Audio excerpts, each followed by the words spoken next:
Good afternoon, everyone. How are we doing this wonderful Tuesday?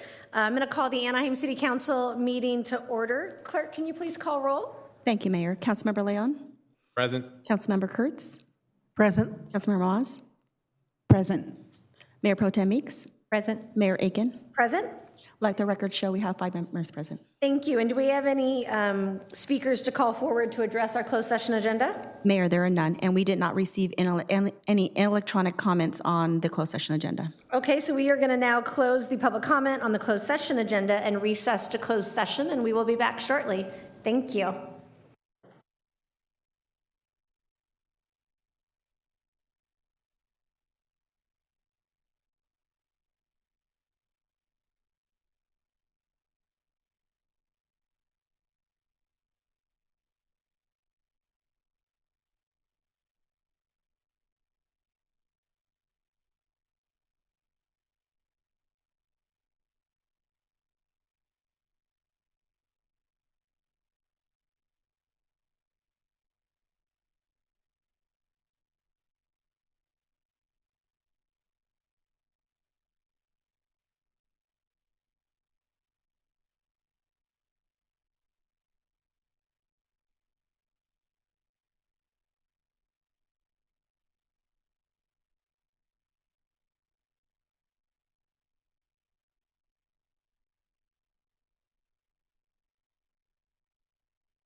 Good evening, everybody, and welcome to the Anaheim City Council chambers. I'd like to reconvene the Anaheim City Council meeting back to order. The first item on our agenda is an invocation that's going to be offered tonight by our chaplain, Nathan Zug, from the Anaheim Police and Fire and Rescue Department. Following that, I'm going to ask Councilmember Leon to lead us in the Pledge of Allegiance. So, Chaplain Zug, you may begin when ready. All right, good evening. Let's take a moment for a prayer. Lord, we're gathered tonight to do the business of the city of Anaheim, and we're grateful for that opportunity. So just a moment, I'd like to pause to ask for wisdom, your wisdom for the council, for each council member, our mayor, and all the items that have been worked on so hard on the agenda. Complex and some simple, but most complex that are for now and many years in the future. So may the conversations be truthful, wise, and meaningful to our city. I do pray for each resident tonight, each and every one, each and every business, and our guests, that you would show favor and grace to us all. And again, just grateful. And I pray this in your holy name. Amen. Amen. Place your right hand over your heart. I pledge allegiance to the flag of the United States of America and to the republic for which it stands, one nation, under God, indivisible, with liberty and justice for all.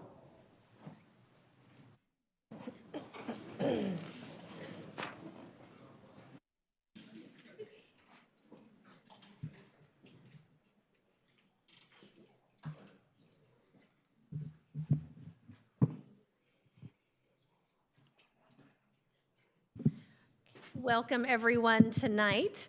So today we have the honor of celebrating our Anaheim High School girls water polo team. Still calling us.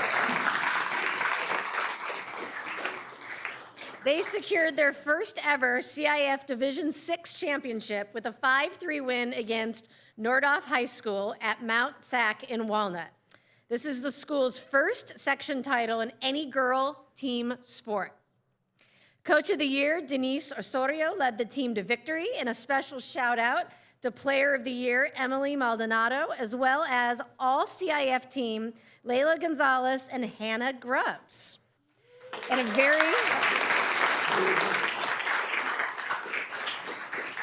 and hopefully you guys saved the register because you got big write-ups in the register.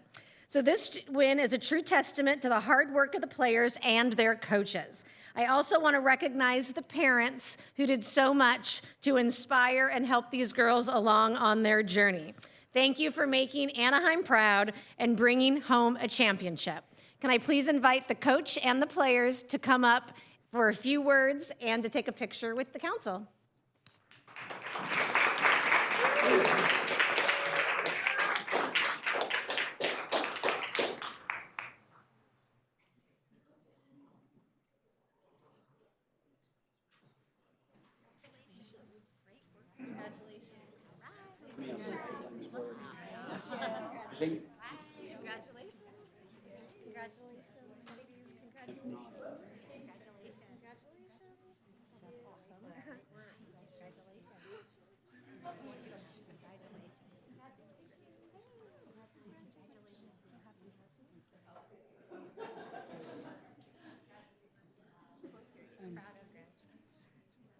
I'll just say a quick word. I want to just thank all of our families that are here that support us, our community that have supported our program.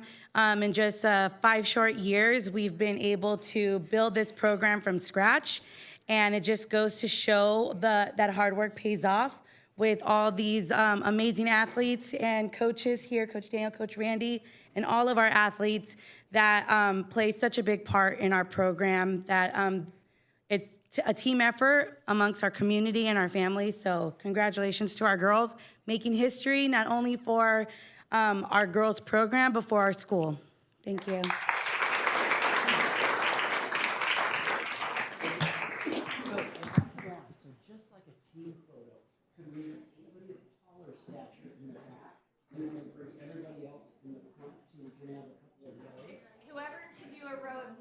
and still get up. 'Cause I can take a knee, it's getting up part that's not.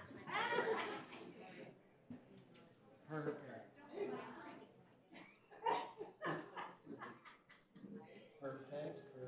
You got everybody? Great, and everybody, if I can have you look right here. All right, everyone, big smiles in the back. Faces. All right, everybody right here.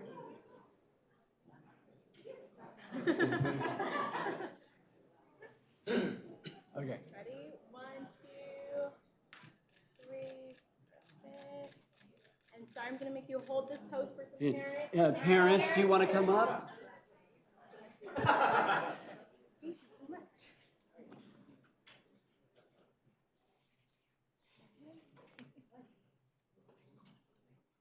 Thank you.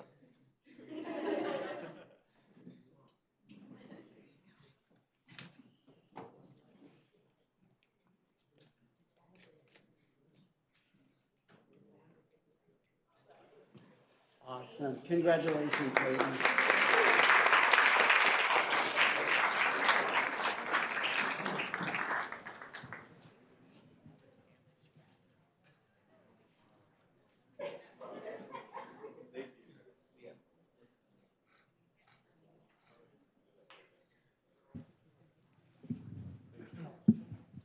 So our second presentation is recognizing our very, very amazing Orange County Conservation Corps. If the Conservation Corps wouldn't mind standing up.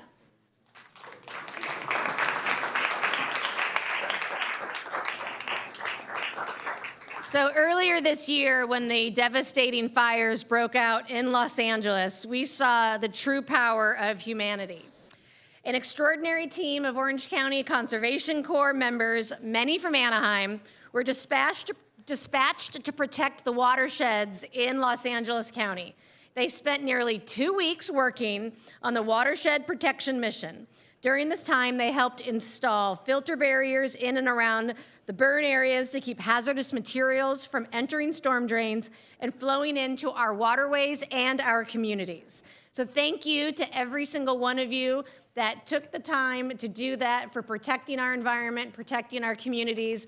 We really, as a county to the south, but someone that really just honors the work and feels for the devastation that's going on to our county in the north. Thank you so much for representing Anaheim and Orange County in trying to make people's lives better. So please, if you could join us.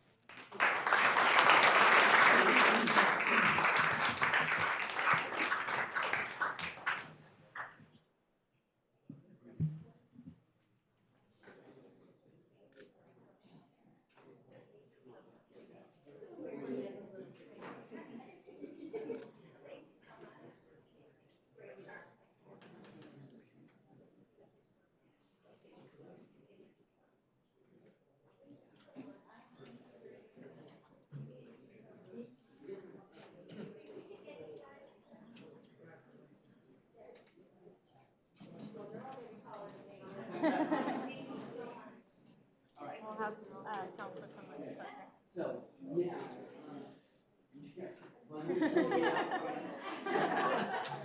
Anybody else want to come up?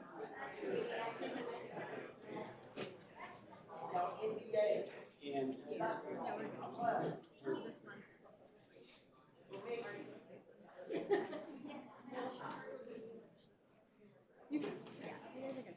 okay. Just want to make sure they And everybody look right here.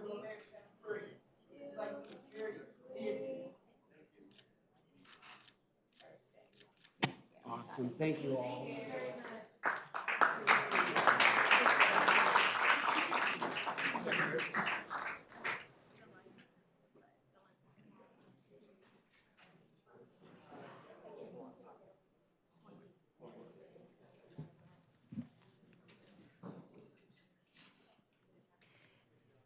So for our third presentation, last but certainly not least, I want to recognize a dear friend of Anaheim, Mr. Joe Baldo, who received the Bishop's Award for Exemplary Business Integrity.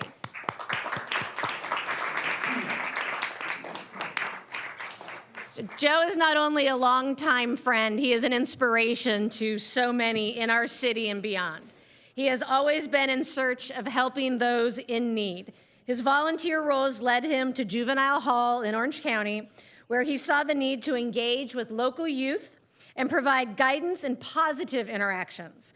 In 2012, Joe founded Higher Ground Youth and Family Services, a nonprofit family resource center supporting youth and families in our community. Higher Ground operates out of our own Lincoln Park here in downtown Anaheim. The program provides youth tutoring, development programs, STEM education, music and art therapy, sports, a community garden, free meals, a family wellness center that offers counseling at no cost, as well as, I believe, a brand new food pantry for the families. So Joe and his wife, Barbara, are Catholic educators in Orange County and are dedicated to the betterment of underserved communities. Again, Joe, congratulations on this distinguished honor, and if you could please share a few words with us.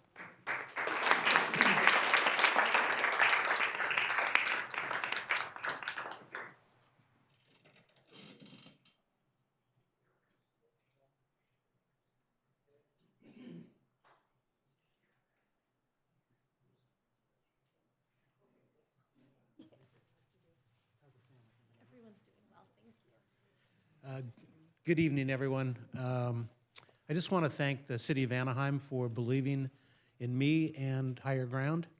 It is an honor to serve the families of Anaheim. Everyone that we've worked with over the years, since 2012, just spectacular people here in Anaheim, whether it's inside City Hall or outside. So God bless Anaheim, and I hope Anaheim will continue to give us the space that we need to serve the people that we want to serve. Thank you all so much.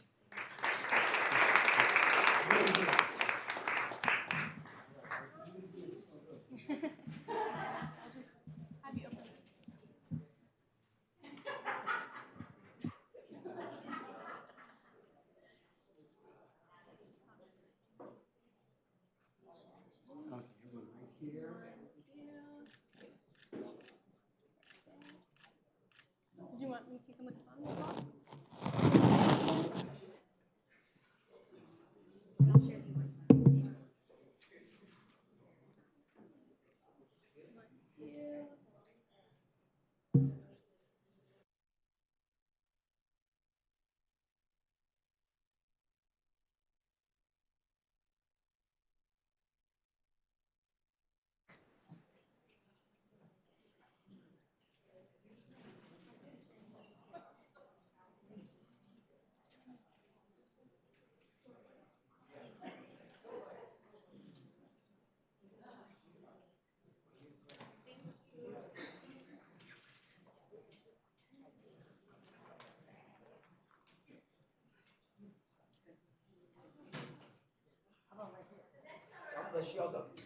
So next on our agenda are recognitions that are going to be presented at a later date. Clerk, can you please announce them? Thank you, Mayor. Announcing 5 this evening, recognizing April 6th through the 12th, 2025 as National Library Week, recognizing April 21st through the 25th, 2025 as National Community Development Week, and recognizing the month of April 2025 as DMV Donate Life California Month, Arab American Heritage Month, and National Poetry Month. So I'd like to call to order the Anaheim Housing Authority in joint session with the City Council. Clerk, are there any additions or deletions to tonight's agenda? Mayor, there are none. Can you please outline the public comment procedures and call forward the first speaker? Thank you, Mayor. Speakers have one opportunity to address the City Council, except for the scheduled public hearing. The public comment is 90 minutes or until all agenda item speakers have been heard. Any time remaining of the 90 minutes will be provided to speakers who wish to speak on any non-agenda related items, but within the council's jurisdiction. A second public comment period will be opened by the mayor only if any non-agenda item speakers were not heard during this first public comment period, and it will be open at the end of council business. The time limit for public comments is 3 minutes per speaker.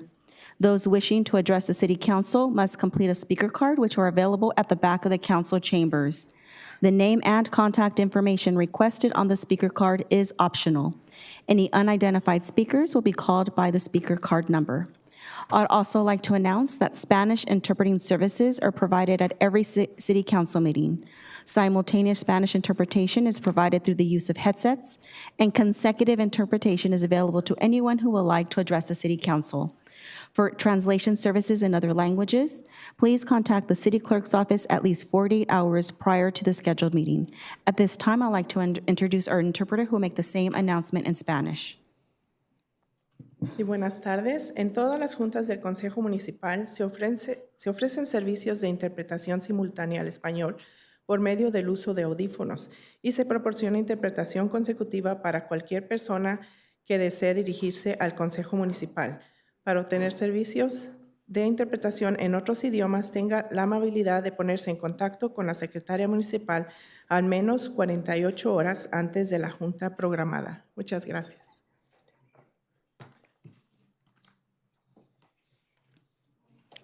At this time, on behalf of the City Council, we would like to remind the public that Anaheim remains committed to freedom of speech, and we ask that speakers please address the City Council with civility and refrain from making personal, threatening, abusive, slanderous, or profane remarks towards any member of the council, staff, or general public. We appreciate you reflecting the spirit when you speak. The time now is 5:17, with a 90-minute public comment period set to conclude at 6:47, or until all agenda item speakers have been heard.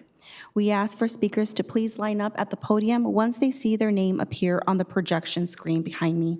In Mayor and City Council, I believe we have about 13 speakers addressing on agenda items, and we'll go ahead and call those speakers first. The first speaker being R. Joshua Collins.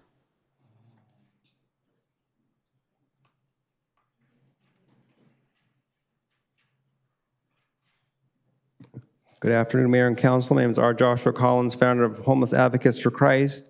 And first, I just want to encourage everyone to give the life to Jesus Christ, who died on the cross for us, to save us from hell, to give us everlasting life, forgiveness of our sins, whether you've been involved in sexual sins or drunkenness or lying or whatever it is. Jesus can set you free and give you a new life in Him, eternal life in heaven, and forgiveness through His death on the cross, that He shed blood for us, our only hope of salvation.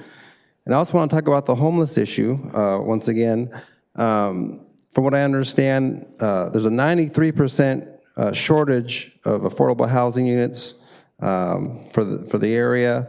And it's kind of like if you have an airplane and you have 93% of the passengers that don't have a parachute, you know, and they're about to hit the streets, families, individuals. That's kind of like the situation that we're in right now. And I think that the city obviously needs to do more. I know that from what I understand, the city lost $2.5 million of state funding because they didn't have the sites and the zoning for the affordable housing in place as they should have. So I think that a lot has to do with maybe a heart issue, you know, that we have to care about these people. And like the Bible talks about, what does it profit a man or woman to gain the whole world and lose their soul? And we need to consider others, right? Love others like we want to be loved. If we were out there on the street wanting housing, how bad and how quickly would we want that housing? Probably pretty fast. You know, people have been sleeping outside. There's a couple of homeless individuals that will be speaking today. And again, I've contacted CityNet. This was just on March 22nd, trying to get someone housing, and the CityNet told me that there's no beds available. There was a waiting list, and it's a process before someone can get a bed.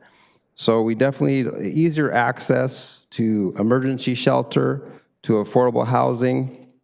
And a lot of the people on the streets, they're afraid to speak. And this is a very uncomfortable environment. People with suits and nice clothes, and they all had a shower. And this is a very formidable situation for them to actually try and come here and speak. It's amazing that any can actually even come in here and do that by the grace of God. But we need to do more as far as proactively going to them and seeing what we can do to help them. I think it'd be great if even maybe they could phone in to do speak at the city council meeting, maybe because they can't get here. They have dogs and property, and they have to, you know, take care of all that stuff, so they can't come to the meeting.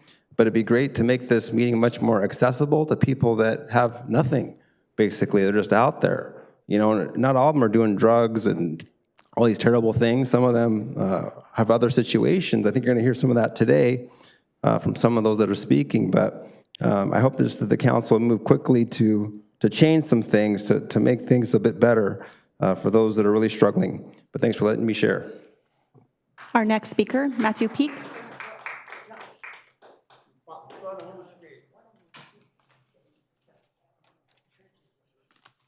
Hi, my name is Matthew Peak. I was on a housing voucher with my wife, but she died. I received a 30-day notice from the housing that I had to vacate the premises because she was the head of household. And I just need help trying to get in somewhere. I have income, but it's just CityNet kept telling me there's no bed spaces. So I just been on the street for like 2 months now. And that's all.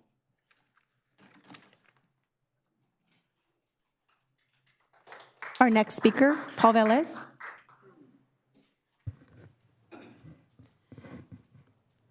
Sir in the back. Yeah, Mr. Peak, Ms. Lazo, would you mind just working with him and seeing what resources he's partnered with and how we can help? Thank you.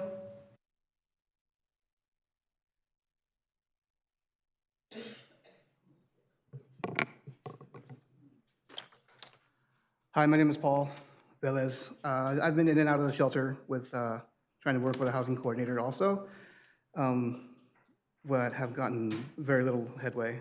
I've seen dozens come and go with their housing vouchers, but I guess I'm still in line. I would agree with what Josh was saying. The last thing I want to do is come here and request from you assistance on housing. I thought I got past that when I was volunteering with Better Way. Use that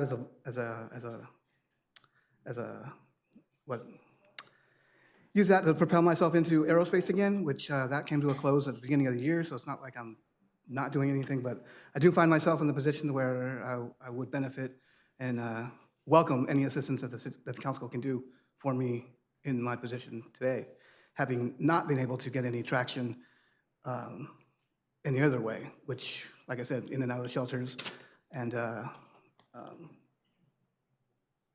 yeah, so thank you for your time. That's all I got. Thank you, and I'll just request the same thing. The person from the city might be talking to Mr. Peak outside, but if you could connect with her. Thank you, I appreciate it.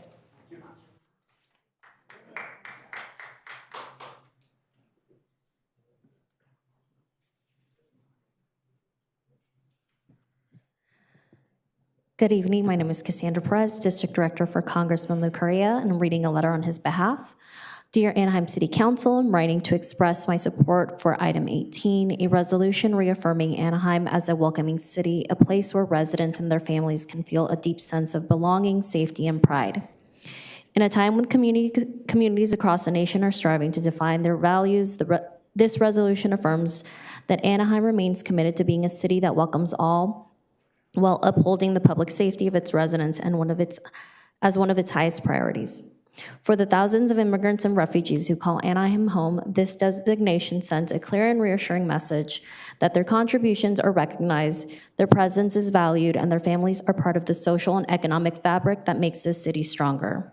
The city's diverse population has long played a critical role in driving innovation, supporting local businesses, and enriching the community's cultural identity.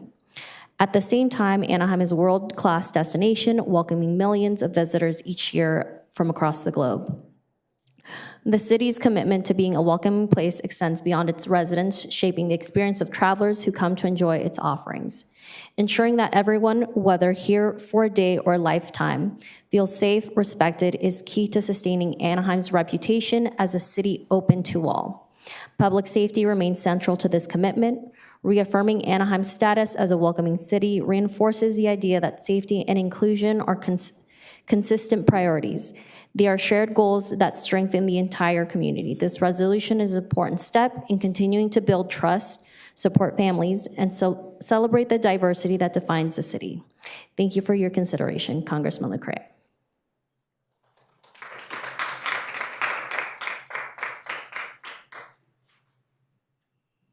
Madam Mayor, members of the City Council, my name is David Martinez, and I'm with Climate Action Campaign. I'm asking that you oppose item number 17, the resolution opposing AQMD's clean air rules. Rules 1111 and 1121 have gone through over a years-long process to get to where it is now. These rules would not ban and would not phase out gas furnaces or water heaters as stated in the resolution. Let me repeat that. They would not ban them and they would not phase them out. They would simply regulate the proportion between gas and electric water heaters and furnaces that a manufacturer can create. And when a manufacturer is out of compliance with those proportions, they simply have to pay a fee. There is no ban. There is nothing of the sort. These rules have been found to be cost-effective by AQMD staff, and they have been found to lower bills by AQMD staff in their socioeconomic analysis. There are also numerous rebates available for the upfront costs that a resident might have to go through to switch from gas to electric, including from the federal government, including from the state government, and including from AQMD itself through their Go Zero program. These rules have been supported by the Sierra Club, by the Coalition for Clean Air, by Earth Justice, by Climate Action Campaign, by many, many organizations who work towards the betterment of our environment and a better world. I ask that you oppose the resolution regarding AQMD so that we can stay healthy. Thank you. Our next speaker, they can step forward.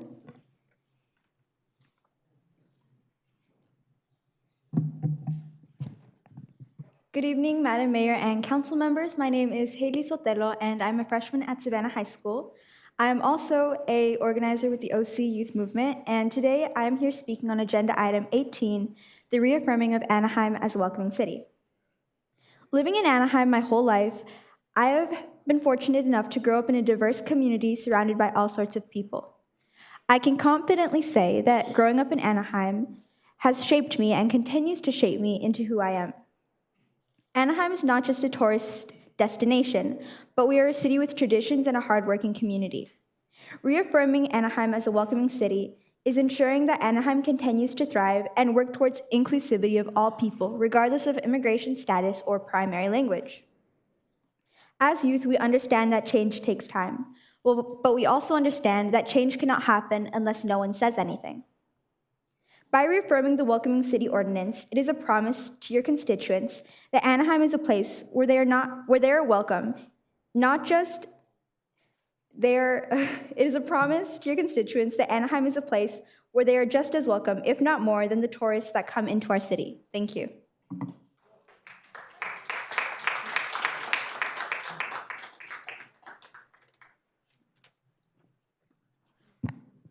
Good evening, Madam Mayor and City Council members. My name is Eliana Sotelo, and today I am here to share with you why Anaheim should reaffirm the Welcoming City Ordinance. I am in 6th grade and already seen kids not show up to school because they don't feel safe. The youth deserve to be in a place where they know they are welcomed and accepted. I am 11 years old and I see the things that are going on and that my classmates are scared. But I also know that this ordinance will make them feel a little bit better about everything going on right now, knowing that our city welcomes them regardless of immigration status. Thank you for your time.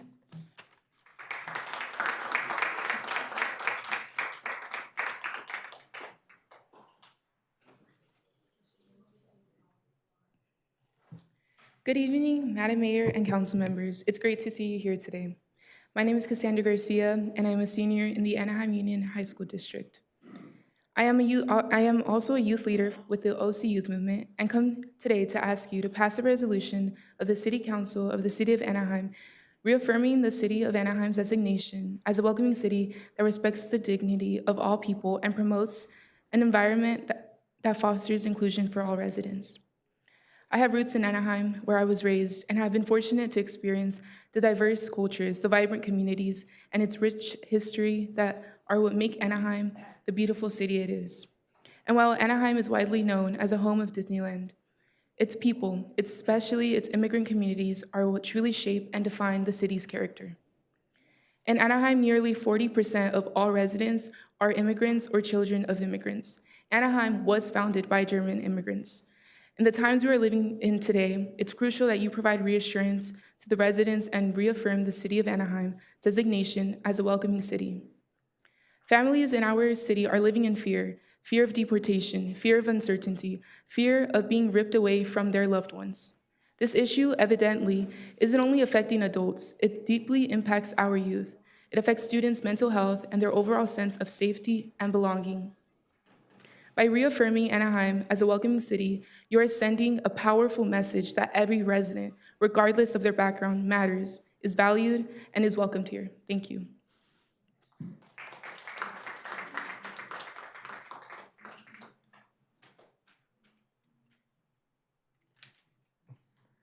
Good evening, Madam Mayor and council members.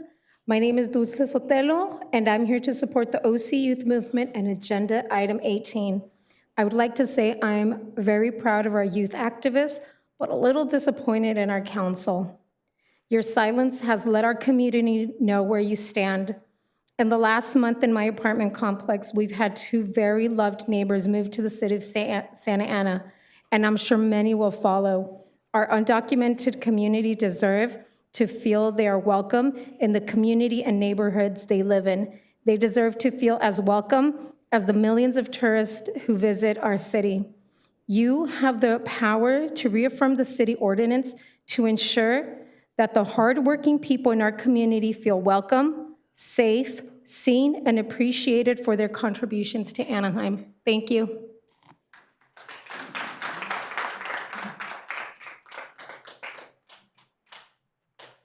Next speaker, Paul Hayek.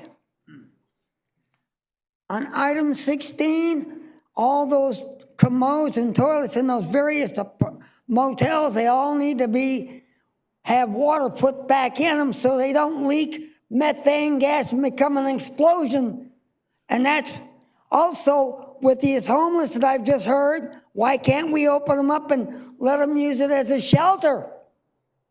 The kettle would be an ideal place. I mean, it's fenced. We can control who comes in, and it's within walking distance for those that are on buses, and it gives them a place to stay, heat, air, turn the utilities on. We got water, we got electricity. Why not?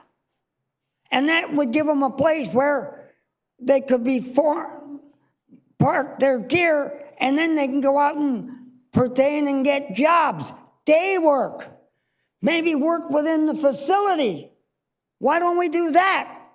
And as far as 39 goes, we need to go and board up buildings, check that plumbing and make sure that plumbing has got water in it at least twice a week, once, maybe twice a week.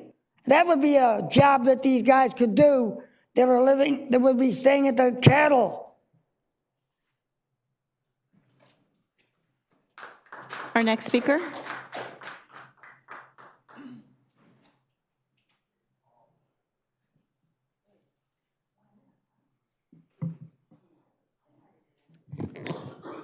Madam Mayor and City Council members, my name is Margie Hills, and I'm the Vice Chair of the Angeles chapter of the Sierra Club. I'm also a resident of the City of Brea in Orange County.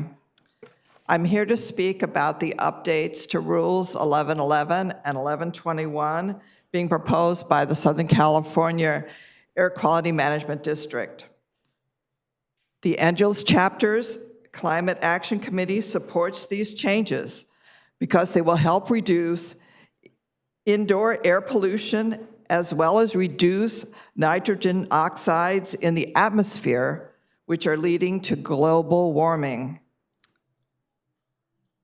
The resolution on the agenda today, item 17, is opposing the updates to these rules due to costs of converting gas water heaters and furnaces to electricity. I would like to point out some of the long-term financial benefits. First of all, there are lower energy bills and significant savings switching to zero-emission electric heat pumps, which will substantially lower recurring energy costs. Also, number 2, the AQMD offers generous rebates through the Go Zero rebate program. Also, thirdly, transitioning to zero-emission appliances stimulates local economic growth.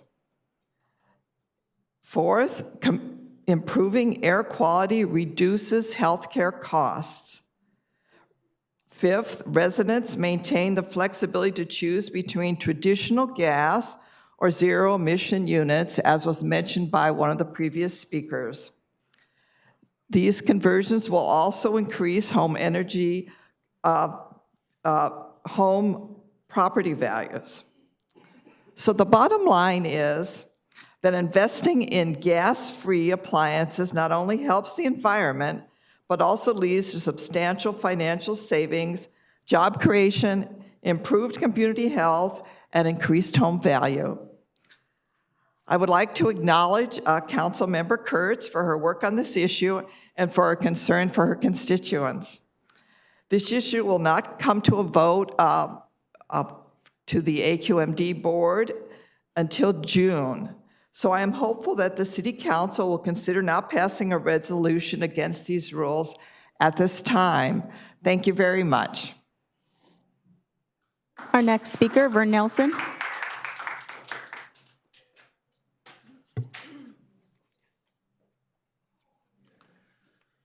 Hello, Vern Nelson, member of Tenants United Anaheim and the Anaheim Dems Club. So much to talk about tonight. And I agree with these environmentalists. You shouldn't be making a resolution against this progress, which is pretty reasonable and has been well researched. Okay, apparently item 18, reaffirming Anaheim's 2017 Welcoming City Resolution, is a reaction to what the OC youth movement has been asking for. Is it enough? It's up to the youth movement, but it seemed like they were asking for a lot more. But still, congratulations to them for moving the ball a little bit.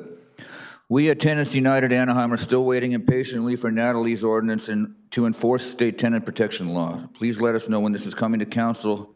It's not like people have stopped getting evicted wrongly or priced out of their homes illegally or driven out of town or onto the streets. Time is of the essence. Something a lot of people missed at last week's budget workshop, something Norma brought up, is the devastating loss of Anaheim tourist dollars due to Canadians not wanting to take their usual 1 to 2 week Disney trips here because of our president's tariffs and other anti-Canadian provocations. Norma was wondering how Visit Anaheim was dealing with this. I think Visit Anaheim should broadcast all over Canada and the rest of the civilized world that nobody in Anaheim voted for Donald Trump, that we're embarrassed by him, we disagree with all his policies, and we'll neutralize him as soon as we can. And if anybody in Anaheim disagrees, you should probably keep quiet because we depend on tourist bucks here and the world's goodwill. Mayor Ashley, I like some of what you wrote to Artie Moreno. We should have a relationship of mutual respect with our baseball tenants, which should start with them calling themselves the Anaheim Angels. But they sure aren't used to anyone in the city dealing with them from a position of strength or self-respect even. As we learned from Avellino's audit last week, over the past 30 years, Anaheim has made an average of $1,100 a month from having the Angels here. $1,100 a month. You can't even get a studio apartment for that. And this is due to the culture of fear and subservience with which Anaheim treats all its special interests. As the auditor says, city officials don't negotiate stadium leases to make money, but instead to keep the team. Keep the team. All Artie has to do is say he's going to take his team and leave, and he'll get whatever he wants.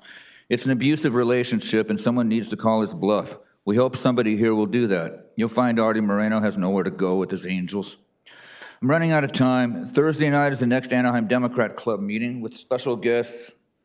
I'm going to rush through this. Jesse Lopez, who's running for assembly for Avellino's old seat. Connor Trout, who's running for Doug Chafee's old seat as supervisor next year. And I think some members of the OC youth movement who will let us know what they're doing next and how we can help them. And then 2 days later, Saturday at 5 at the Unitarian Church is my next concert, the biggest and most badass concert yet, featuring music by Bach, Brahms, Cree, Bob Dylan, Chopin, Elvis Costello, Thelonious Monk, Led Zeppelin, Chumbawamba, Ravel, and more. Played by me and special guest. Hope to see you soon and keep up the good fight. Here's for council and staff. You all got to come this time.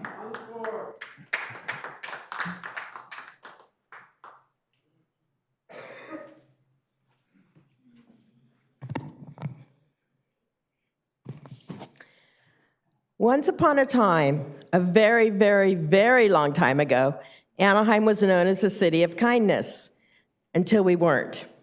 Lucille Kring even publicly stated in these very council chambers from that very dais during a city council meeting that Anaheim was no longer the city of kindness. Now, Anaheim is attempting to be known as the welcoming city. But I ask, exactly who is Anaheim welcoming towards? To Disney, sure. To developers of market rate housing, sure. To tourists, sure, let's bend over backwards for the tourists. But see, Anaheim is not so welcoming to its residents. Anaheim expects its residents to live in subpar housing with many other occupants in order to keep the market rate developers happy. Anaheim is not so welcoming when Anaheim PD tends to shoot first and ask questions later. Anaheim is not so welcoming by wasting taxpayer money on frivolous lawsuits in an attempt to prevent Grandma's House of Hope from housing homeless women. Anaheim is not so welcoming to their homeless population by driving them into neighboring cities, by having code and park rangers and Anaheim PD chase them around every night, all night, thereby depriving them of the human need to sleep, which is necessary to live. No, Anaheim is not so welcoming to their residents. Let me tell you a story of what happened after the last city council meeting. Mike and I were driving home down 9th Street, just south of Cerritos, behind Hermosa Village, when we noticed an unmarked SUV with flashing blue lights blocking the southbound traffic lane. Mike made a U-turn and got out to see what was happening, while I called 911, where after explaining the situation to the dispatcher, I was told that I should not be calling 911, as it was not an emergency. I asked if it would be an emergency if somebody was being dragged out of their home by unmarked people in an unmarked vehicle. I was then told that Anaheim PD will not interfere with any other law enforcement agencies. So much for protecting the residents in this welcoming city. See, we have all seen the videos of unmarked SUVs with masked men in unmarked clothing dragging people into their cars under the guise of ICE. So if Anaheim PD receives a call, they should investigate what is going on. Otherwise, residents like us are forced to investigate when unmarked vehicles with flashing lights are seen in predominantly Hispanic neighborhoods, which could always result in tragedies. We have a long way to go before residents feel safe and protected and welcome in Anaheim. This resolution can be the first step. It is a baby step, but any step forward is better than a step backward. Thank you.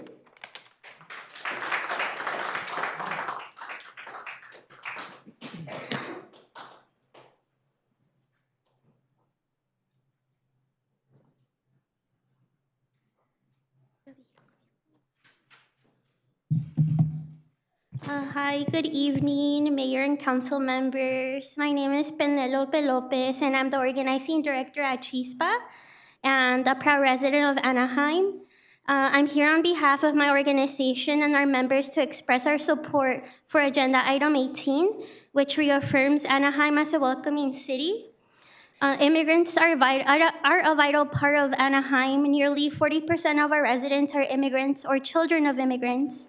We speak over 40 languages, run small businesses, contribute to our economy, and build a vibrant culture that makes Anaheim what it is.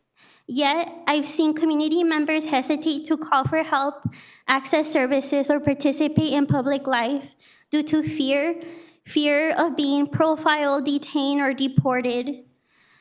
I'm glad that this resolution recognizes that Anaheim is stronger when everyone, regardless of race, background, or immigration status, can fully participate in the civic, social, and economic life of the city.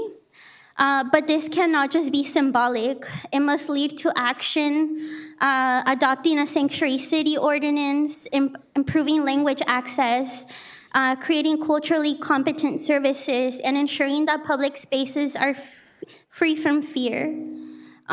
Before I finish, I want to take a moment to commend the young people that have shown up to speak tonight and at previous council meetings. Their courage and is a reminder that our youth are not only the future, but are also the present. And council members, please listen. This is who you're working for. This is why we do what we do. They're asking for dignity, for safety, for visibility in the city that they call home. I urge you to vote yes on agenda item 18. And I urge you to remember that the measure of leadership is not in maintaining comfort. It is in having the courage to take a stand along with those most impacted. Our families, our youth, and our community are watching, and we deserve more than words. We deserve a city that sees us, that believes in us, and that protects us. Thank you for your time. Come on.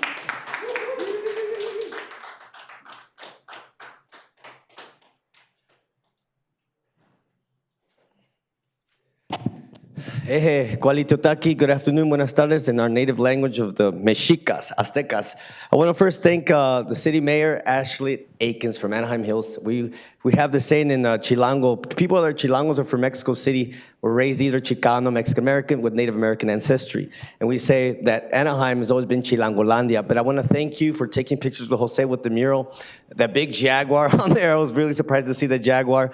And also the temple and the native face. And that goes with item number 18. When I say native face, that represents us, that represents our community, the people behind us, the young people that are the future leaders of maybe the city council or school board or some big positions and maybe in Congress. And I just want to say that we support that. It is important. This is a very personal issue for me myself because I was undocumented myself. I became a U.S. citizen maybe 12, 13 years ago. I had a green card. I never liked using the word green card. What am I, an alien or illegal aliens they would call us on stolen land? But I want to give thanks to the Gabrieleños for working together with other indigenous peoples. City Council of Anaheim voted for Indigenous Peoples Days, and they mentioned Tongva, Gabrieleño, and other indigenous peoples. Just to clarify and educate everyone here in the audience, when we say other indigenous peoples, we're talking about Chicanos, that sadly for our Chicano people, Chicanas that were born here, or Mexican Americans, or so-called Hispanic Latino, when they were born here in their certificates. I learned that it says white. They're not white, but it's just because of the colonization when the colonists arrived from Europe to this continent, Ixachilanca, Turtle Island. But it takes time, and I think it's important that you do vote yes on this issue, and this is one way that you show us respect. Not just the murals, that's a big start. That's for visual, for visionaries, but also for our community. I think it's important because my background is from Mexico City, Tenochtitlan. Our ancestors came from Aztlan. Aztlan is the Southwest. Take Chicano history or Native American history, you can learn more about where we come from. Some of you that are up here have that background. And so, I always like to say that a lot of us speak a native language called Nahuatl. When we say Chipotle, Aguacate, Seattle, Atlantic, Michigan, Chocolate, Aguacate, Cholo, Chola. Cholo really comes from Choloa. He comes and goes. So when we see a police officer, I sometimes, from historical trauma, we become Choloa. And Choloa is not Spanish or English. Choloa means someone that flees, that's either kisses someone and flees or runs away when the police comes because we're scared because of the beatings that they've done to our people or so-called undocumented people on stolen land. And I think it's important that we do vote yes on this. It's a big step. Jim Vanderpool, Robert Fabela and Teresa Baez and Susana Barrios and all councilmen that we vote eje, which means yes in the Gabrieleño Tongva word when I went to one of the tribal council meetings here at the Native American Methodist Church, and also eje means yes in the Nahuatl, Mexica, Azteca language. So we are related before the colonist borders. We didn't cross the borders crossed us. Thank you, Aho. Mayor and City Council, that concludes speakers on agenda items. We'll move on to general comments, and our first speaker, Mark Richard Daniels. Walking straight to the microphone. I got it all planned. So anyhow, good evening, everyone. So much to talk about, but first of all, let's just look at the last week. And we got the news that the former mayor is sentenced to only 2 months. Okay, it's like, you had to have been there. It was just like, what? If he had sideswiped somebody, he probably got more time. If he was a person of color, anyway. So we can go, but he got a pair of good lawyers and, basically. But always remember, he didn't do it alone. He's got people out there that were willing to go along with his plans. Because nobody does it alone. It wasn't just just a happenstance that he wanted to get $1 million from the Angels. Yeah, right. So anyhow, speaking of the Angels and the audit that we received from the state of California, which begs the question, what's there that the public doesn't know about? And what about the JL report? Can we see the JL report in its entirety from page 1 to page whatever it is? Can we see the whole thing? The taxpayers paid for it. They should actually each have a copy of it. But let's look at that, and knowing that the Angels really are trying to wag the dog, whereas they're the ones that have to watch out. The city of Anaheim can tell them, you have to take care of the stadium, and Anaheim will do its part. But now it's looking like we didn't know what the stadium needed. We didn't know that the stadium needed this and that until we were told by the state of California. Now, years ago, well, it hadn't been that long, but we used to have a stadium commission. I don't know if anybody remembers the stadium commission. And it was, at that time, it was Angel Stadium, and it was the convention center. And they had a commission that would meet and look over which each entity needs. And I think we should go back to the stadium commission concept and have everyone, have more input on what goes on in those entities of ours. Thank you so much.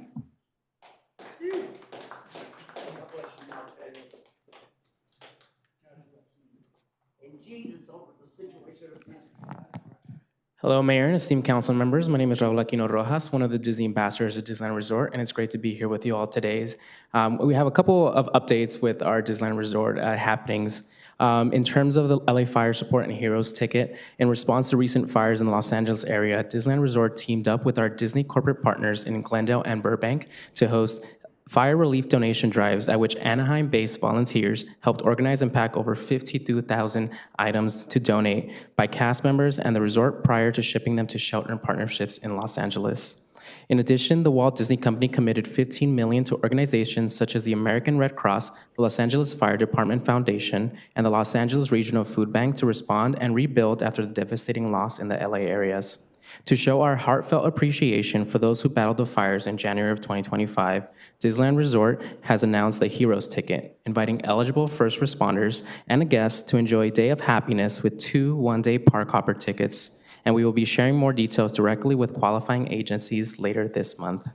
In terms of our community workforce development efforts, Disneyland Resort supported 17 workforce development workshops in the first quarter, which included 8 monthly workshops at Western, Anaheim, and Catella High Schools, which served nearly 250 Anaheim Union High School District students through a collaboration with Orange County United's Way Youth Career Connections program, focused on interviews and presentation skills and a speaker bureau presentation. As part of a 3-year high school workplace mentoring program with Big Brothers and Big Sisters of Orange County, we hosted monthly workshops for Lowara High School students, including a mentor career panel from 18 Disneyland Resort salaried cast members, provided valuable insights into their career journeys and professional advice. In partnerships with Okapica, Disneyland supported interview skills workshop at Magnolia and Savannah High Schools for 80 students. And Disney volunteers also participated in Voice of Change, a youth career exploration event through Okapica at Brookhurst Community Center in Anaheim for middle school and high school youths. And now, in terms of park activations that we had recently, we had the 2025 Disneyland Half Marathon Weekend, which took place between January 30th and February 2nd, and featured a 5K, a 10K, and a half marathon course, as well as a Disneyland yoga session. Thousands of runners participated in the events, including our very own Ashley, Mayor of Anaheim, who I got to run with through the Cars Land portion of it. And so it was great to see you again out there. Courses included Disneyland Resort icons such as Sleeping Beauty Castles, Tiana's Bayou Adventure, Main Street USA, and Pixar Pier. Participants enjoy the uniquely Disney events that were filled with Disney entertainment characters and fun atmosphere. And once again, congrats, Mayor, on your participation. Now, we do have currently the Food and Wine Festival going on. The Disney California Adventure Food and Wine Festival returned to Disneyland Resort on February 28th and runs through April 21st. And so we hope that you can visit us today. Thank you. Our next speaker, Irma.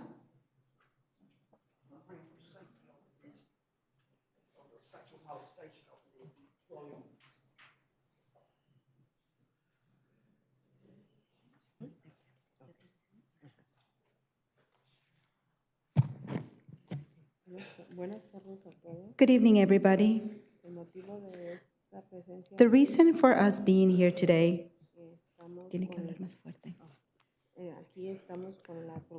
we have a problem here today, and we would like some help from our city council members for my area, which corresponds. I believe she said Norma Campos, District 4.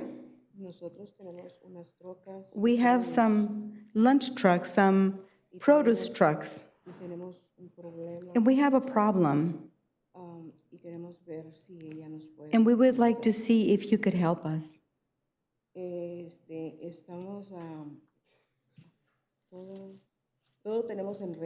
We have everything correctly done through the city. We have permits. And now a police officer has come around and giving us citations every single day. And well, now we cannot, we are anxious. We cannot be working. And we want to see if you could please help us. It's something that maybe we can do. We don't know what to do. We would like to talk to you or maybe address you.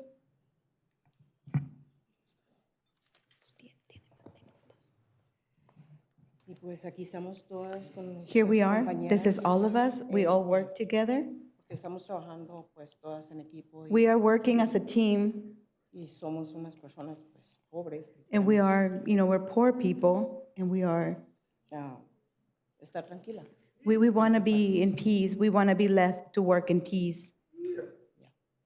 Yes. Thank you. Thank you. Mr. City Manager, can we connect them maybe with our translator with code enforcement and get their contact information just to see who the citation is coming from and where the location is specifically? Sure, we have folks in the back of the room that can help them right now. Okay, and please forward their names or contact information to me so that I can contact them. Will do. Sure, council member.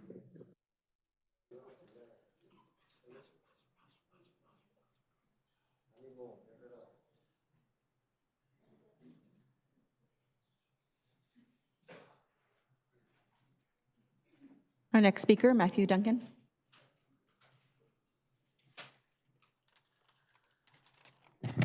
One quick update. Last night I attended a coyote awareness meeting hosted by the city of Yorba Linda.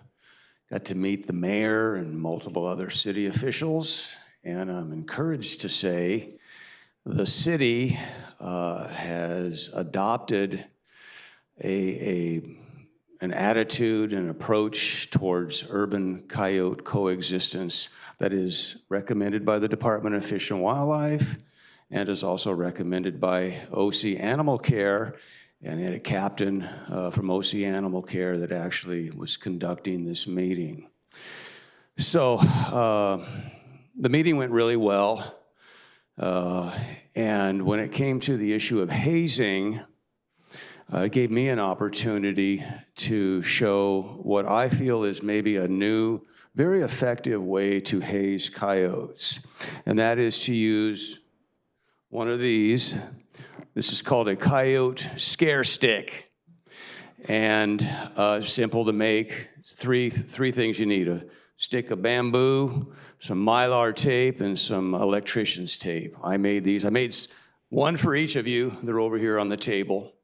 But the whole point of this is, it is an effective way it's a new way to haze coyotes. And the coyotes, and if you watched Channel 5 News last week, it had 2 stories about what was originally labeled as an aggressive coyote, but he was just a coyote who was human conditioned to believe that humans would give him free food. And there was a resident in the city of Pasadena was feeding him and his mate. And so an associate of mine who runs Humane Wildlife Control, she's contracted by the city of Pasadena, she went down and she recorded this guy. He walked right up to her. I mean, she could have reached out and he would have taken food right out of her hand. But she didn't give him food. Instead, she used this to basically haze him. And again, the sound of it, and this, real simple. Took about 3 seconds, and he and his mate took off. They sprinted out of there. So it's an effective tool. And so multiple people there were asking me about, you get this from Amazon, and I'm gonna give them the instructions. If anybody here is interested in how you create these, I have the instruction sheet. It's very simple. So anyway, just wanted to give you that update. It's something that I consider to be a positive step by another city here in Orange County. Thank you.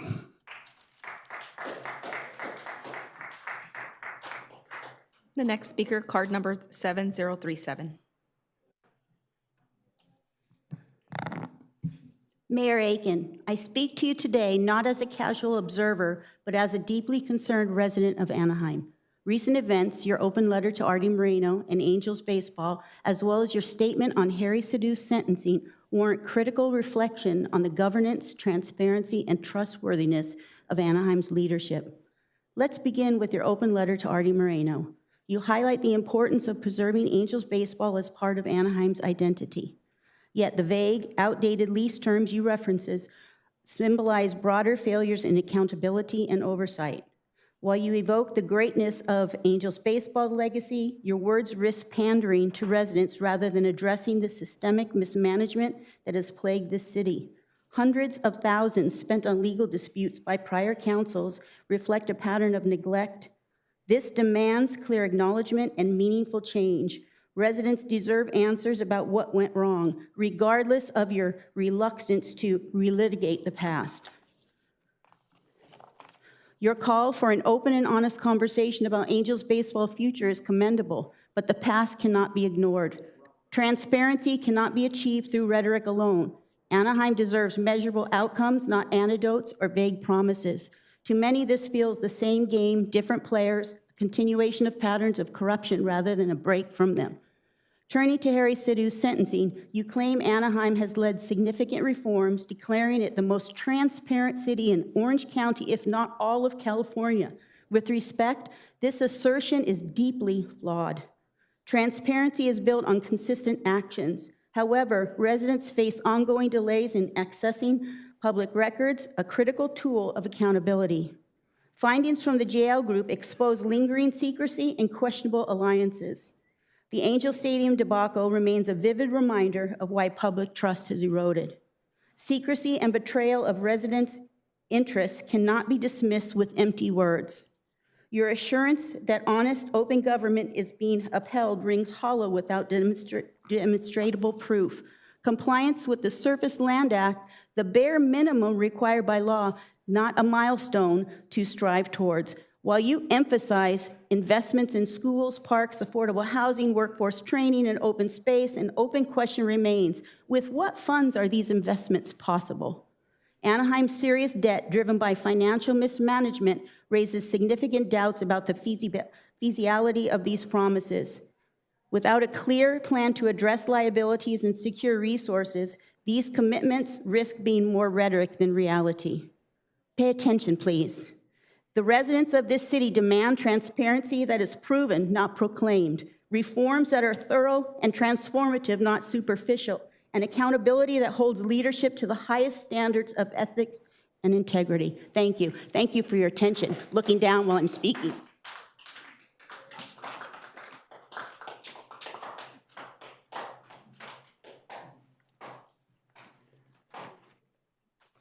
Mouser, Outreach Homeless Ministries. We pray for the understanding of what's been going on with Disney on the matter. Disney has sued employees over, Disney employees sued company over alleged cover-up of sexual assault on executive. We pray over that matter in the Father, Son, and the Holy Spirit.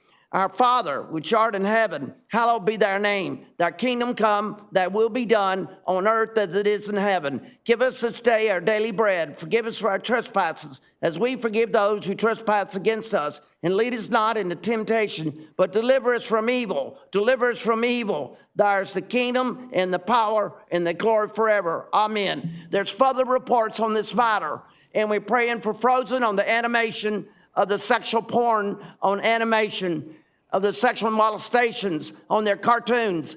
That's not the actors. I met Frozen, Anna and Elsa. I met them. It's not them. It's an artist. It's a nasty artist that needs to be fired, like I read that a few meetings ago. They need to be fired in Jesus' name. The artists are drawing sexual molestations and porn on cable. That cable needs to be protected, and that computer needs to be protected in Jesus' name. You need to take them up out of your household when you have children, when they're not using their phones in schools. I knew a minister that did that on EWTN, Catholic Word Network, where I study. 460s, where it is on cable. In Jesus' name, we pray over that matter. Mayor, you got to understand, this is what Jesus has called me to do, and I've been doing it since Tom Tate's been around. We pray for Tom Tate and Julia, the council team, Lucy Green and James Vanderbilt of Spider-Man, in Jesus' name. That's what we're praying for. We're praying for the understanding of this matter in Jesus' name. I claim healing, deliverance, and resurrection. I claim Holy Ghost fire in Jesus' name over Disney in Jesus' name, to lift up that evil spirit of sexual over Disney in Jesus' name. All 6 theme parks around the world in Jesus' name. And the one at the other new park they're trying to build. And we're praying for the understanding of that matter in Jesus' name. We claim healing, deliverance, and resurrection in Jesus' name over this matter. Father, Son, and the Holy Spirit, we thank you, Jesus, on a Gene Audrey way, to be clean when it gets rebuilt. In Jesus' name, this is for you. Thank you, Mr. Corcoran. Our next speaker, Mike Robbins.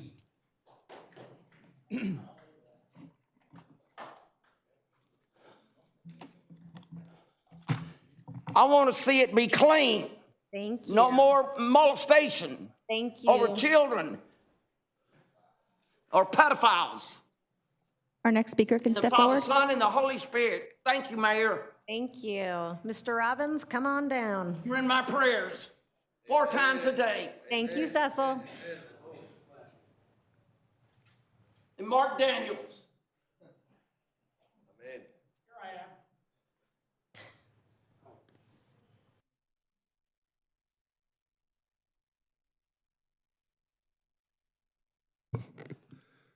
As soon as Harry Sadu took office, we saw him start to pay back his contributors. We could see that easily with donations to Chamber of Commerce, hundreds of thousands of dollars. But one thing we couldn't find when he started to deal with the Angels, the estimates where money was coming from, how the Angels were manipulating this, and where the money was coming from the Angels. But they did give him a ton of money through subversive, everybody who did business with Angel Stadium donated to Harry's campaign. It was simple as that. Took a long time to find that out. Then we put that together and started sending it to the proper authorities and to the investigative reporters who really picked up the pace, and we sued the city of Anaheim. We stopped the sale of Angel Stadium, $150 million saving. I mean, that would have been $650 million to $150 million, $500 million we would have lost from that. And then, of course, they stepped in. They took, I want to remind you too that Harry Sadu, in this whole mess, that a city council member committed suicide over this whole mess also. And what Harry got was 2 months. I don't think that's very good, but I think that if you look at it in perspective, if you locked yourself in your bathroom with a cot for 2 months and were let out for dinner and something, I think that even after a day or 2 days, you would know that Harry is definitely going to, suffer for the crimes, although certainly somebody committed suicide even over the deal. And it cost the city $5 million. We had to pay the Angels $5 million. And we've always said, let me change now to something else, the ATID funds. Visit Anaheim, a lot of money had disappeared. We gave them money. During COVID, the CEO was still getting $450,000 a year. I think some of the money we gave them was just to pay their staff. While other people were taking cuts, Visit Anaheim didn't take any cuts. If we get the funding from the ATID, we could bring it in-house if you want, and then they could come every month and present what kind of advertising they're doing in the US and maybe around the world. And then we have more control over the funding, and we don't have to worry about the audits that they don't do or how the money disappears. But the ATID funds, we're talking about even doubling the ATID funds, and that could even come back to the city to help pay down the debts and to balance the budget. So we could look at that as a possibility. Visit Anaheim is a problem. How do we deal with that? We could just take them out completely or at least realign the funds. Thank you very much. And the gun laws over the Our next school. speaker, Brian Kay. Father, Son, Holy Spirit. I've been working on that with Luke Herrera, the congressman. Thank you. Norma Caput-Skirt. Mayor Aiken, I'm still preparing my speech. May I have moved to further in the line? I'm still preparing my speech. May I move to later in the line, please? Yes or no? Yes, please. Thank you. Madam Our next Clerk, speaker. Mr. Kay at the end of the speaker list. Yes. Thank you. Our next speaker, Ruben Greg Soto.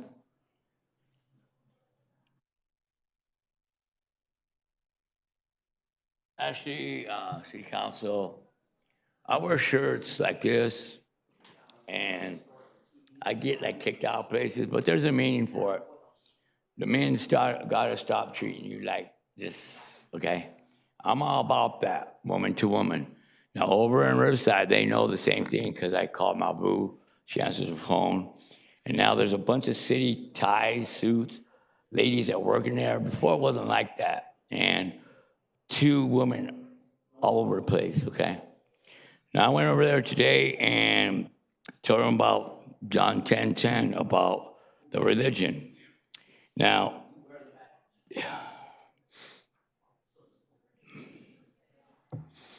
anyway, what it says, the thief comes, somebody always messes with my phone, and the thief comes to steal, kill, and destroy. And what that means is these churches, you don't get riches. You get riches like in heaven. You don't make big money. And these churches are all doing wrong. And they all kicked me out. And you're supposed to love your enemy. Me being their enemy, because I go against them, what they're doing, because I do the right thing. I pay my child support, okay? I worked on my life, paid my taxes. I can't get no aid, but I don't need it. I'm a man. You know why? I ain't no little punk ass whatever. My dad raised me right. He's dead and gone. My family did me wrong. Everybody threw me away. Now I'm here. And it says in the Bible, you love your enemy and pray for him. You don't try to keep on destroying them. Many false arrests, phony restraining orders, but that's all of them. The guilty conscience will destroy you. And like he says, so do. Now, Fred Young, we're going to trial because they want to get this guy. Even the public defenders a long time ago, the ladies told me, I hope we nail this guy. He's going down. Anyway, thank you very much, and you have a good day. Our next speaker, can please step forward.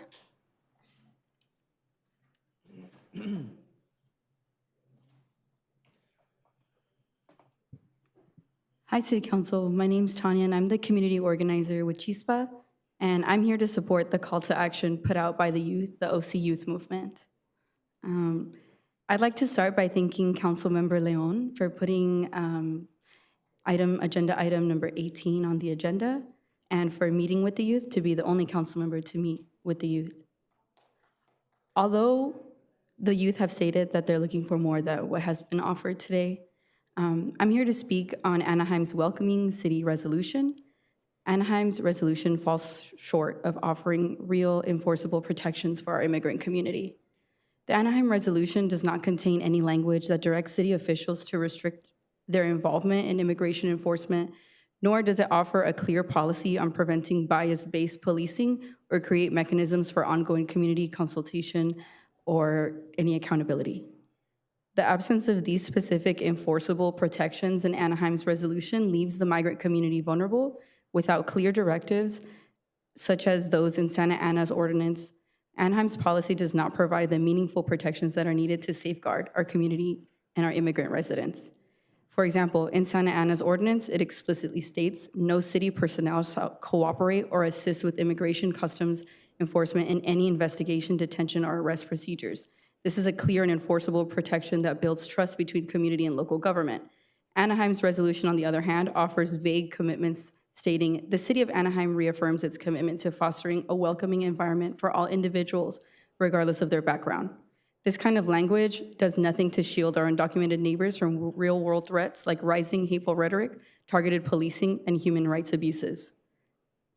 Santa Ana also committed to concrete oversight and training. The ordinance requires training for all city employees regarding the rights of immigrants and limitations of cooperation with federal immigration enforcement. Anaheim's resolution offers no such training, task forces, or community input structures. Words like welcoming are not enough without enforceable protections. If Anaheim wants to truly be a safe and welcoming city, we must go beyond symbolic language and pass policy with real teeth. I urge the council to strengthen the current resolution by incorporating concrete enforceable protections. Thank you.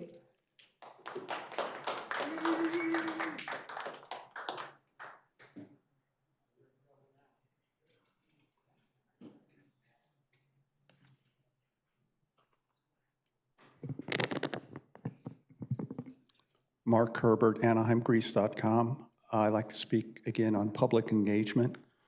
It's a shame that public engagement here, homeless people are relying on someone like Joshua Collins to come down. They have to come here to get their problems addressed. That's sad. Angel Stadium sale. I read the mayor's letter. 2 points stuck out: public engagement and transparency. In terms of transparency, why am I still waiting for a public records request from February 4th on information on Anaheim Stadium? It's late. If I had a lawyer, we'd be in court. I don't, so I wait. Let's move on to the housing element. At the last meeting, the council approved the annual public housing agency plan for fiscal year 25-26. You spent 4 minutes on it. 2 questions. It's a included in that was the housing element, a 760-page document. There was no request for a staff report. 2 questions. No discussion of the role that Bill Erickson of Anaheim Hills, a resident, who found the manipulation of the fire protection plan by SALT Development during the final hearing on that development in Anaheim Hills. You would think after the LA fire, you'd be a little more attentive to that.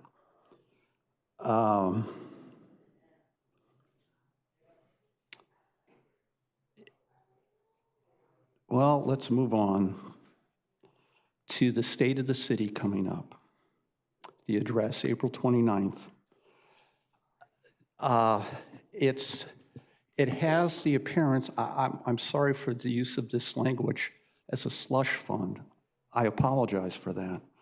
But I went and looked at the sponsors of last year's event. And here's just a few of them.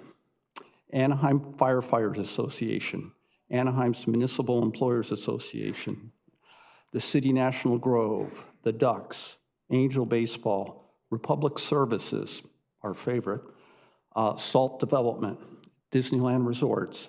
Now here's the troubling one, Visit Anaheim. We're still trying to get 1.5 million back for them and they're contributing. That's just unseemly. And then this is maybe even more questionable. The Anaheim Public Works and Anaheim Public Utilities departments are giving money for this or gave money last year. I trust it won't be this year because we have a deficit of 40 million if you include the deficit bond. And then, well, life goes on.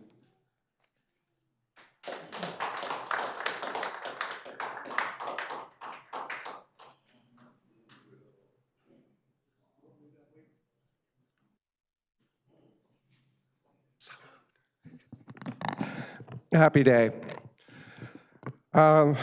This morning, Katrina Foley shared that her grandmother had passed away. So I wanted to, Mayor Aiken, you and Katrina Foley are friends, so I wanted to express condolences and sympathies. 'Cause as friends, you kind of share family. Which kind of leads me to share, we're Catholic. And one of the things that I've noticed, it's a shame, is that from probably her last few years, she was afraid of me because of what Katrina Foley was thinking that I had said. And it's a shame because also Yesenia Rojas, she's traveling the world right now. She's a leader in Mexico. And so now she has to carry those lies that the Anaheim police said, or those false tests, bear false witness. So she has to carry those false statements around. She has to remember, Anaheim police officer said that I was resisting arrest. And right up to the mayor and the city council, everybody agrees with that. And you've kept her $350. And everywhere she goes, she has to remember that. It's not that it's true or it's real. I mean, during the riot, she saw that Anaheim police were firing weapons into the crowd. And she had 3 small children, and she huddled over them. I mean, she's a hero. She should be brought down here before the meeting and given an award for that. But because it was Anaheim police using less than lethal, and it's a shame, less than lethal kind of refers to a full-grown adult, not a child. So one of the things I noticed at the county board meeting was they spent 2.5, almost 3 hours talking about the plea agreements by Andrew Doe and Harry Sadu. And it's amazing because we've presented evidence to you. I've even presented a plea agreement. I think maybe even 2 of them, one from the city of Anaheim under City Attorney Brian Fox, and these are forgeries. My signature's not on there. Nobody should have to wait years to have that document reviewed. You're fully capable of spending 5 minutes reviewing the document and seeing that one of the requirements is that it's been signed or agreed to without threat or force or fraud. That's one of the instructions on the plea agreement. Yet right there, it's written in because of fraud and threats by the defendant, me. So rather than waiting years for Yesenia Rojas and many other people who've been impacted, myself, and this isn't just me, as I've mentioned, I have to go home and tell my mother, my Catholic mother, the same thing. My mom's Irish too. Happy day. Reconsider. Look into it now, not later, okay? And not just mine, but everybody else's. Mayor and City Council, that concludes our in-person speakers. Noting for the record, we did receive electronic comments for tonight's agenda. 1 public comment on item 16, 3 on item 17, 8 on agenda item 18, and 8 general comments. Each were distributed to the City Council as well as posted on the city's website and publicly available at anaheim.net/public comment. Thank you. So we're going to now close the public comment portion of the meeting and move to council communications. Are there any council members with items to share? Start with Council Member Kurtz and then Council Member Maz. Thank you, Madam Mayor. I want to comment on, I failed to pull an item that was on consent at our last meeting. It was item 21. And it recognized, we voted on an ordinance that recognize the city's commitment to its employees who are reservists in our nation's military. With that vote, reservists that might be called to active duty will receive health care coverage for themselves and their dependents. We'll continue with the city health care system. And the city will also make up the difference between their military pay and their current salaries. I'm sorry I didn't recognize that last time round, but I'm very proud that our city took those steps. And so I thank you to the city staff for initiating that ordinance. I have one slide.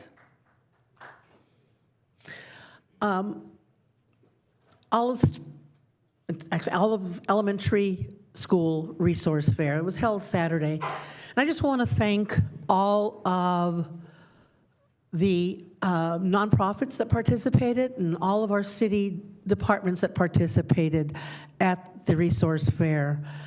We had, I think, every student at Olive Street Elementary School was in attendance. It was great.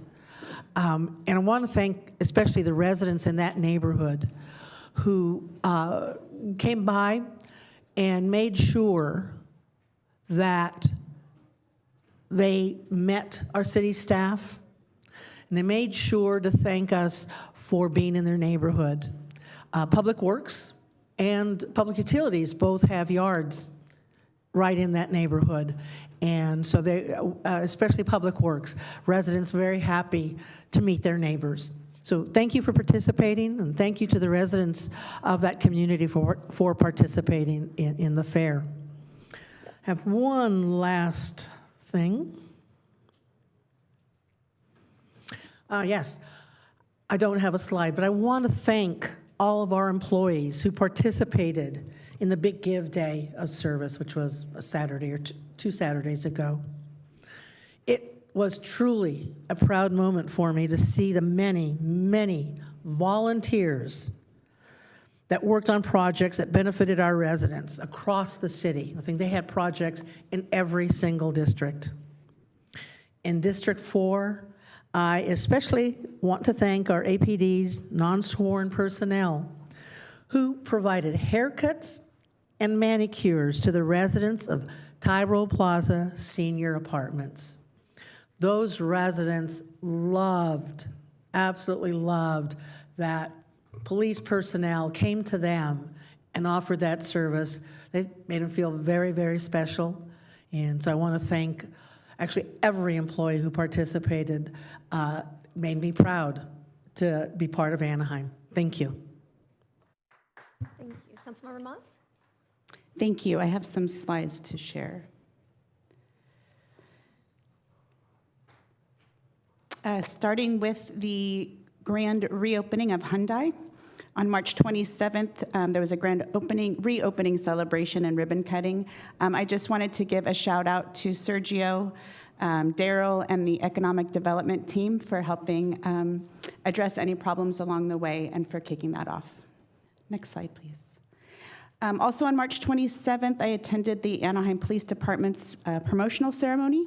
I would like to wish a congratulations to the Police Investigative Technician Ashley Nelson, Senior Secretary Melissa Schindler, and Record Specialist Jolyn Vaccaro. On March 28th, I attended the VFW Awards ceremony where we celebrated Anaheim Firefighter of the Year, Francisco Mora, Police Officer of the Year, Matthew Staquiak, and then we had a couple of students who wrote wonderful essays. Elliot Yee wrote the Voice of Democracy essay, and Bill Lee wrote My Voice in America's Democracy. We also celebrated Teacher of the Year, Lori Rugger, and the Scout of the Year, Robert McPhee, who is an Eagle Scout. Next slide. I just also wanted to echo my colleagues' sentiments about the Big Give. Thank you to our staff for volunteering your time. Our time is our most precious resource, and for you to give on your off time is amazing. Also, shout out to AMEA and AFSHME for providing refreshments after everybody worked hard throughout the city. Also on March 29th, we had the big compost giveaway at Angels Stadium. This was started in 2015 in collaboration with Republic Services. Hundreds of cars came through, and it was great to see our staff out there for a good cause. April 3rd, I mentioned this last meeting, we celebrated a new crossing guard in front of South Junior High. And this was a really big deal for our families. Excuse me. I wanted to specifically, again, publicly thank Brittany Milanovsky from the City Manager's Office, Public Works, and Suzanne Heath from Anaheim Police Department for getting that done.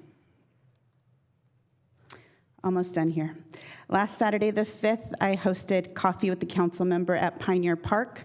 I wanted to thank the engaged residents who came out and shared their concerns as well as ideas. I look forward to working with them over the next few years. We had Steamapalooza also on Saturday, where Anaheim Union High School showed off the various departments, and I just wanted to recognize brothers from Catella High School. They tied for first place. We had Alexander and Dylan Taronis, and they tied for first place in the solar car competition. And I know APU was there to celebrate as well, so thank you for being there. I think that's it. That's it. Just wanted to say we have a few upcoming events. April 12th, we have the Easter extravaganza at Maxwell Park and several other Easter events coming up in the community. So thank you. Thank you. Councilmember Bayless, and then Mayor Pro Tem Meeks. Thank you, Madam Mayor. I just wanted to give a quick shout out to our fire department. I apologize, I don't remember the exact day. I know it was last week. We had a fire at one of our senior living facilities, and the fire department was able to show up. I think the blaze was contained within 20 minutes, is what I understand, and they made 3 different rescues, so they were able to take some of our residents on a balcony down, get them to safety. So I wanted to give them a big shout out, and then per them, they did also ask that I acknowledge the police that worked with them as well, and they said, hey, they were great in also evacuating the facility. So thank you, big thank you to both our police and fire department for that, so thank you.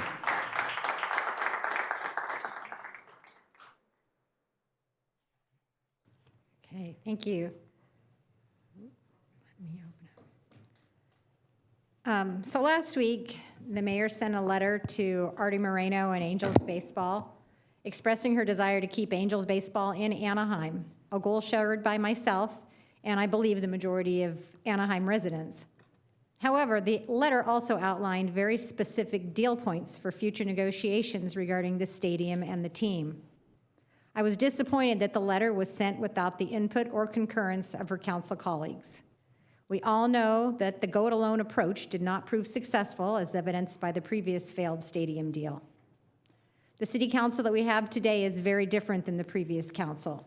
Time after time, we have proven to be a very collaborative spirit. We work as a team for the betterment and the success of Anaheim. Although often sharing different points of view, we have respectfully disagreed and moved forward in service to Anaheim. This council has collaborated on and approved big projects together. The OC Vibe is rapidly coming out of the ground. The fruits of Disneyland Forward will generate some exciting announcements in the very near future. A new agreement with the Angels could be the next big project, but it must be done with thoughtful collaboration. So many are quick to be critical of this current state of affairs surrounding Angel Stadium. Sacramento, media, even former council members and others. They're forgetting where we were and what this council has addressed the last several years. We have settled a lawsuit breaking ground on a new fire station. The state audit was completed.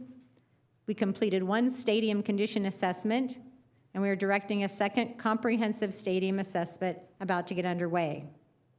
All these issues were inherited by this council, but they're moving forward through collaboration with solutions. And together, we can do hard things.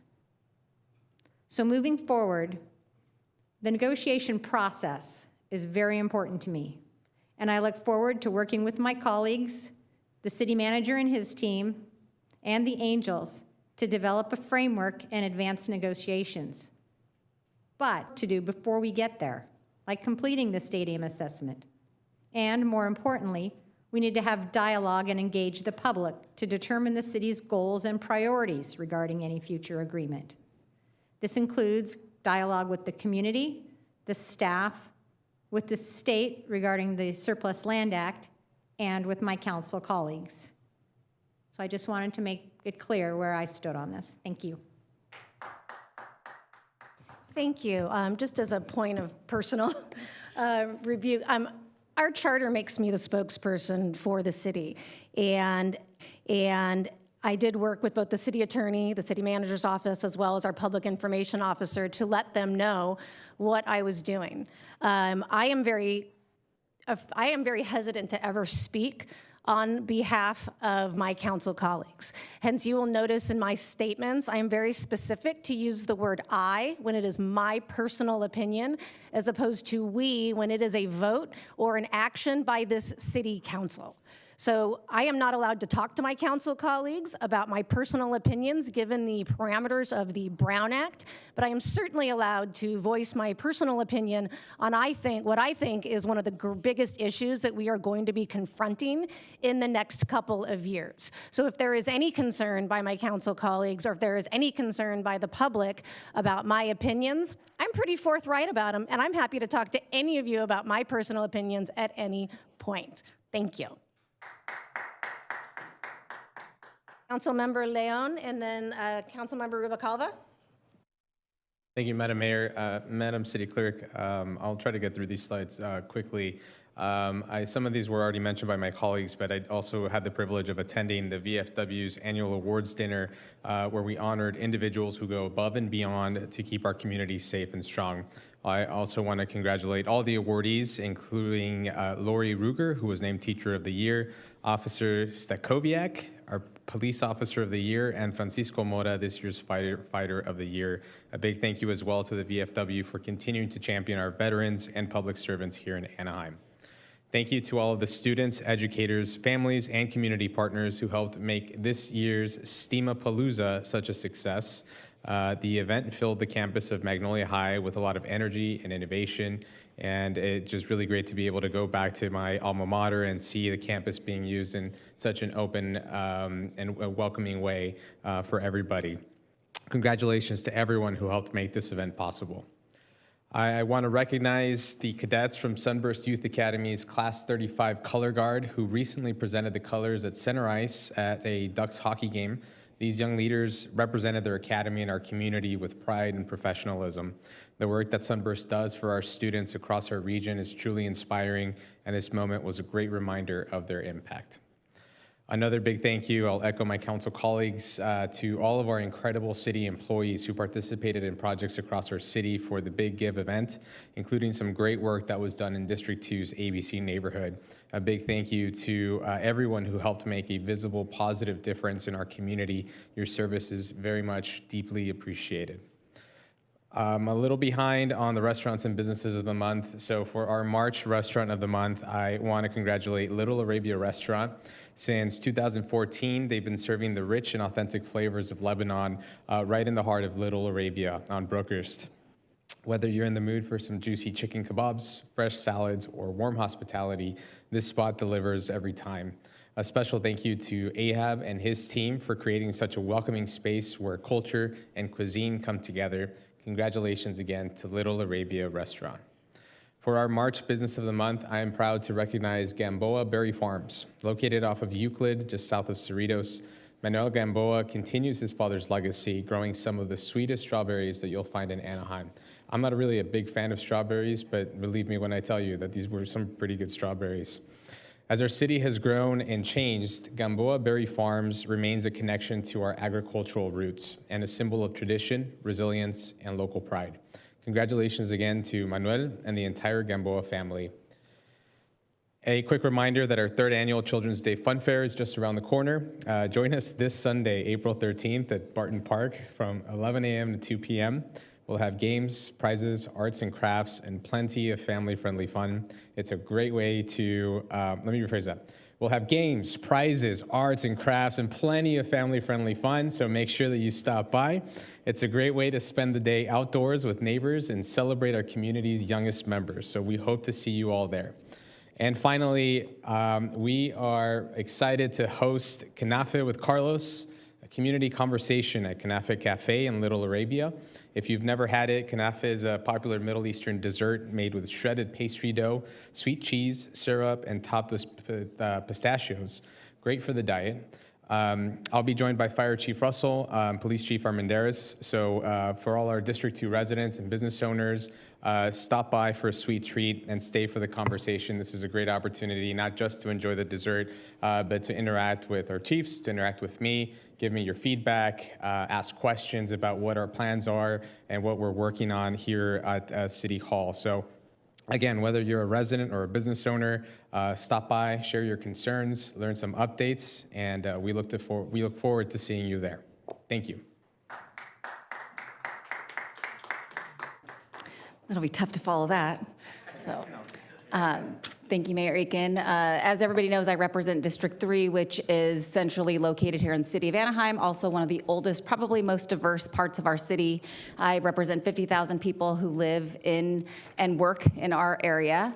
I focus really on quality of life issues as a council member and also on initiatives that are around women and public safety. With that, I'd like to share a few of the things that I have done in the district alongside many of our partners and also highlight some of our Anaheim PD teams. So here featured is I'd like to congratulate our Anaheim PD teams who ran in the B2V, which is the Baker to Vegas, Anaheim Elite Running Team, and Anaheim Slugs for their outstanding performance at the B2V 2025, making Anaheim proud once again. I believe we brought them into council last year, and perhaps I will be asking to do that once again this year. The Anaheim Elite Team placed 5th overall, maintaining the title of fastest team in Orange County. The Anaheim Slugs placed 58th overall out of 258 teams. The Baker to Vegas B2V Challenge Cup Relay is a 120-mile, 20-stage foot relay race for law enforcement teams, starting in Baker, California, and ending in Las Vegas, Nevada. So I'd just like to congratulate our Anaheim PD. I know that there is one person in the back who actually participated, so I'd like to congratulate Officer Castro on representing not only the females in Anaheim PD, but also our department. Thank you. Next slide. I know many have already mentioned this, but I just wanted to highlight the big give. I know I'm not an employee of the city of Anaheim, but my husband is, and my dad was a city employee for 40 years. So it was an honor to work alongside many of our employees in recognition of Cesar Chavez Day, which is something that's near and dear to my heart as a Mexican-American who resides in the city. But I did get to participate in a cleanup at Higher Ground, and we had the opportunity to honor the CEO here tonight. But I got to power wash, which was actually a really fun thing to do. It's therapeutic, so if anybody ever has the chance to do it, I highly recommend power washing somebody's sidewalk. And we also got to do this alongside Anaheim Fire and Rescue, as well as Public Utilities. And as you can see, these adorable kids were there with their parents in participation of the Big Give as well on that day. As I mentioned, I also focus on women's initiatives and making sure that not only we are representing women in Anaheim's employees, whether it's in Anaheim PD or just in positions that are high ranking in the city. I host a women's event called the Women in Leadership Summit. This is the 3rd annual event. I'd like to recognize the fact that it was a sold out event. Does bring together many of our female electeds across the county. I also want to thank our amazing sponsors. Anaheim Police Association and the Association of Orange County Deputy Sheriffs were among a couple of them.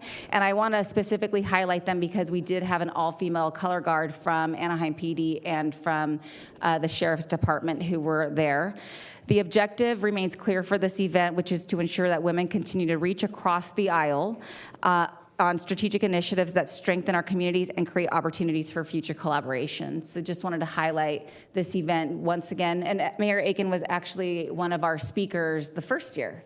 So we continue to make progress in our county. So this is just a special, we have a little wrestler who wrestles with my daughters, but she's also an entrepreneur and an Anaheim resident. I wanted to highlight her business. It's Little Chef. If you're ever looking for baked goods, I highly recommend that you purchase it from Little Chef. She actually does participate in the Fullerton Farmers Market, but she provided all at no charge all of her baked goods to a banquet for the wrestling team. And as you know, wrestlers don't eat very much, so they gobbled up all of those baked goods. It's off season. I also just want to highlight, so one of the things in my district is quality of life. This is Emerald Point, which is a new housing development. And like I mentioned, District 3 is probably one of the most diverse districts in the city. We have our historic district. We also have a very low income working class area. And then we have newer development that is arising in commercial areas. This one happens to be right off of Lincoln and Euclid. They have had some growing pains in this area with a significant amount of unhoused population, unfortunately, residing and impacting their quality of life. I like to thank our Anaheim Police Department as well as Public Utilities and our Housing and Community Development for really taking charge, as well as code enforcement, for really making sure that we're working alongside the developer, which is not really a responsibility of the city, but as good partners, we want to ensure that the residents who have invested in our city are comfortable where they live. So we are working through many of these issues. Sandra Alozo has been part of this initiative as well. It's been going on for quite some time, but we are making progress. And I'm happy to report that we were there this past week and helping to address some additional issues. And then I think this might be almost the last thing, but I also just want to congratulate Anaheim residents who were part of the Cookie Entrepreneur Thousands Club. They also attended in the Anaheim Suite, hosted by many of us who donated our tickets at the Angel Stadium's Girl Scout Night this past weekend. So wanted to highlight 3 of these young ladies who work really hard, future businesswomen, or actually they're currently businesswomen, so just wanted to recognize all of their effort. And then Mayor Aiken, if I could just ask that you close the meeting in memory of Virginia Caroline Wilcox Spence, who spent 43 years as a teacher in Anaheim Elementary School District. She turned 101 on September 30th, 2024, and unfortunately she passed this week. And that concludes my council comments. I'm writing that down for me. Thank you. Thank you. So we're now going to move on to the city manager's update. Mr. City Manager, do you have anything to report? I do. Thank you, Mayor, members of the council, and public. I was proud to share the amazing work that Anaheim does in restoring our public spaces. I was part of the city manager panel at the Orange County Council of Governments conference last month. The theme was collaboration and innovative problem solving. I shared insight on our citywide initiative to address homelessness called Restoring Our Public Spaces. It has truly been a joint effort, including almost every city department, county and state agencies, nonprofits, and service providers. The collaboration has been absolutely critical in addressing homelessness from every angle, with compassion first, enforcement last. Our public safety teams continue to support our community and our kids. Anaheim Fire and Rescue and the Anaheim PD joined the Team Kids program. It helps kids with empowerment, helping them discover their capabilities and power to be leaders. The kids held a charity carnival at Maxwell Elementary School to raise money for Orange County Animal Care. As has been mentioned, the Big Give was recently held here in Anaheim. I do want to mention, though, that in as much as I certainly appreciate all the thank yous from the dais for our city employees, this event also marked the end of our annual giving campaign. This is our city employee campaign where we give annually to help financially Anaheim's nonprofits. And finally, our Anaheim Emprendedores program is back. This free 8-week class is for Spanish-speaking entrepreneurs here in Anaheim. They'll gain business skills and expert knowledge on how to start, market, and grow their business. Whether someone is just starting out or looking to level up, this is an opportunity they won't want to miss. Classes are every Monday from April 21st through June 23rd from 5 to 7 p.m. Spots are limited, so anyone who's interested shouldn't wait. More details on anaheim.net. Thank you, Mayor. Thank you, Mr. City Manager. So we will now recess the City Council to address Anaheim Housing Authority consent calendar items 1 and 2. Before us, is there a motion? I'll move. Second. We have a motion and a second. Please vote.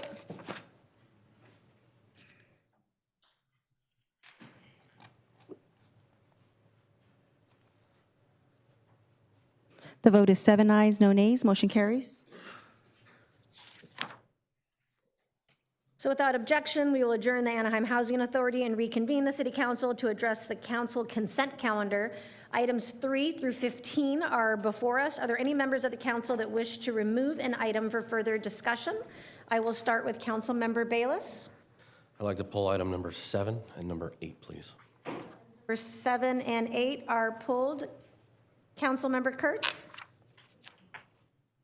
I'd like to pull items 6 and 12. Thank you. Council Member Maz. Thank you. I would also like to pull item number 12. Thank you. So the remainder of the calendar is before us. Do we have a motion? I'll move the balance. Thank you. I'll second. Thank you. Please vote.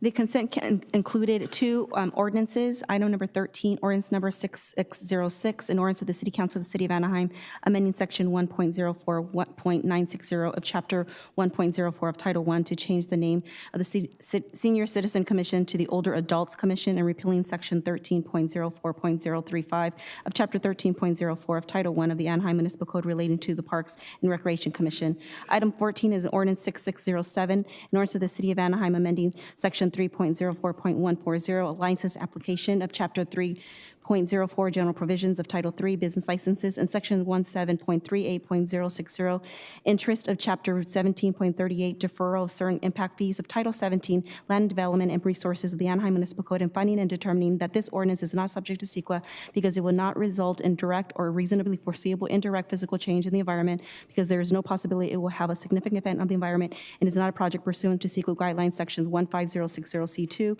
15060C3, and 15378.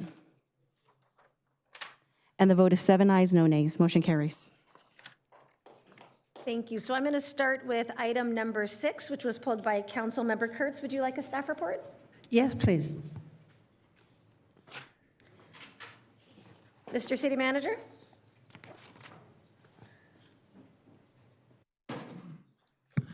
Ask for a staff report from our purchasing manager, please.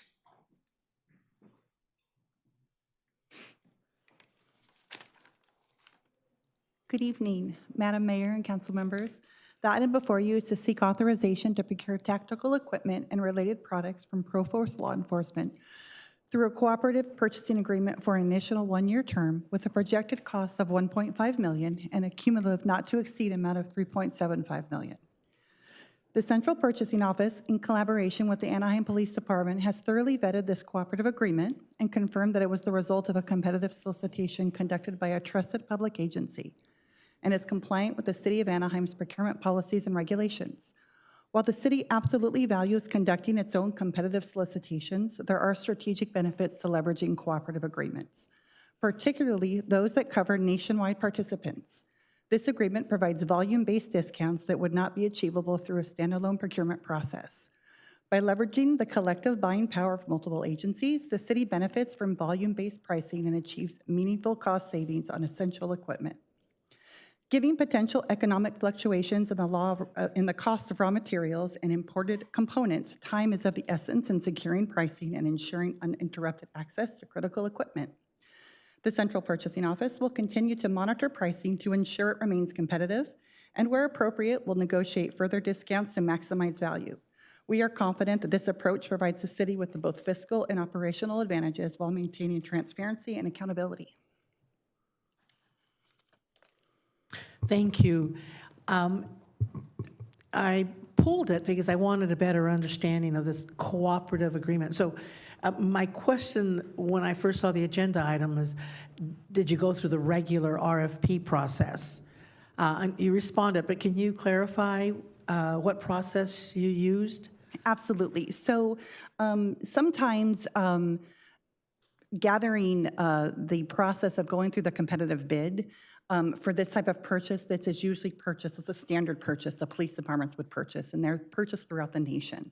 So to allow us to take advantage of that volume discount, we would use a competitive process that another government entity has already established. So the city of O'Donnell, Texas, has conducted a competitive bid on behalf of the nation to gather that volume discount nationwide that allows us deeper discounts. If we were to conduct our own process, we would not be able to take advantage of those deep discounts because we're a smaller entity than a nationwide company would provide to us. Thank you. Good explanation. So somebody in Texas did the work and we're taking advantage of it. Absolutely. However, we're still going to monitor to make sure that we're getting the best discounts. Great. I don't have any additional questions and oops. I'd like to move the item. I think Councilmember Rubalcaba has a comment or question. How did we do purchasing before? Is this a new agreement? Because it wasn't really clear in the staff report. For purchasing these items, it would be more of a, as we needed, we would purchase it. So it would cause some delays. When the police department would request these items, we would do a bid for, 30-day release, preparing it for about 20 to 30 days, a 30-day release, and then evaluate it, and then just purchasing just what was needed at that time. This approach allows us to have a more proactive approach and forecast what we're going to spend. The amount of money that we have in the staff report and the contract is just a not to exceed amount. It doesn't necessarily mean we're going to spend that money, but it allows us to have that future potential price range and allows us to get those purchases taken care of more quickly. And It's not really clear what percent or how much we are paying the consultant. Oh, it's not a consultant, it's an actually company, and there's a discount in the contract that I can provide that lists the discounted prices for a percentage on each manufacturer. There's about 200 manufacturers. Oh, no, I saw that. I actually looked at the contract. Okay. But my question is, what's the benefit to this company for us to now be contracted with them? How much are they making off of the Anaheim Police Department? Basically, we're purchasing the items, and they're just, whatever their price is, they give us a 10% discount off their list price. And so when we request, the process goes that we request a quote for what is needed. The police department will request a quote for the exact items that they need. They provide us the quote, and then we don't move forward until we confirm that quote. So they're just basically making the How did you assess the benefits of this? So did you do a cost analysis? Because if you're going to be able to forecast with them, how come we weren't forecasting before? I could not answer that question about how my predecessors approached it, but it was more of an approach on the as needed, which caused delays, and this approach allows us to plan better. And I'm sorry if I'm not answering that question, but it just allows us to plan better for the purchase that we're going to make in the future, rather than being one at a time bids every year or so, or every 6 months, because there's a delay in those purchases when we do that. So this allows us to expedite those purchases. So if I can add on a couple Please. things. So our purchasing manager is newer to the organization, and she brought this concept of piggybacking, which is very common in the public industry, to take advantage of pricing, like she mentioned, for the procurement process of other agencies. Not your question, but prior to her arrival, we were experiencing issues procuring items for the police department. And so this approach is allowing us to get better access to items needed by our PD as an ongoing basis. So hopefully we won't run into the issues we had before, where we were having issues getting needed items for the PD. Will they be helping us get cars? Chief? I wish. Yeah. So I guess, so I'm still trying to get clarity on how this company's getting paid. That is, consultants, and I don't see the benefit to all the consultants that we are consistently approving agreements for. So are you saying that the 10% will be what they earn? They'll be taking 10%. It's just not clear how they're getting paid. And so I want to know what the benefit to them is for us to be contracting with them. How much of our money is going to this consultant or this purchasing group? So it's not a consultant, actually. It's the city of O'Donnell, Texas, conducted a competitive bid on behalf and allowed cooperative language in their contract. And that language allows any government entity, city, county, throughout the nation to utilize the companies that participated in the bid. So all the companies that participated in the bid are the ones that sell directly to the municipalities. So there is no consultant per se. It's just a company, let's say we do a competitive bid for grocery stores, and Albertsons and Vons and all these different grocery stores bid on this contract. We just purchase directly through those stores. And so we are contracting directly with the company that provides us the equipment, and there is no consultant. We just pay direct to the company. Okay, and this is a question for Jim. Is that the reason why we have to approve an up to amount? I mean, because we wouldn't normally have to do this. They would come back to us specifically with items that are being purchased. So do you understand my question? Or why it seems to be an unclear reason why we're actually approving this up to amount? The up to amount is, the initial contract is for 1.5 million, because that is how much they decided they needed for the first year. And we can come back every year to share what they plan on purchasing every year. But this allows them more freedom to purchase it as needed, instead of going, every month or every 6 months or every year to describe the purchases that they need. This is how much they plan on spending based on their previous purchases. And so this is what they anticipate on spending in the future. So it's a forecasting approach. So then we get a benefit of up to $1.5 million worth of equipment from this group. We're not telling them what to purchase. So they're purchasing a bulk amount of equipment, and then we have credit with them for up to $1.5 million? No. So how it works is it's an established contract, and that's our budget. The 1.5 million is just the forecasted amount that we plan to spend based on the needs of the police department. They may not spend that, but this is the amount that they have budgeted to spend and the items they plan on purchasing that they found a need for. And then for the next 3 years, we can elect to renew that contract. If they have a continued need for this tactical equipment, then they can issue their purchase orders and purchase additional equipment as needed. So it's an as-needed contract based on the need of the department and the tactical equipment and the situations they have arise during the course of their operations. But 1.5 million will be given to them? No, just up to. 1.5 million is just the purchase.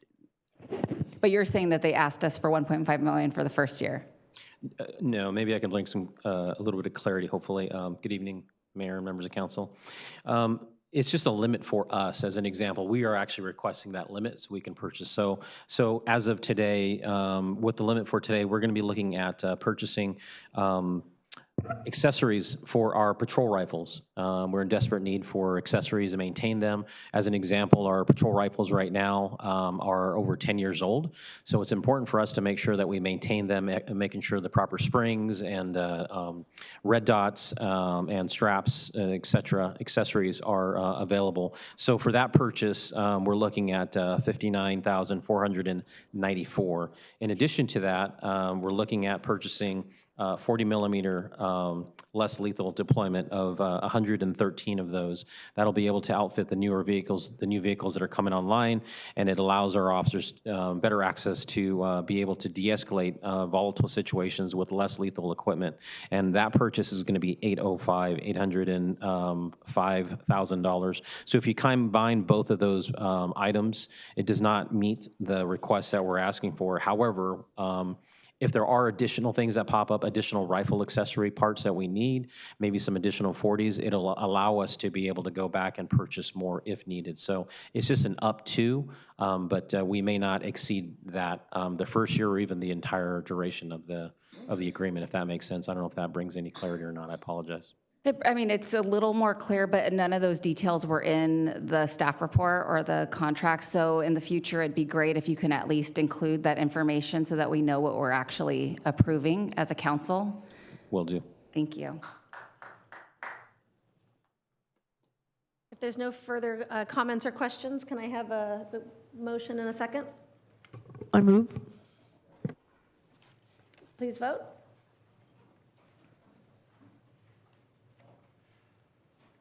The vote is 7 ayes, no nays. Motion carries. So the next item pulled is item number 7 by Councilmember Bayless. Would you like a staff report? Thank you, Madam Mayor. I don't believe a staff report is necessary, but what I was hoping is that, the chief and his staff has done a good job at some of the community meetings that are out there to keep the community up to date. We're going to lose Station 4. I know they're moving over to 11, but I was hoping he could just give us a quick timeline of what he believes the construction is going to be, and then how the services will be continued throughout District 1 and 2. Certainly. Good evening, Mayor Pro Tem and Council. Good question. So if awarded tonight, we're looking at starting the remodel project on Fire Station 4 the middle of May. And we're estimating that to be a 12 to 14 month build, pending on delays for weather or other things, to have that completed and then reoccupy that fire station there on Orange Avenue. And do you know approximately when the construction will be completed? Sorry, we're estimating the middle of 26, year 26. So July 26, roughly? Roughly, yes, sir. And in the meantime, then, there will be no, the service to the residents will not decrease at all? That is correct. The same amount of fire companies will remain in service. As you mentioned, the engine company at Fire Station 4 will be relocated to Fire Station 11, which is just west of Beach Boulevard. They will continue to respond into that area. We also have our automatic vehicle locator or closest unit response for areas that may be closer to our Fire Station 6 or Fire Station 2 to drop down and pick those calls up to minimize the response times, as well as our other things that we have in play for response time. But they will stay out in the west end of Anaheim in that area and respond on calls from Fire Station 11 until they reoccupy that station. Perfect. Thank you, Chief. If there are no other questions, I'll move the item. We have a motion and a second. Please vote.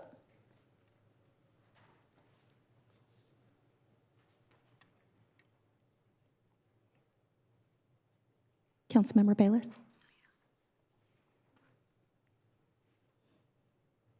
The vote is 7 ayes, no nays. Motion carries.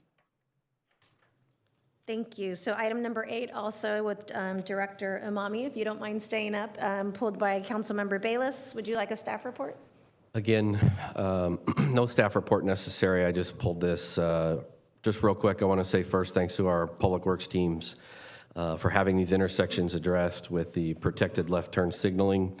The intersections that you can see up here that we're talking about is Ball and Western, Orange and Western, Orange and Dale, and also Broadway and Broadway at Manchester. I know a few of these intersections are among the city's most challenging and experience a fair number of accidents. Improving traffic safety throughout the city is something that I'm committed to and I've been working to address, and I'm very excited to see these improvements coming. I look forward to getting these intersections taken care of as soon as possible, and I'm confident that yet this is another step we're taking towards making Anaheim streets as safe as possible for our residents. And with that, if there's no other questions, I'll move the item. Thank you. I think we have one comment or question by Councilmember Kurtz. Comment. Thank you for including Broadway and Manchester. It is a very challenging intersection. And on behalf of the residents that drive that area, again, thank you. One question, when does construction start?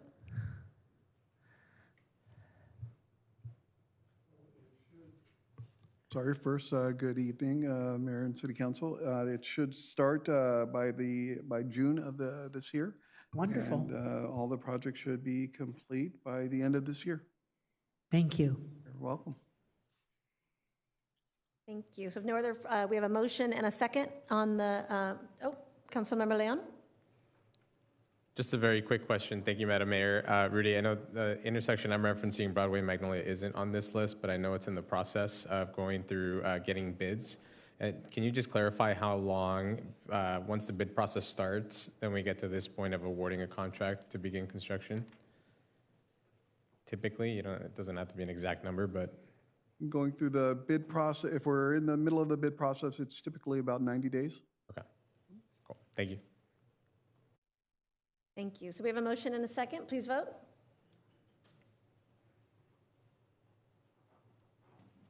And the vote is 7 ayes, no nays, motion carries.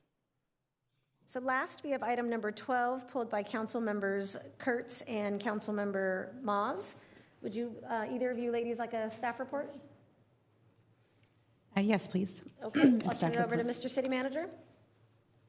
I'd ask for a staff report from Director Stepter, please.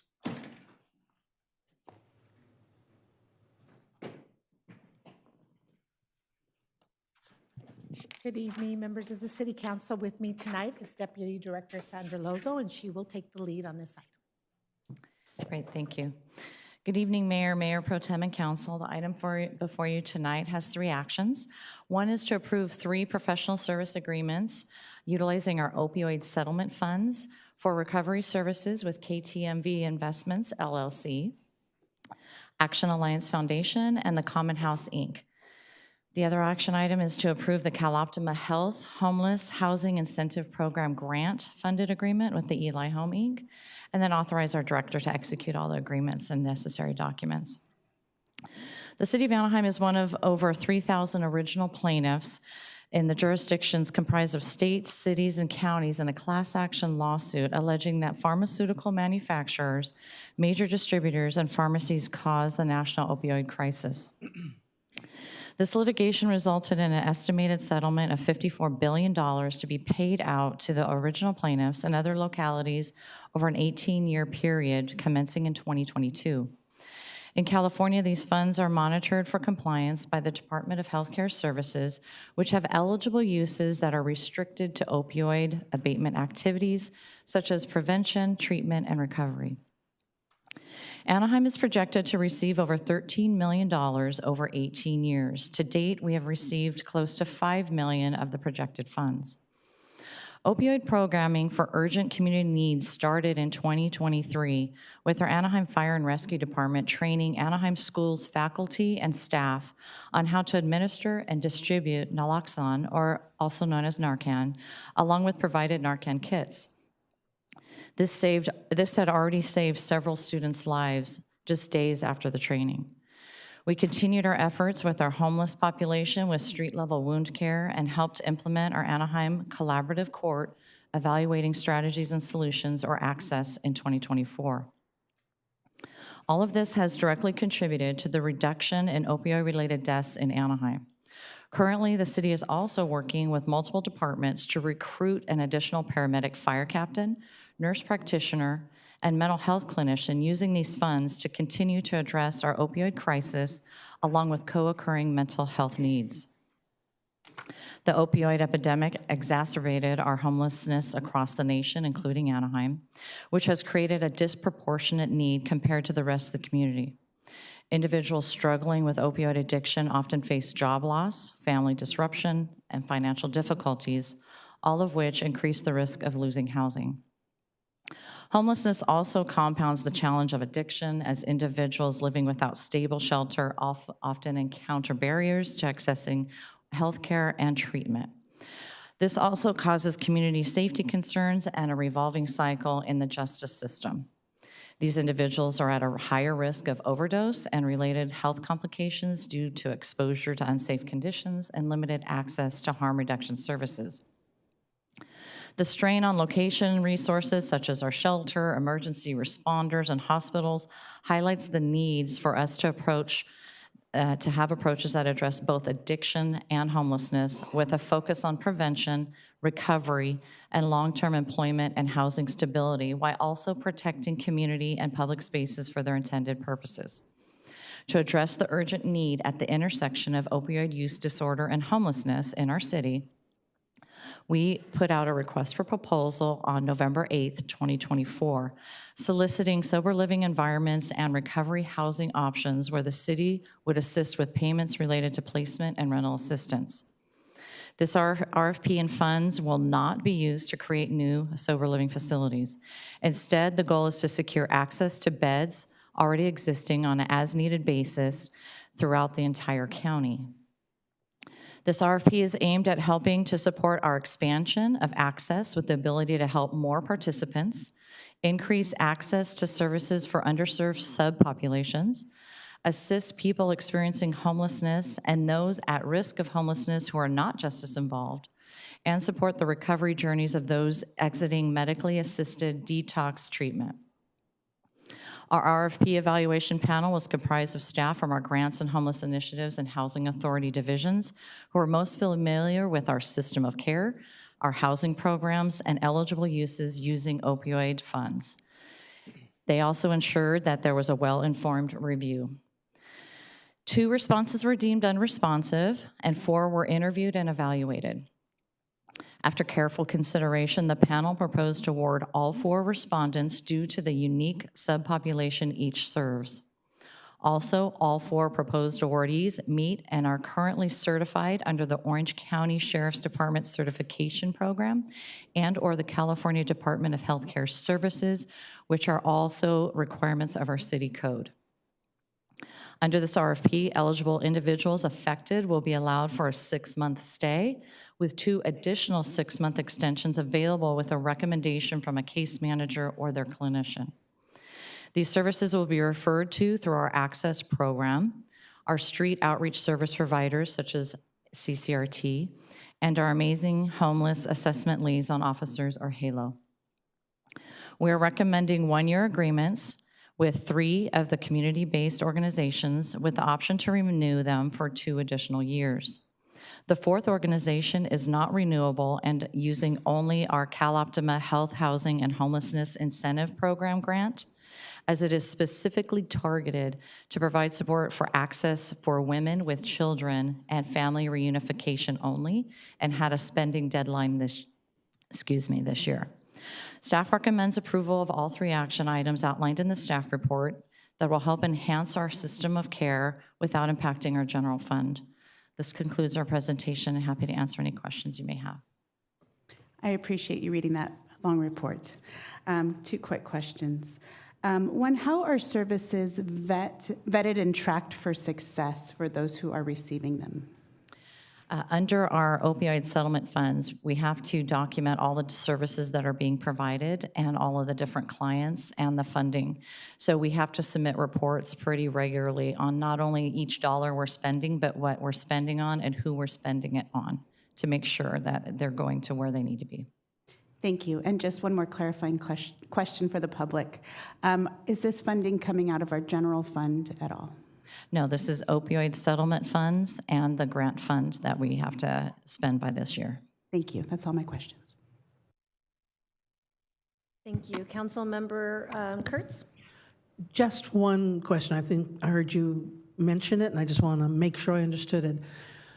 Any of the places that we would that we're contracting with are certified through the Orange County Sheriff's Department? Is that what you?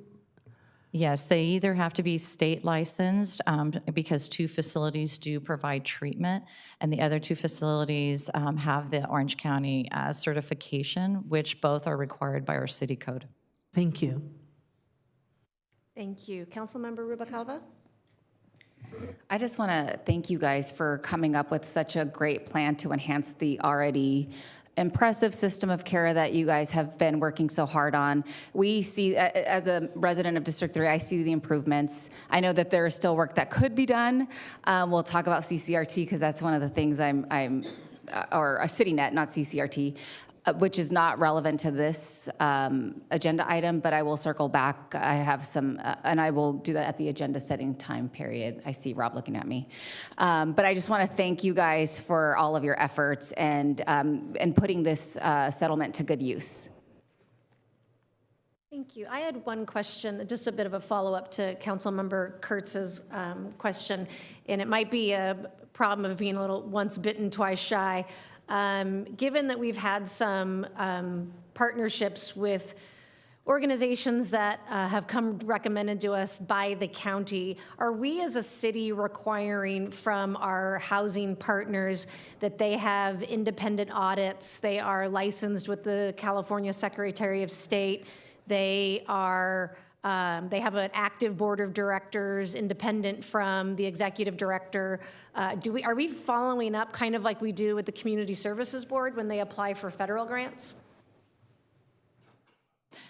Thank you for the question, Mayor. So the opioid settlement funds is not a grant, but it has similar features to it. So I would have to answer the question partially. There are some of those same requirements where we have to identify who we're using, that they do have the proper permits and licenses and that sort of stuff. And then we do have audits by the opioid settlement funding administrator. Thank you very much. And taking your feedback into account, certainly if those things, if there's opportunity to strengthen things, we can always go back and look at our contracts. All of our money is always, we never upfront money, it's always reimbursement. And so one of the checks and balances that we have is our staff goes through bills with a fine tooth comb, sometimes a little overkill with that, but that's one of the ways that we have checks and balances, not only of what they're spending and how they're spending and the frequency. So things like boards and what have you is probably something else that we can circle around and ask for like on an annual basis or something of that nature. That wouldn't be a difficult add. Yeah, and I just think something, what I was meaning with the Community Services Board is that we require independent audits of the organizations for them to even apply. And I think that's something that, just given some of the issues, not in this arena, but with the county, with COVID funds, with other organizations, I just want to make sure that we are, dotting our I's and crossing our T's, that we are working with upstanding organizations for our residents.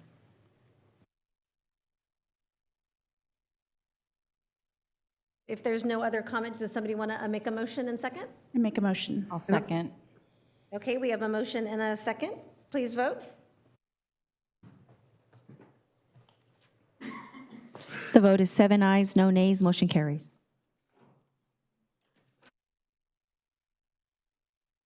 So we are going to move on to our business calendar. Item 16 is an update on the Rebuild Beach Initiative, and the progress on the 39 Commons development is requested by Councilmember Bayless. Mr. City Manager, can we have a staff report? I'd ask for a staff report from Deputy City Manager White, please.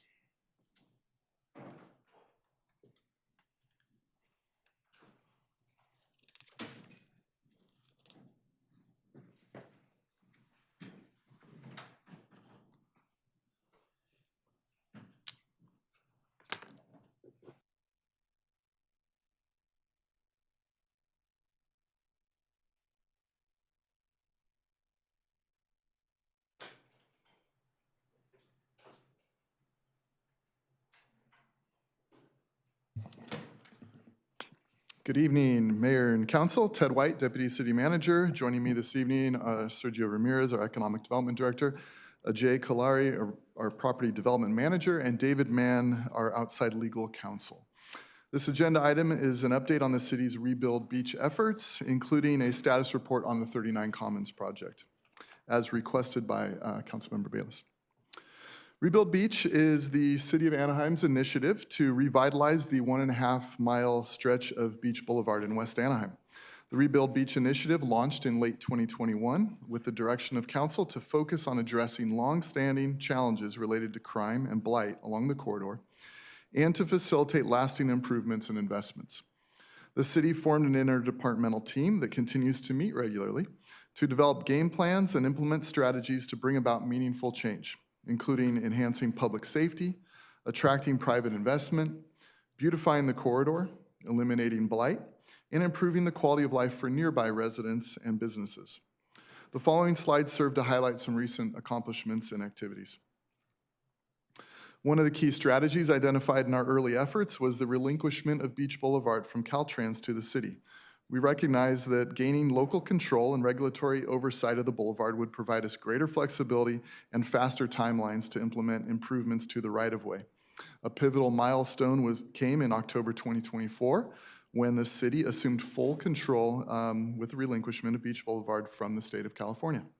Work is now underway on Phase 1 landscaping in the center median, as shown on the slide, and Phase 2 will expand enhancements to the Beach and Lincoln Avenue portions of the boulevard beginning in mid-2025. In addition to these beautification efforts, a $25 million utility undergrounding project is currently underway and set for completion late in 2025. By relocating overhead power and communication lines underground, both reliability and aesthetics, along the corridor are being improved. Simultaneously, the street level experience is also being enhanced with energy efficient LED lighting and new infrastructure, increasing both safety as well as nighttime visibility. Public safety has been and continues to be a cornerstone of the Rebuild Beach initiative. The Anaheim Police Department, in partnership with state and regional agencies, has led an aggressive, sustained effort to disrupt crime and restore a sense of safety along beach. In 2024 alone, APD responded to over 6,000 calls for service along the corridor. That same year, officers served 15 search warrants targeting illegal drug operations, gambling establishments, and other illicit activity. Monthly prostitution enforcement is conducted by APD along with the Regional Human Trafficking Task Force to combat exploitation and support vulnerable individuals. The results are tangible. In 2024, police made 477 arrests related to drugs, prostitution, outstanding warrants, theft, and related offenses. High-visity surveillance cameras and automated license plate readers have been deployed as both deterrents as well as investigative tools. A city attorney is dedicated specifically to prosecuting violations along Beach Boulevard. The department's mounted patrol unit, as shown, continues to provide a strong, visible presence in the area. Another key priority of Rebuild Beach has been confronting the role of poorly managed and problematic motels that have enabled criminal activities along the corridor. The team has used various tools to address this challenge, including education and outreach to motel owners and operators, direct code enforcement actions, amending land use entitlements through the public hearing process, as well as city audits of motel operations. The city's Housing and Community Development Department has identified strategic opportunities to acquire properties that make sense for future residential development. The city has acquired and demolished several motels, including the Silver Moon, Americana, Covered Wagon, and Anaheim Lodge. Most recently, the Rainbow Inn was acquired in late 2024 with demolition scheduled for spring of this year, just the next month or so. So what comes next? Redevelopment is taking shape throughout the boulevard. An RFP for the former Silver Moon and Americana motel property yielded a transformative plan from the partnership of Brandywine Development and Innovative Housing Opportunities. They'll be developing 47 affordable intergenerational rental units, 60 for-sale townhomes, and a mixed-use commercial component, with construction slated to begin later this spring. The former sites of the Covered Wagon, Anaheim Lodge, and Rainbow Inn will be combined into a 2.7-acre parcel for future housing development as well. We're pleased to see that private investment is following public action. More than 40 townhomes are being constructed on the south side of Lincoln Avenue, just east of Beach Boulevard. And thanks in part to the Storefront Improvement Program, local businesses are investing in upgrades, contributing to a more attractive and vibrant corridor, including a remodeled grocery store at Lincoln and Ball to better serve the surrounding neighborhoods. Rebuild Beach is a model for corridor transformation. It does require sustained, long-term investment, but the efforts have been impactful: safer streets, higher quality of life, and renewed economic vitality. I'd like to turn the presentation over now to Sergio, and he'll give us an update on 39 Commons. Thank you, Ted. Good evening, Mayor and City Council. Again, I'm joined by Legal Counsel David Mann and our Property Development Manager, Jay Kaluri. In addition, we're joined by our environmental consultants, Tetra Tech, and 39 Commons developer, Brett Foy of Zellman, who's in the audience. One of the most important properties along the Beach Boulevard corridor is that of the 39 Commons site, or as many of us who've been here some time knew it as the Westgate site. The site is a former landfill that, if redeveloped, can be a major economic engine in West Anaheim. However, redevelopment of landfills is challenging and can take a long time due to the complexity of redevelopment and oversight by many state agencies. Today, we will provide a brief history, overview of the project, and status of the various phases of the 39 Commons project. We recognize there may be detailed questions about the project, and due to the allotted time, we are happy to schedule one-on-one briefings with you as a follow-up. By way of background, the site is located at the northeast corner of Beach and Lincoln. The property is 30 acres in size and comprised of 4 separate landfills: the Anderson, Davis, Rains, and Sparks pits. The site also includes area of non-landfill terrain, that is, area generally located close to the edge along Lincoln Avenue and Beach Boulevard. A brief history of the site. After the landfills were decommissioned in 1960, the site was utilized as a mobile home park, bike track, and retail and car dealerships were developed on the peripheral of the site. Many of us still remember the Tower Records in Circuit City on Beach Boulevard. In 1998, the redevelopment agency created the West Anaheim Commercial Corridors redevelopment areas, which included Beach Boulevard and aimed to revitalize the area. At that time, the redevelopment agency began assemblage of the Westgate site. Over the years, there have been many attempts to develop the property with disposition development agreements in 2007 and 2016, with each ultimately expiring due to various challenges, including a drawn-out approval process of a remedial action plan by the state oversight agencies. The remedial action plan provides a technical framework for the remediation of the site. Escalating remediation costs above the initial estimates, challenges due to the 2008 financial recession, dissolution of the redevelopment agencies by the state of California in 2012, and delayed approval of the long-range property management plan by the state of California. For reference, our plan was submitted to the state in 2012, but not approved until 2015. And in 2016, a major tenant, Lowe's Home Improvement, withdrew from the development due to the delays of the long-range property management plan. In 2019, the city and 39 Commons Partner, a partnership between Zellman Development and Greenlaw Development, entered into a new disposition and development agreement. It was at this time that the project was rebranded from Westgate to 39 Commons.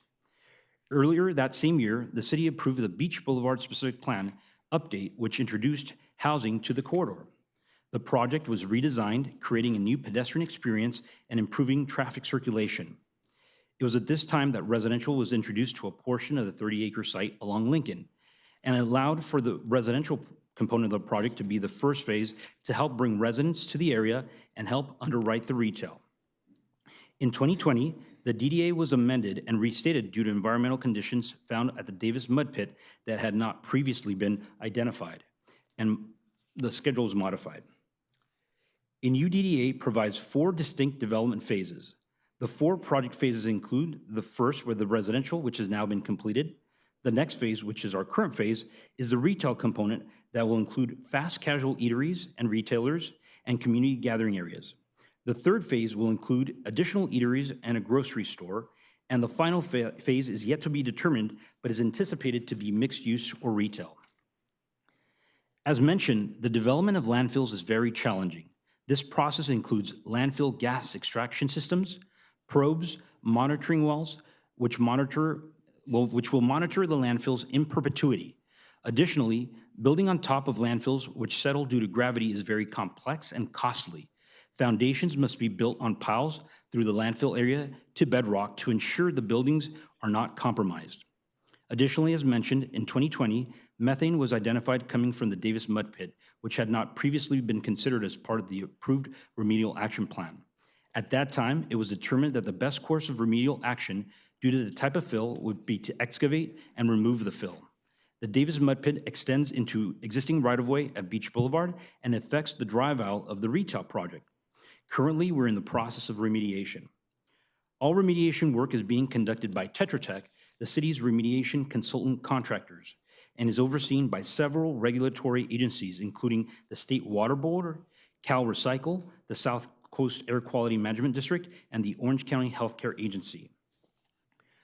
Although there have been many challenges throughout the years, and we could recognize the public's dissatisfaction with how long this project has taken, we are working diligently to bring a project forward.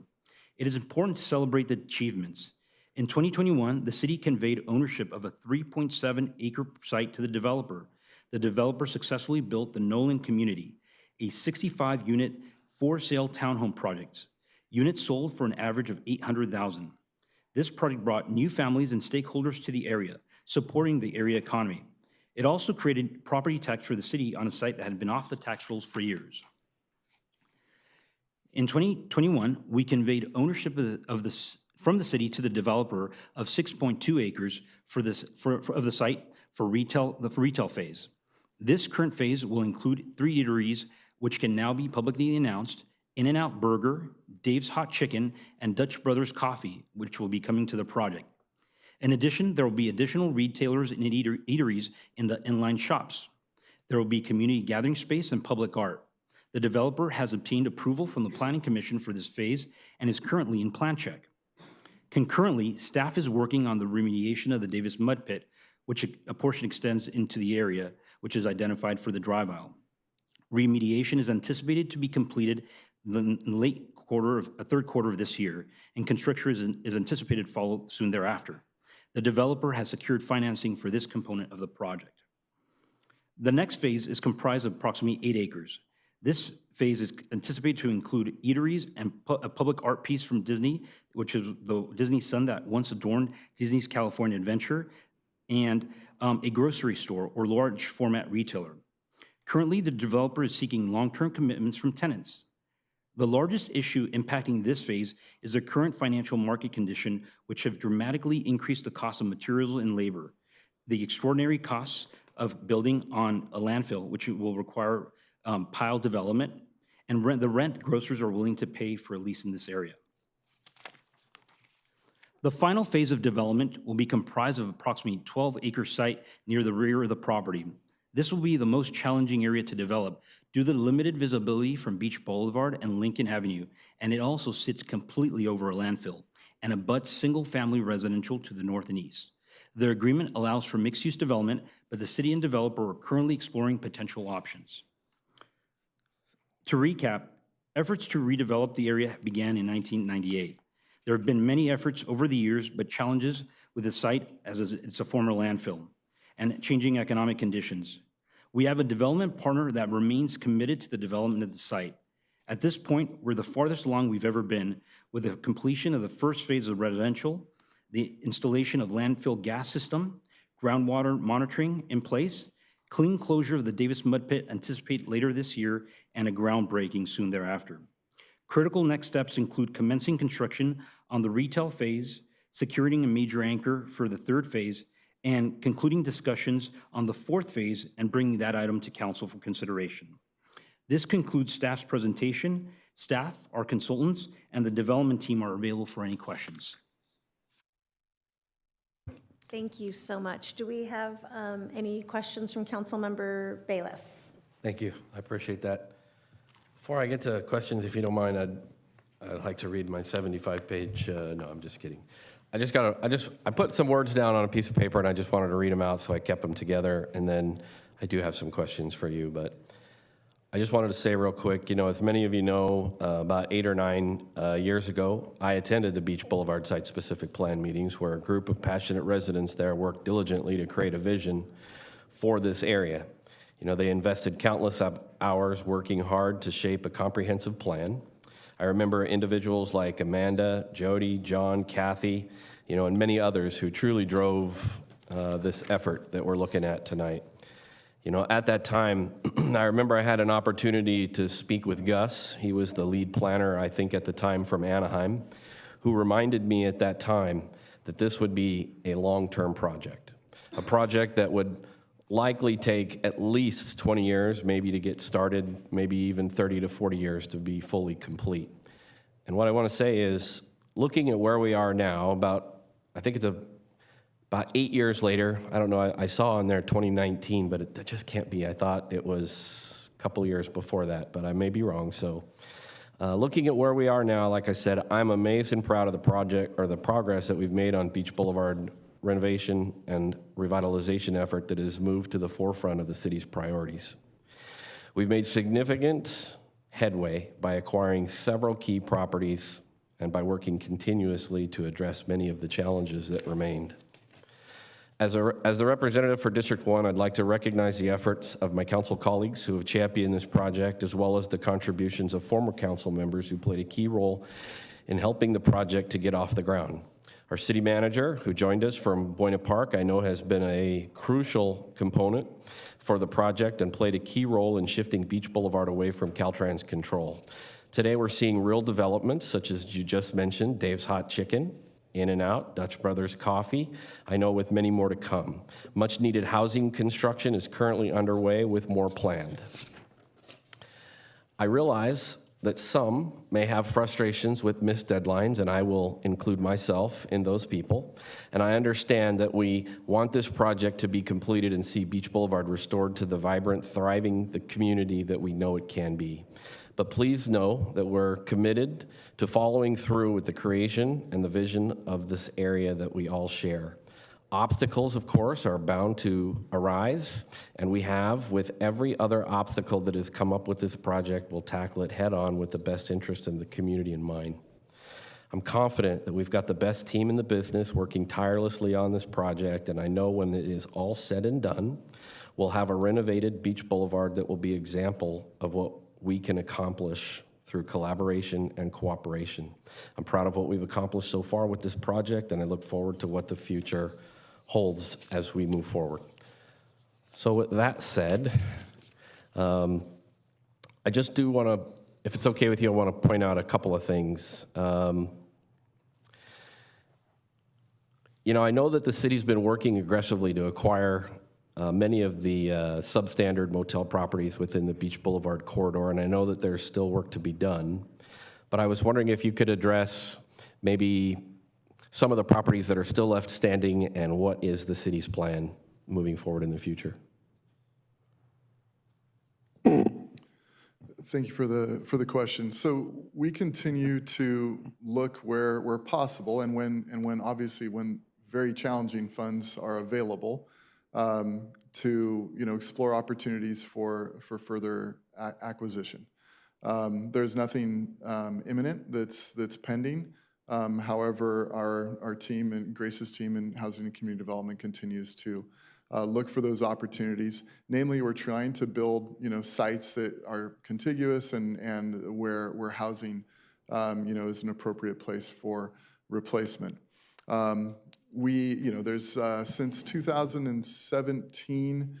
I think we had 18 motels on the boulevard, and now we have 13 motels on the boulevard. 13 is still a lot of motels, and likely still oversaturated from what a tourism oriented economy would warrant there on the boulevard.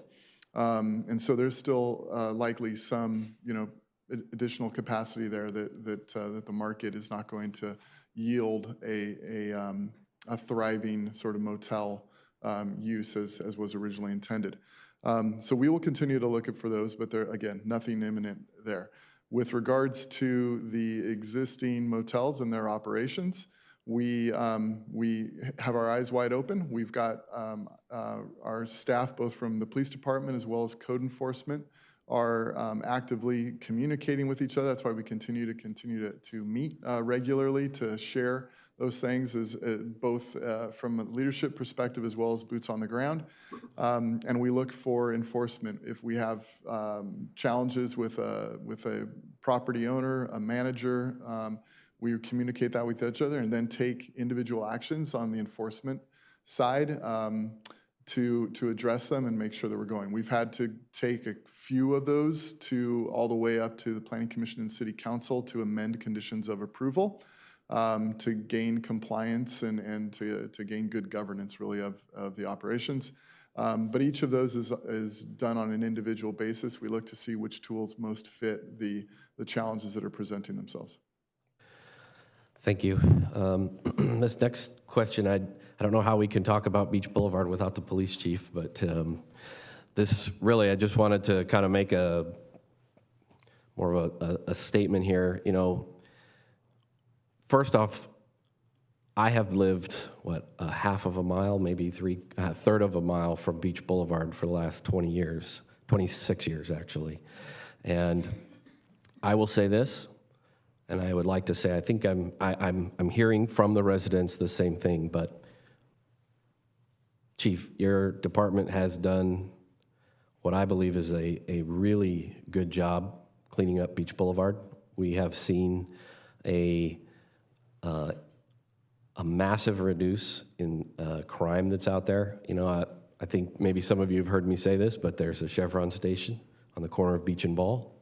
For some reason, I keep going there to fill up my truck. And, 5 years ago, let's say, I can honestly tell you, I mean, I could go there and I would witness, a drug deal going down or something like that. And I can tell you that, for probably the last year, I maybe one, but it is a lot better. So I just want to say, I understand that is going on. And then I also recognize still, and I know you guys are doing it, but we still got an ongoing problem with some of the prostitution that's out there. And I want you to just know that I'm committed to addressing that issue in a timely manner. And actually tonight, I think I'm going to bring a resolution forward, put it on the next agenda that is going to hopefully help give you the tools that you need for council support. So I just wanted to bring that up. You cannot talk about Beach Boulevard without at least looking at some of the, what's the words I'm looking for? The fantastic job, I guess, by your department, because it is substantially better. With that, I don't know, I think the developer's here tonight, right?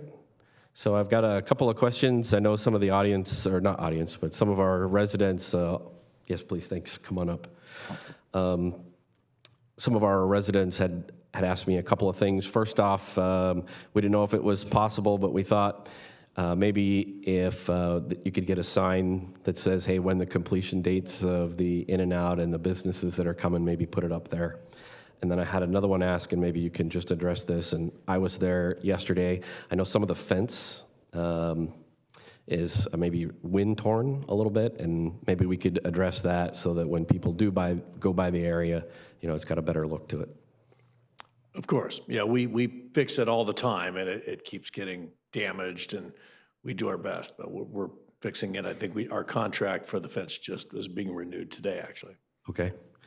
And I know like when the condos went up, we saw the big sign that said, hey, condos are coming. This is the date. One of the things I just wanted to maybe go over with that property, and please understand, I'm speaking, yes, as the council person, but I'm also speaking as a resident. And one of the things I know, we're tearing down the hotels. We still need that business revenue to come back to the city of Anaheim. We need that replacement, and we're hoping that 39 Commons is going to provide that avenue for it. And I think we're on our way with the 3 pieces that are in there, but I don't know that that's the whole sum of what we need. And it's been a very long time, and so I want business.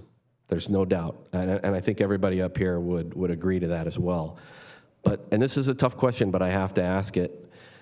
Is there a point in time, because that property has sit there now for 30 years, is there a point in time with what you think is being, we've got the grocery store, we're having some difficulties, we've got, there's construction costs, it's just environmental concerns.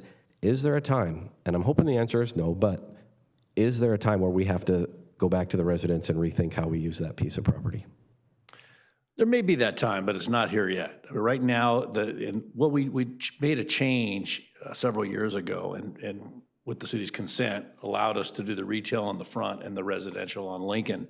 And the idea was to start bringing some business into the site at the same time as all the cleanup and the police efforts and all the good efforts that have gone on in that have really helped bring us to where we are now. As I think we're talking to a big retailer that will bring in quite a bit of sales tax. It's very time consuming. They've already spent 6 months trying to figure out what's going to cost to build on the site, and I don't think they're very close yet. We have grocery stores that have always been interested, but we haven't been able to make them pencil. The idea has been, if we can improve the area, which is happening, if we could bring more residential in, tenants will pay more to be in the area, and that's where we are now. I talked to our broker this morning, and she said she represents lots of markets. She said markets are starting to pay more, and to the extent the area gets better and more residential's in the area, that should help our cause. But it's been a real challenge. We had leases signed with Lowe's for a long time. We had a lease signed with Winco for a long time. They both went away, and now we're having to try to bring them back. Okay, well, in order, I want to give my colleagues some time to ask questions. I could sit up here and keep going with questions, but I just want a commitment from you that, and listen, I'm telling you, for me, we want the retail. But if we have to be realists at some point, and I don't know where we're at there, but if we get to that point, I hope that, you'll let us know. We'll be incentivized to tell you. And I also want to thank all the staff that we've worked with for a long time. And they're, as you could tell by the presentation, they are on their game and they're doing a great job. So appreciate all their efforts. I agree. Thank you. Thank you. Mayor Pro Tem? Thank you. I want to thank the staff. This is on its way to success, which I've been around for a long time, haven't seen before. My first apartment was actually, it backed up to the properties along Beach Boulevard, so I could see one of those cheap flashing motel signs out my window. But it was got a great neighborhood then. I moved and, it just continued to go in such a bad direction. It was so bad for that neighborhood, for that whole community. And the city tried many times to turn it around and do something with it, and it never happened. And I think we would be remiss in not thanking Councilmember Jose Diaz for his relentless pursuit of demanding the improvement of Beach Boulevard and actually getting things going. And then, of course, the staff picking up the ball, forming the task force and making it happen. So, we're doing good work out there. You're carrying the ball after Jose left, and we just need to keep going and get it through the finish line. But I understand it's going to take a while, especially with the challenging landfill out there. So, thank you. Thank you. Thank you. Councilmember Leon?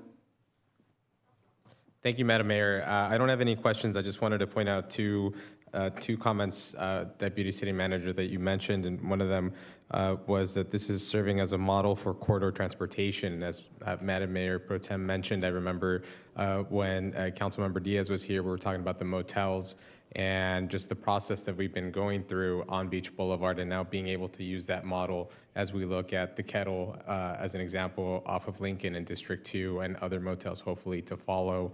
And the other comment you said was that private investment is following public action. And I think it's really important to highlight that the city is being someone that's leading the way in our communities, and that private investment is following and hopefully revitalizing this area sooner versus later. I think it's an approach that we're looking at in other corridors, especially in District 2, and just it's a way forward, I think, for West Anaheim as a whole. So I want to say thank you for everybody's work and look forward to continuing to see these improvements. Thank you. Thank you. So this is an informational item. Wait, can I get one more? I'm sorry. Can I go one more time? Sorry. Yeah. All right.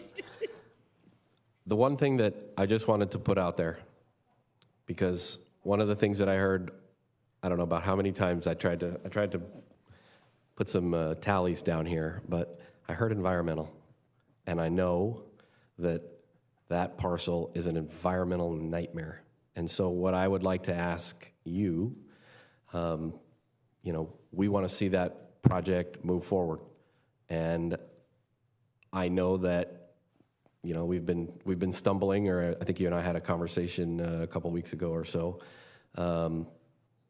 What is it that the city council can do? Is there anything that I can do to help you guys move some of that forward? Or maybe that's Sergio. Yeah, thank you, Councilmember. The environmental contamination cleanup is the responsibility of the city, the successor agency. There are components of the agreement that provide for responsibility of the developer, such as building the piles and liquid boot, which is a membrane that protects the residential units and retail units from any infiltration of gases. But definitely with a lot of the state oversight agencies, Orange County Healthcare Agency, I think there's opportunities for you and your council colleagues to help champion and be able to hopefully apply friendly pressure to our collaborating agencies to just make sure that they know that this is a major priority that potentially has the impacts of really improving a community that is much in need of economic development.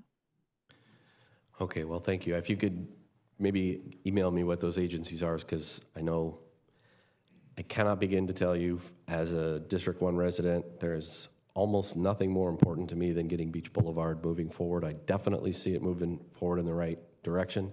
Thank you, staff.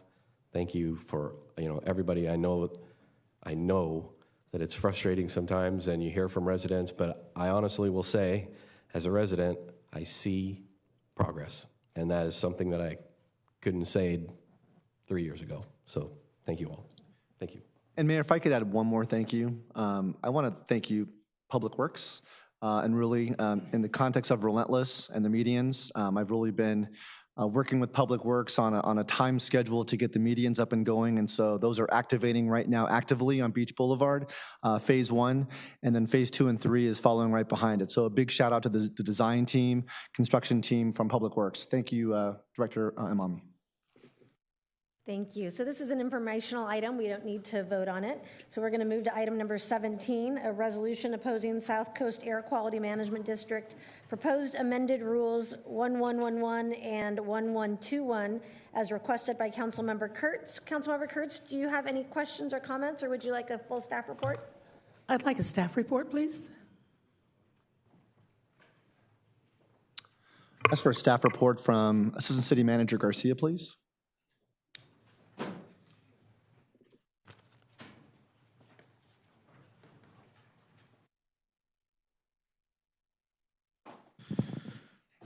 Good evening, Mayor and City Council. I'm joined tonight by Alyssa Guerrero in the City Manager's office, our government relations guru and on the 7th floor, and so I'm going to kick it over to her for the staff report.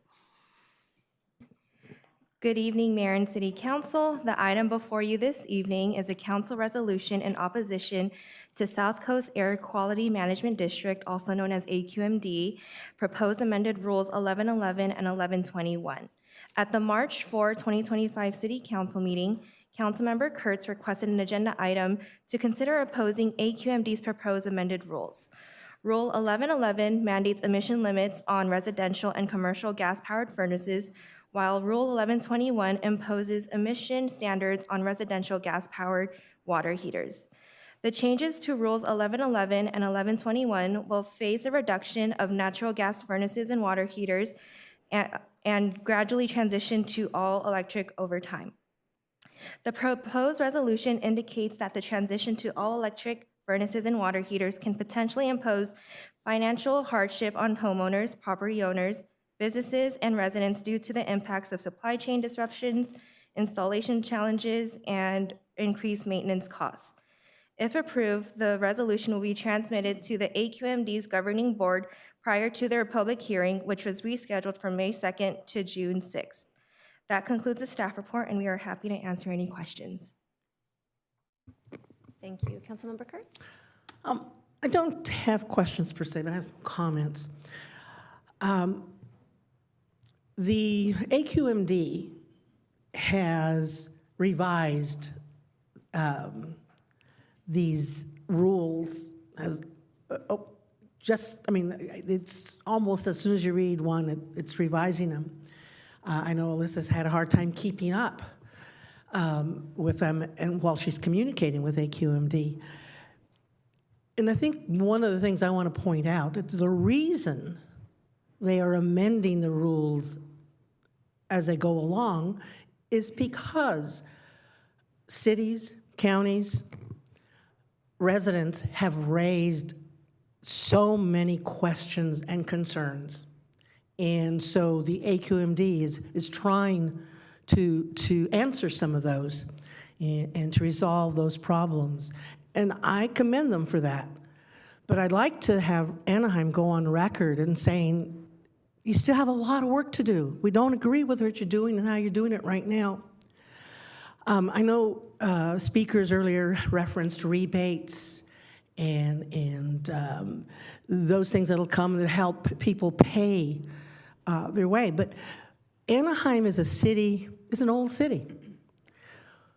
Most of our housing, at least in the central part of the city, was built in the 50s and 60s.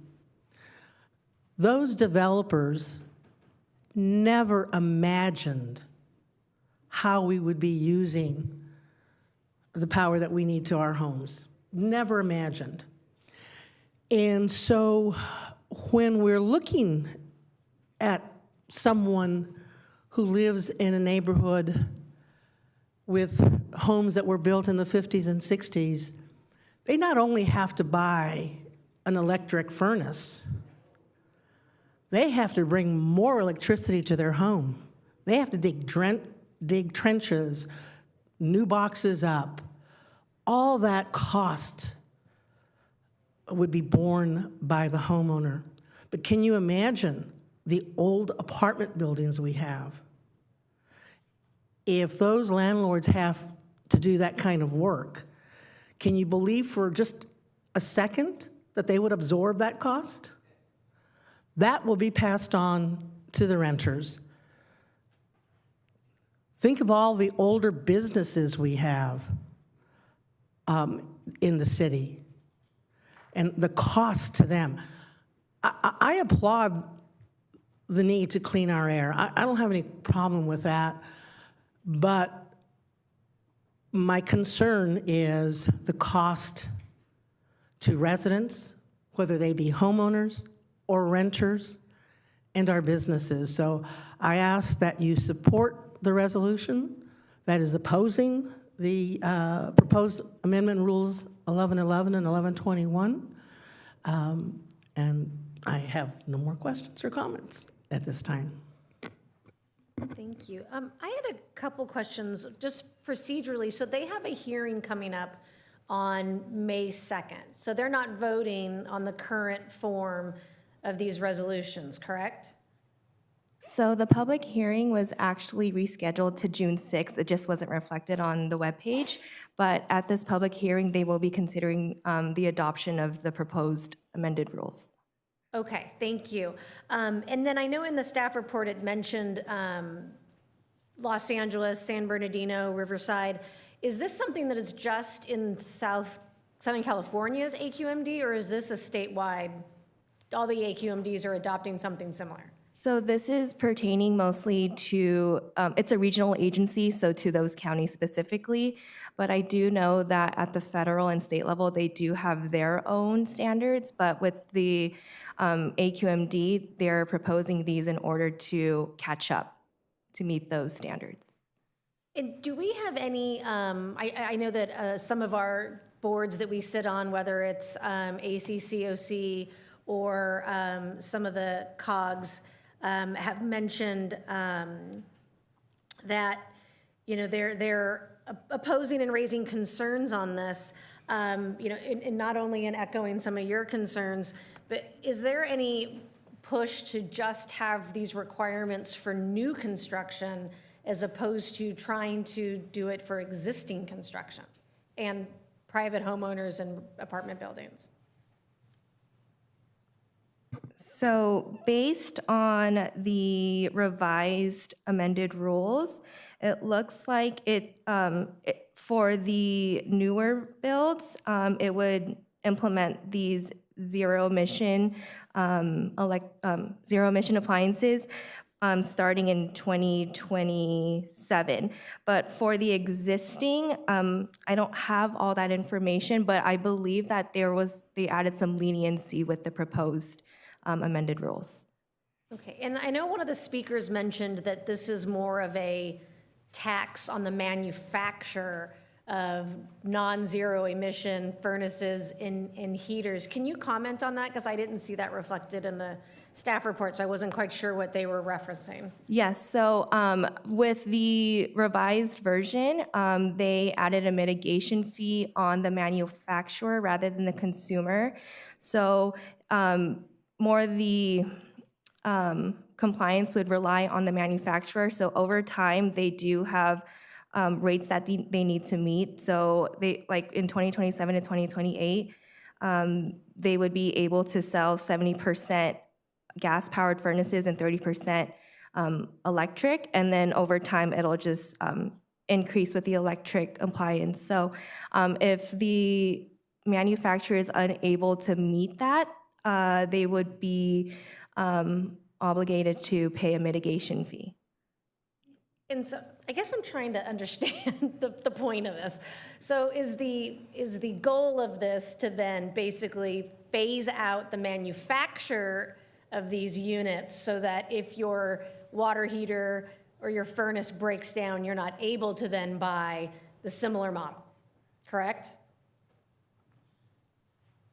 So with the ever-changing rules that are happening, I know what the original proposed, it had initially put it on like the installer and the homeowner and the tenant, but with these revisions, it would mostly be on the manufacturer. So I'm not too sure if that answered your question. Well, I think we don't know.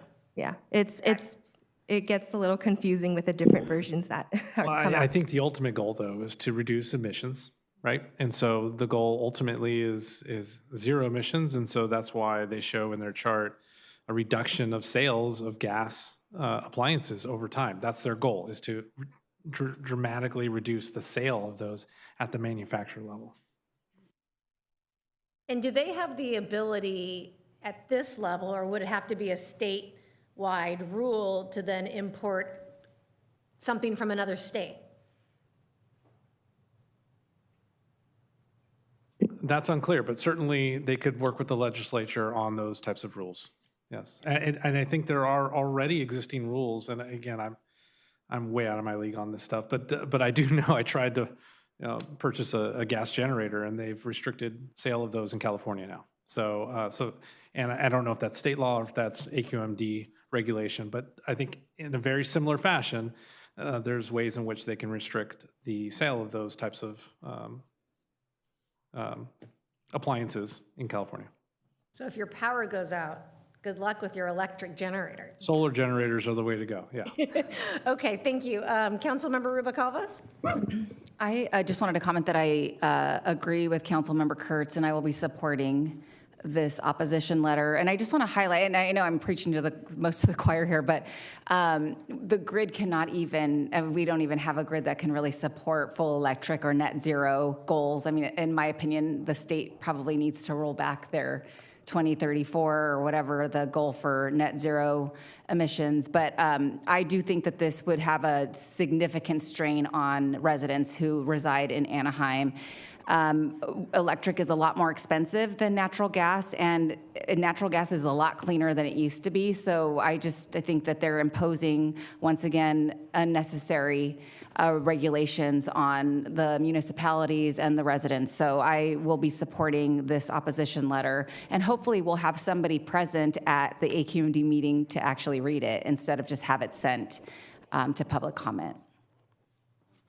Thank you. Councilmember Bayless? Yeah, I just wanted to join in. I'll also support Councilmember Kurtz's support there to oppose the South Coast Quality Management District. You know, Norma, you touched on the point, which, you know, we're seeing some documents that are coming in saying, look, this is in support, and they're taking, you know, they're saying, well, look, the average house electrical panels is peaking at 32 amps, but they're taking it for data that's housing that's built, you know, 1990. And I know you and I, and is Anaheim, I can tell you more than half of my community was built in the 50s. And, you know, when I moved into my house, I only had a 60 amp panel. And I could tell you I've already upped it to 200 amps, and I don't have space in the existing panel size in my house to add the 3 new items there without spending easily $20, probably more, $1,000. And anyways, I think it's an undue financial and logistical burdens on the homeowners and businesses, particularly in some of the low-income areas that we have. And that's not to say what this may or may not do for affordable housing or rental costs moving forward. So anyways, there's my 2 cents. Thank you. I don't see any other comments or questions. Would you like to make the motion? I'll make the motion. Okay, I'll second. thank you. We have a motion and a second.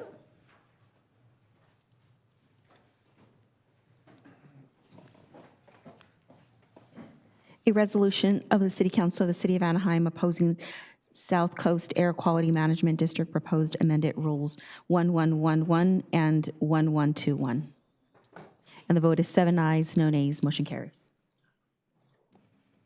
So the next item on our agenda is item number 18, a resolution reaffirming the City of Anaheim's designation as a welcoming city, as requested by Councilmember Leon. Do you have any questions or comments, Councilmember, or would you like a staff report?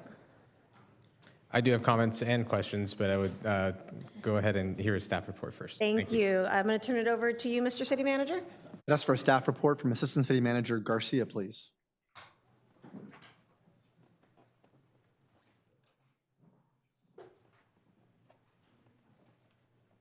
All right, Mayor and Council, this item before you tonight is a resolution reaffirming Anaheim as a welcoming city. This resolution was requested by Councilmember Leon at the City Council meeting on March 4th, 2025. Just to take you back, on October 24th, 2017, the Anaheim City Council formally designated the City of Anaheim as a welcoming city. At that time, the city committed to sustaining a community where all residents feel welcome, safe, and able to fully participate in and contribute to the city's civic, economic, and social life. So the proposed resolution before you tonight formally reaffirms the city's commitment to being a welcoming city in order to foster a welcoming environment for all of our residents and visitors. Further, the resolution reiterates that Anaheim Police and Fire have no role in the enforcement of federal immigration policy. Rather, they have a responsibility to maintain public safety for all of our residents and visitors. The proposed resolution resolves to the following ongoing commitments moving forward: that the City of Anaheim commits to keeping all residents informed through communication channels, including our website, libraries, community centers, social media, and other public spaces. That the City of Anaheim will continue to maintain city privacy policies aimed at protecting the privacy of our residents in accordance with state and federal laws. That the City of Anaheim encourages comprehensive immigration reform that includes creation of a reasonable legal pathway to citizenship and keeps families together.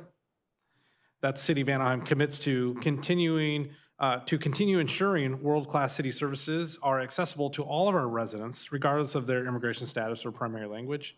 And finally, that the City of Anaheim will continue to work with our community stakeholders, schools, nonprofits, and resort partners to foster a welcoming environment for all of our residents and visitors. That concludes my report. And I'm joined here with the fire chief, police chief, and also our chief communications officer to answer any questions you might have. Councilmember Leon. Thank you, Madam Mayor Pro Tem. Thank you, Greg and staff, for their work on this resolution. And I know that there's been a lot of ongoing efforts in our community. I also want to thank Fire Chief Russell, Chief Armendariz, Mike as well, the communications team, for the continued work. I wanted to take a moment to acknowledge why this item is meaningful, what it's about. This resolution reaffirms something that is core to who we are, that we are a welcoming city, a place that treats everyone with dignity, compassion, and respect. This isn't new for us. Anaheim was founded by immigrants 167 years ago. Nearly 40% of our residents are immigrants or the children of immigrants, myself included. We're a city where over half of our households speak another language at home, 40 different languages. It's not just a statistic, it's a reminder of the rich diversity that shapes our community. And we also know that Anaheim is a world-class destination where we welcome over 25 million visitors a year. These visitors support our local economy, they keep our small businesses thriving, and they bring energy and vibrancy to our city. That spirit of welcome extends to everyone who lives, works, visits, or seeks opportunity here. But we also have to recognize that many in our community are feeling fear. They're feeling uncertainty right now. They're worried about how they're seen, how safe they are in reaching out for help. And I also want to take a moment to recognize the youth of our community for speaking up and using their voice, especially for those who don't have one or are not able to use their own voice. This resolution is a reaffirmation of something a previous council did and a reflection of how we work together as a community and in compliance with the law. It's an opportunity to provide real clarity and reassurance to our community, especially when it comes to public safety. And so with that, I do have some questions to our chiefs. Chief Armendariz, so I'll start with you. Does Anaheim PD actively engage in federal immigration enforcement currently? No, we don't. Obviously, we follow the state-mandated Senate Bill 54, which is the California Values Act, and that really dictates our policies and procedures as far as how we provide public safety service and equal service to all those that live, work, and visit our great community. Thank you, Chief. Chief Russell, does Anaheim Fire actively engage in any federal immigration enforcement? Sorry. No, sir, we do not. Chief Russell, when someone calls for help, whether it's a medical emergency or if there's a fire, do our firefighters or do our paramedics ask about immigration status? No, sir, not at all. We're here to serve all of our citizens and to give them the highest level of service. We don't care about their status, any of that stuff. They get the service that they need, and we don't track any of that. We don't record any of that. We don't ask any of those questions, sir. Thank you, sir. Chief Armendariz, same question. When someone calls for police assistance or to report a crime, do our officers or do our dispatchers ask anybody that's calling about their immigration status? No, we don't, and that's actually documented in our policy or 416, which restricts officers from asking questions about immigration status. Thank you. Can I ask you why, in your opinion, it would be important for everyone in Anaheim, regardless of background, to feel comfortable contacting law enforcement in our city? Thank you for that question, because that is an important question. You know, our priority, both Chief Russell's and myself and our amazing staff, our priority is public safety and equal service to all those that may need our services. And it's imperative that at the end of the day, we're public servants. We're here to serve the community, regardless of whether they live here or are visiting, regardless of their immigration status. We are here to serve them all. And it's imperative that we build that trust, maintain that trust, and have an open line of communication.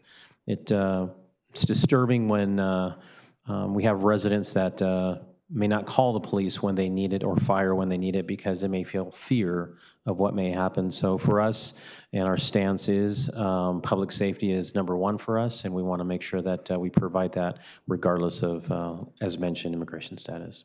Thank you, Chief. I appreciate that. Can I also ask you, how does APD ensure that victims and witnesses of crimes, that they feel safe coming forward, regardless of their citizenship status or whether are there any policies or procedures that we currently have in place for that? We do, and as mentioned already, our policy is guided by the state Senate Bill 54, which is the California Values Act, and in that law, it obviously there's some requirements. No mandatory notification, which limits law enforcement. Local law enforcement has no longer the requirement to notify immigration authorities whenever they come in contact with individuals who may be here illegally. There's protections for victims and witnesses, both at the Values Act as well as our own policies, where immigration status cannot be used against victims or witnesses for certain crimes.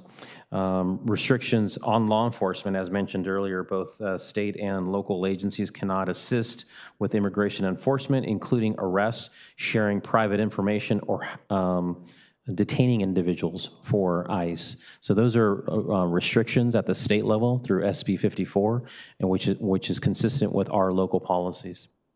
Thank you, Chief. Can I ask, Chief Russell, I know that there's been a lot of conversations and a lot of actions from your team of being out in the community, of helping, even when it's not our firefighters' role to help. It's very much evident that we are here to help, regardless. And so can I ask you how currently, and maybe in the future, your department is building that trust with all of our communities, including immigrant communities in our city? Yes, sir. So let me start off by saying one of our goals at Anaheim Fire and Rescue is to be in the community and have that bond with our community whenever we get the opportunity to do that. So we've been doing that for quite some time. Specifically to this issue, we started, and I was joined with both Chief Armendariz and by Mr. Lister, Tacos with Firefighters, where we went into a neighborhood, served tacos and had a fire engine there, handing out the famous red hats and the stickers, and really talking with all the citizens and telling them exactly what we're saying here is that we don't collect data, we don't track. We also are prohibited by HIPAA to give information, even if for some reason somebody thought that was a good idea.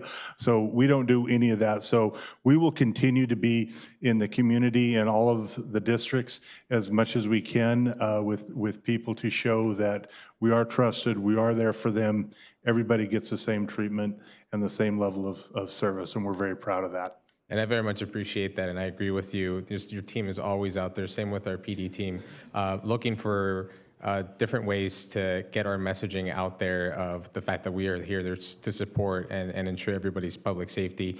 I'm sure there's a few neighborhoods across all of our districts that are ready for that taco truck and getting some of those red hats. Chief Armendariz, if I can ask you the same question, it's similar to what I just mentioned, that I know that both departments are out in the community and being proactive in making those connections, and it's happened over a number of years. It hasn't been an overnight thing. It isn't something that we all just started doing. It's something that's been consistent, and I think that's helpful in being able to build that rapport with many in our community. But can you speak a little bit about what you've done, what you're going to continue to do? Definitely. We have a blueprint which kind of outlines our vision, mission, and goals at the police department. And we have 3 goals. One goal is to proactively impact crime, because we all want a safe community to live, work, and play here. The other one is striving to be a high-performing organization. But the third one, which is the most important, is enhancing our relationship with our community. And as I mentioned earlier, we're here to serve the community. We're public servants, and our bosses are the community. So it's imperative for us to be able to have those relationships, have that communication, that two-way communication back and forth, and be able to understand the needs and the wants of those that we serve. So for us, community engagement is something that's paramount for us, especially with our youth.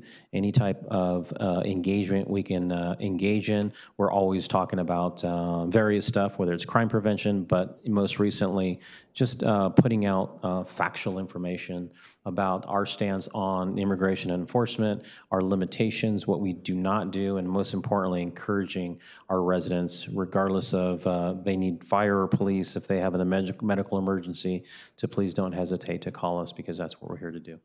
And I appreciate you mentioning a lot of the misinformation that is out there, and that's something that we've, at least I've tried to communicate to our residents, of the importance of verifying information that you see before reacting. There's unfortunately a lot of people that decide to put things on social media or decide to make things up, unfortunately, just to scare people. And I think it's important that you, as you mentioned, that people verify the information that they address and make sure that they're looking at trusted sources before reacting, because unfortunately we are seeing a lot of that. Our communications director, can you walk us through our Welcoming City website, what's on there, what's changed since 2017, since the last time we were here? Yes, thank you for the question. So the page has existed since 2017, the last time this council addressed the issue. Much of the information would have stayed consistent, but with any web page, we do go and update it to reflect where we are currently. So we've given it a new look, we've given it new information, and also new updated resources. So on the page, you will find links and contact information that could be helpful to many in our community who are dealing with this issue. For example, you mentioned some of the speculation and misinformation that we can see in our community. So we do have a link to the Orange County Rapid Response Network, and I can also share that I personally have communications with the group. There is a member who lives in Anaheim, and I reached out to them proactively, and we since have established a back and forth communication where they will call me anytime there is major police activity or there's a question about activity, and we are proud to share with them that in every case, it is our police working in our community to keep our community safe. And acting alone without any other agency present. So that link is actually on, in addition to my work with them, that link is on our website. We have a group, Access California, that many of us are familiar with. Over the past few months, they actually came to us and said, we can be a resource for you in this time. And so we also provide links to Access California. Our federal partner, the Office of Representative Lou Correa, we have on there as well. And also we would point to additional resources that we have through the Mexican consulate in Santa Ana that we have very good ties with as well. I appreciate that, Mike. Can you talk a little bit about how we're working with schools and nonprofits to connect our residents to different city services, regardless of what language they speak or their immigration status? Yes. So we have actually been working on this very issue going back to late 2024 and have been very active in our community over the past few months. Now, regarding schools specifically, Chief Armendariz has taken the lead. He has been on regular conference calls and video meetings with school officials. Together, we helped craft a letter that went out to the schools, a joint letter with the city, the police department, and the schools, really outlining how we approach this issue and reiterating many of the things that you've already heard here tonight, that no one should ever have any concern in seeing a police officer, in seeing a firefighter, or in dealing with the city of Anaheim in any way. No one should ever have any concern about that. And I certainly welcome Chief Armendariz to elaborate on some of the discussions that he has had with schools, but the chief has been our lead with schools. Now, with community groups, that has been a joint effort between my team and the chiefs as well. Over the past few months, we have been out in neighborhoods talking one-on-one with what we call influencers or people that we know how our neighborhoods work. And when we reach a particular person we know that can spread the word, that's what we do. We talk with them one-on-one, we provide them insight, we share our approach to this issue, and we know that will spread through the neighborhoods. We have also been at the district meetings that were recently held, sharing much of the same information that you are hearing tonight. We have gone to places of worship, and we have shared much of the same information. We've spoken to gatherings of religious leaders to get them to share with their congregations much of the same information that you are hearing tonight. My colleague Natalie Aguirre and I, she is a native speaker. Just a couple of weeks ago, we went out to the Anaheim marketplace. We talked not only to vendors, but to visitors as well, sharing all of the same information. Just last week, I had the opportunity to speak with many families coming to and from Lincoln Elementary, and it was a great opportunity to speak with them one-on-one and share much of the same information. And with all of these encounters we will share that we have passed out thousands of leaflets that many of you have helped us with as well, that basically summarize the city's approach to this issue and reiterate that no one should have any concern reaching out to our public safety agencies or reaching out to community services, libraries, or any part of our city. Thank you, Mike. I appreciate all of that information. And Chief Armendariz, you also met with different superintendents, if I'm not mistaken, right? And school officials from across our cities. Correct, especially early on during this process. I wanted to make sure that that we maintain that open line of communication between administrators and the city, specifically the police department, and if there's any areas that we can assist, whether it's PTA meetings or meetings with the principal, that we can share information and put factual information out there, and really the stance of the police department and the laws and policies that we follow. And I very much appreciate that outreach, just because our schools are really, in many ways, that front line, right, of making sure, regardless of immigration, going back to the just public safety and student safety, they're the ones that on a day-to-day basis are seeing a lot of the impacts of this. Parents afraid to send their kids to school, kids going to school being afraid of whether family members, when they get back, are going to be there or not. I was born here. I'm thankful that I was born here, but I'm still a little fearful, right? And that was one of the reasons why I thought it was important to bring this forward, because I can only imagine as an elementary school student or a junior high student or even a high school student living with that. And the fact that we are doing this to put the information out there to reaffirm that our city is here to welcome them, is here to work with them, and in case of any emergency that they should be able to reach out to us without fear, without hesitation, I think is important to highlight. I just want to, I'll end with this, the question portion of this, but Chief Russell, what message would you want residents, especially those who are feeling fear, what message would you want them to hear from you tonight? We would go, I would reinstate our foundational theme is call with confidence. Our residents are going to get the emergency services and access regardless of anything. We're going to come and we're going to provide that service. So have safety in that, have confidence in that your fire department and your police department is here to serve you. That's all that matters. Chief Armendariz, same question. What message would you want residents, especially those that are feeling fear in our community, to hear from you? I echo the same thing that Chief Russell mentioned. Again, our priority is public safety and equal service to all those that live, work, and play. And the reality is we're public servants and we're here to serve, and that's our job. And for law enforcement, we focus on behavior.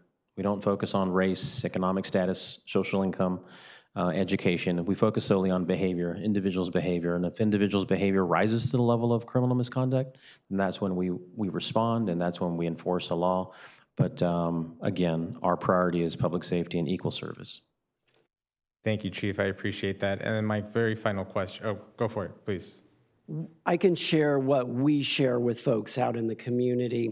It is heartbreaking to think that somebody may not bring a child to school or go to a doctor's appointment or go to a grocery store.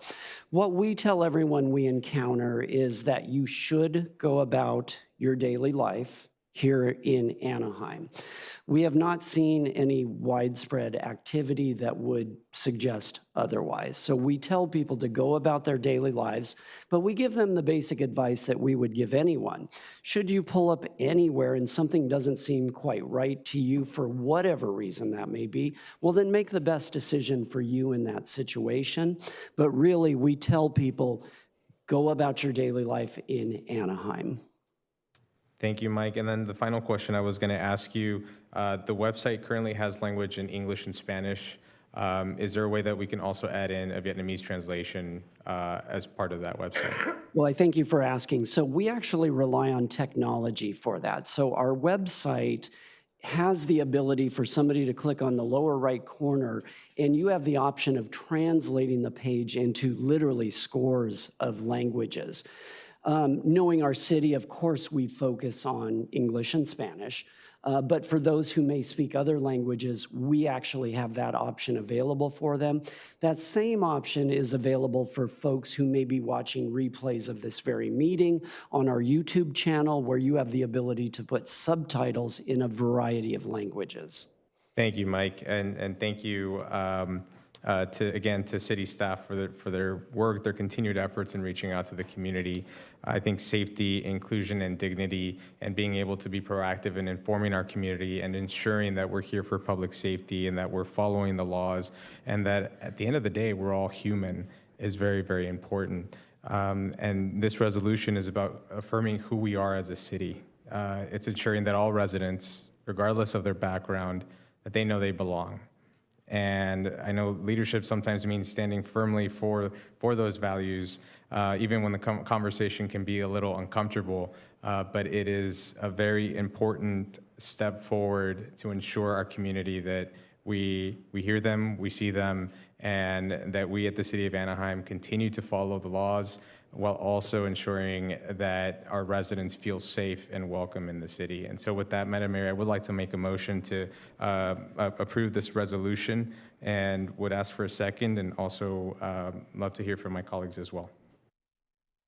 Thank you. I'm happy to second your motion, but I know there's a couple of other people that want to weigh in, so I'm going to turn it over to Mayor Pro Tem.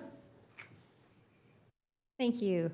And thank you for bringing this forward. I mean, if Anaheim's anything, it's a welcoming city. We welcome people from all over the world. We have many different people live here that from many different places. So I appreciate it. I mean, I think one of the most important things I see in this resolution is that we encourage a comprehensive immigration reform that's a reasonable legal pathway to citizenship. I mean, it's kind of embarrassing to our whole country that over decades now we have not been able to address that issue and allow people that want to stay here, that want to live here, a reasonable path to provide for that. There is one question I had for the police chief. When you talk about, when there was the whereas about no active role in enforcement of federal immigration policies, I understand we don't do anything proactively, we don't ask, we don't record or anything like that, but are there instances, or could there be instances when federal immigration issues come to Anaheim due to a violent felon or something, and you participate in that issue to protect our city? Thank you for that question, Mayor Pro Tem. Obviously, if there's something of violence, something of imminent threat to the community, it's something where we will be a part of. But when it comes to immigration solely, we are limited in not only the Senate Bill 54, but also our policies prevent us from engaging in enforcing any immigration laws, mainly for many reasons, but it's strictly prohibited both at the state and our policy. Okay. All right. So, but you will, regarding criminal behavior, you will participate in making sure that that gets addressed. Correct. And as I mentioned earlier, our officers, our amazing officers, when they're out doing enforcement, when we're proactively impacting crime, we're focusing on behavior. So if behavior rises to the level of violence, threats, then that's something where we will definitely engage and be a part of, and really maintaining the safety of our community. So as long as the safety of our community is not jeopardized, and as long as there's no imminent threats or danger, then when it comes strictly to immigration enforcement, it's just something that we will not be involved in. Okay, thank you. I did have one requested change.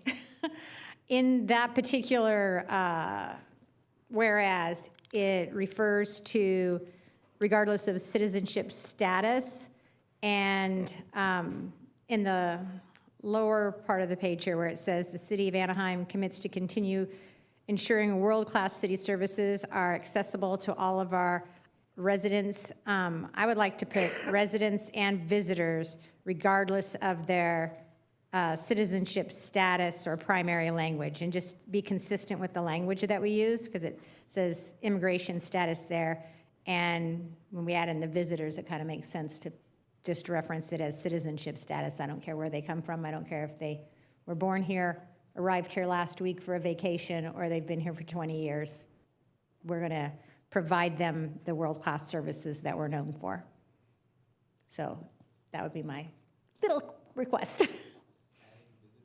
No, adding visitors and changing immigration status to citizenship status to be consistent with the previous whereas.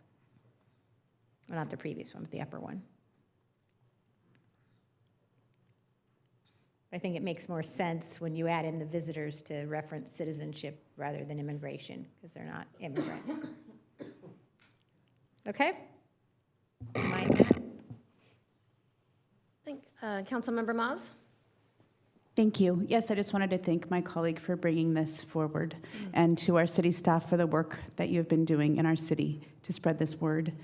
We have a beautiful, welcoming website. My only request is that we could maybe get a link from our City of Anaheim homepage, or just so it's easier to find. That's it. Thank you. Thank you for that. Councilmember Rubicalva? Thank you. I'm supporting this. I think it's something that's necessary.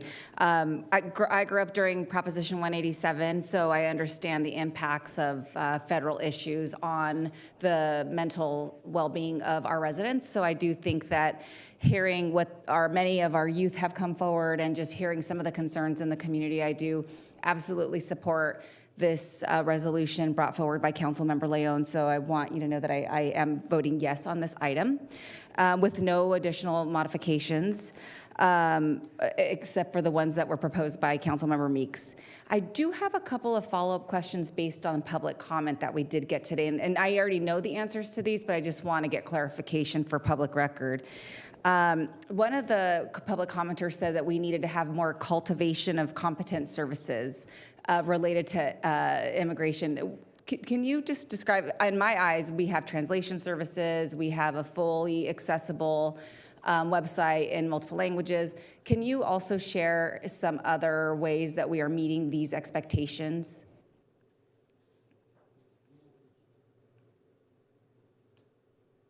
I'm not really sure I understand the comment. Can you repeat again what it was? Yeah, we had a public commenter come forward saying that we needed more culturally competent services, which I was envisioning that they mean translation services, accessibility in various languages when they come to City Hall. I'm just going to name off the things that we already have that I know that we have.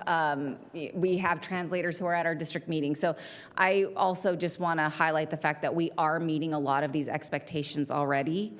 Council member, I may be able to add, it is very accurate to say that our workforce represents our community. We have many people who speak many of the same languages that our residents do, and anyone coming to our city for services will find that we can accommodate them, whatever their need may be. Tonight, we even have an additional Vietnamese translator with us. So there's really no impediment to somebody who may be relatively new to our country coming to our city and being able to be served in a way that they feel comfortable. And I do acknowledge the fact that this is in line with Senate Bill 54, as the chief had mentioned. So it's not like we are deviating from anything that's already state law here in California. So that does give me additional comfort for this resolution, which leads me to this question.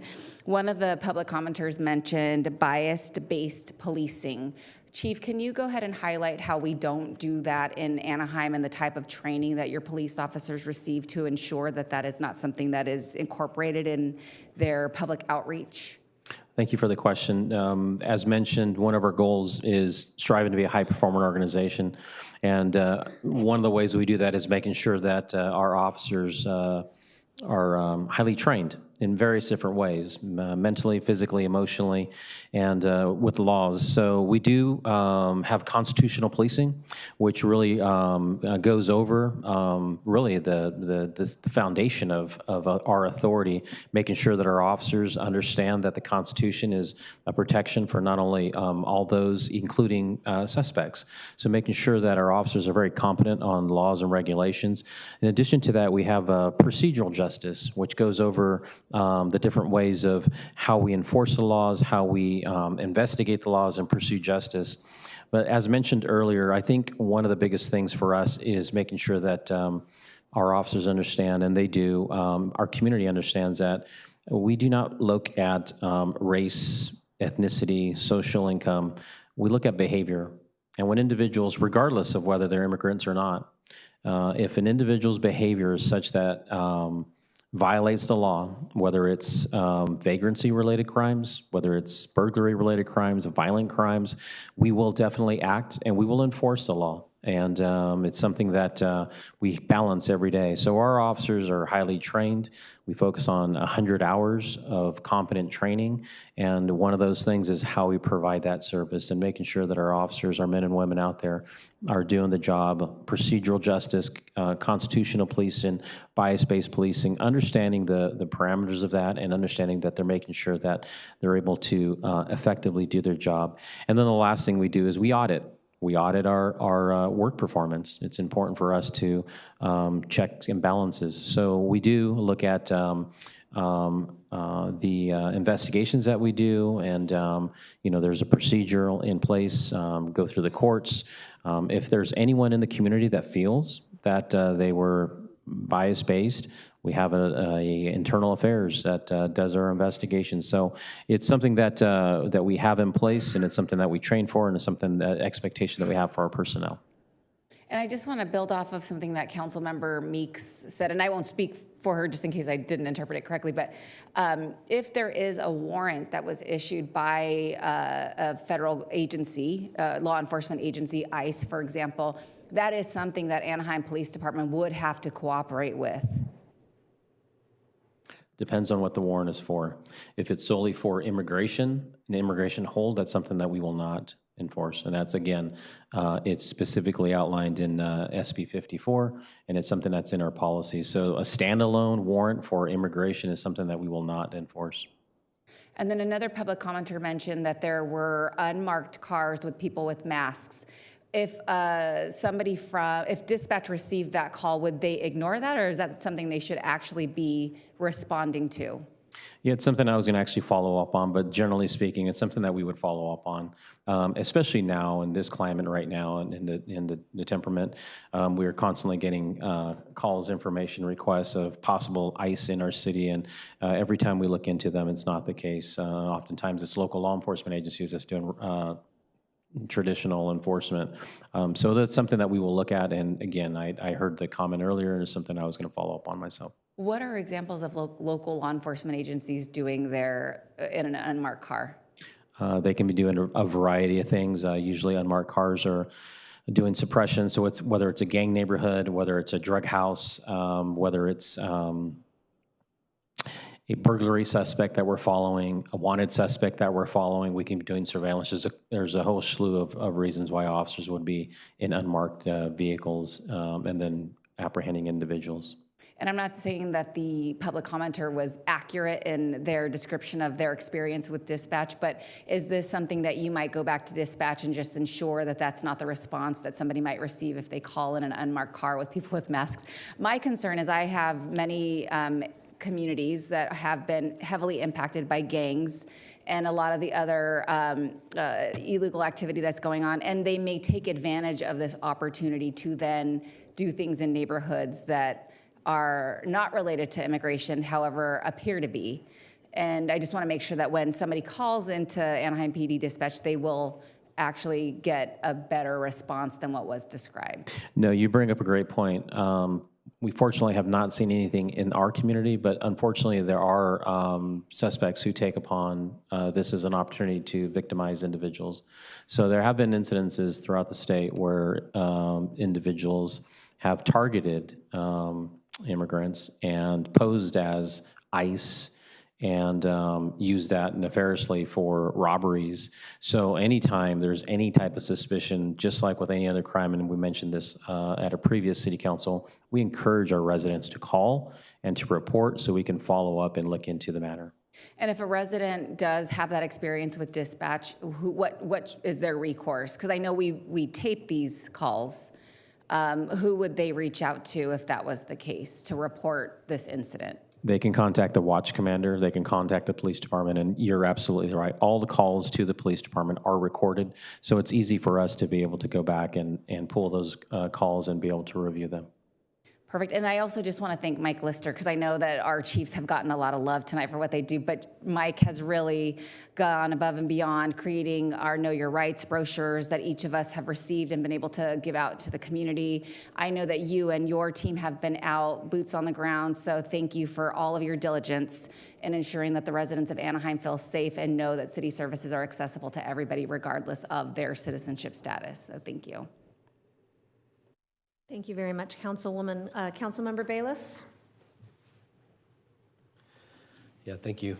I guess before I get started, I'll just ask, I was wondering if you would accept a friendly amendment to this, whereas the fourth one down on the second page, you indicated here the city of Anaheim complies with all federal and state laws. and then it goes on to say, including will establish California law that safeguards immigrants.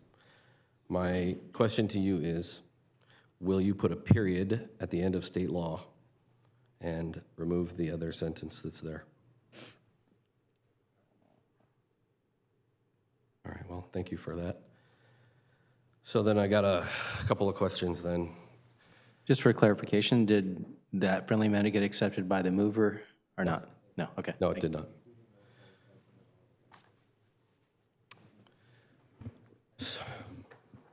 I appreciate I'm happy to have a discussion. I do think that that's important to highlight, just considering the resolution and the conversation we're having.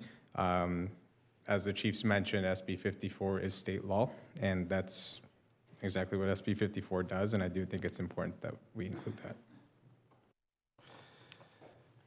Yeah, well, I guess I just think that state law is state law, and I don't know if calling it out on this one is necessary. So I appreciate you letting me know. And I'm going to say this. Well, first off, what I want to do is I want to ask a couple questions as well. I'll start maybe with the city manager. Is there any department in the city that tracks or that asks for citizenship? Not that I'm aware of. So the one department that I'm aware of would be our housing authority. For certain housing programs are required to ask for citizenship information in order to qualify for certain federal housing programs. All right. What I struggle with here is, what does this change? You know, we came last week, you said, hey, we're going to restate as a welcoming city. First thing I did at the city council meeting last week, I went back and I pulled the 2017 affirmation, read it, and you know what? I was prepared to vote yes. I think we want to be a welcoming city. We're already a welcoming city. But then when I read this, I noticed that a lot of it was maybe rewritten, restated. Maybe should have been its own new resolution rather than rewriting or taking place what was there from the old one. So let me ask you this. We've got the police chief, the fire chief. Is there anything that Anaheim does different if this doesn't pass today?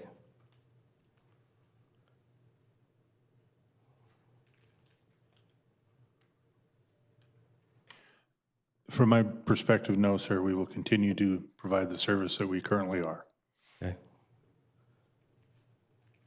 Same for the police department. We will not change our current practices. Again, we adhere to SB 54 and our existing policies. And on behalf of the city, we would see continuity in our practices as well. Just another quick point of clarification. This is a new resolution. It is not amending the old one. The old resolution will continue to exist. It will coexist together. And this is a new resolution that simply reaffirms and complements the old one. Thank you for the clarification. So I have to admit, since I've been reading this, I've struggled with this a little bit, and I was hoping to get at least just that little piece of language removed, because, you know, I truly do believe Anaheim should be a welcoming city. I know we are a welcoming city. And, you know, I reached out to a lot of residents in Anaheim in District 1 because I'll tell you, I think what I needed was a little bit of perspective. Maybe I don't have the same perspective as everybody else, and so I reached out to some of our immigrant community in District 1. I definitely got a really good perspective, I think. And to be honest, hearing from them, I'm not entirely certain that this makes the mark of what I heard from them over the week.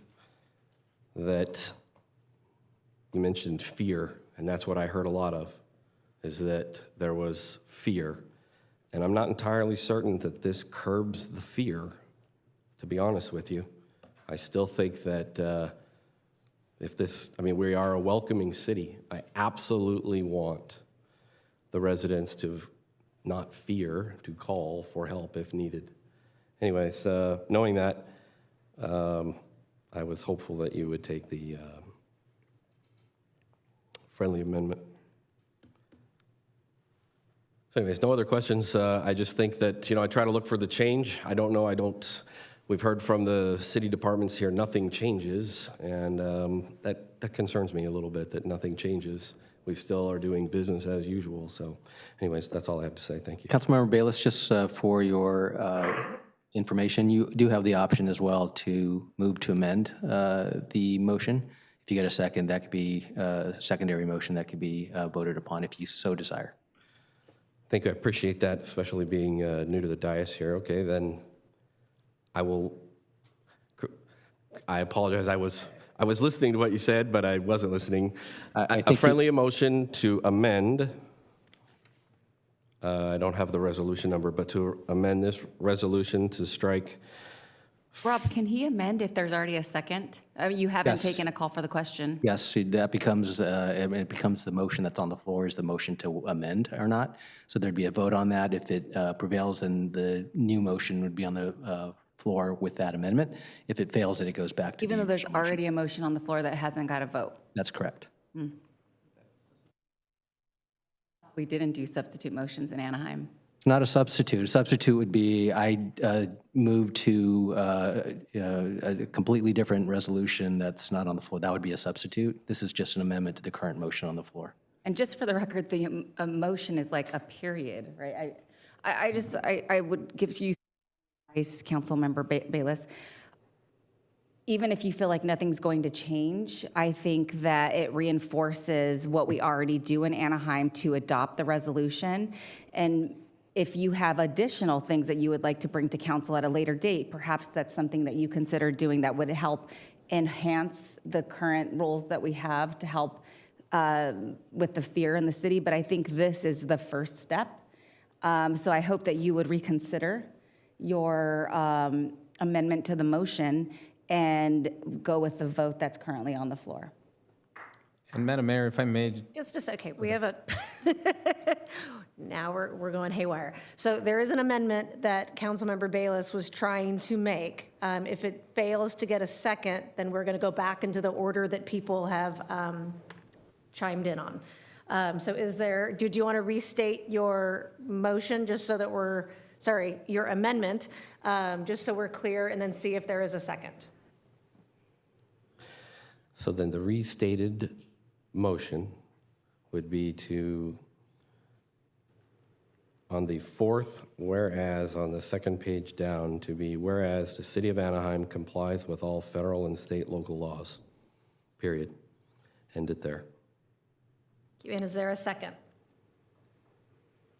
So it fails for lack of a second.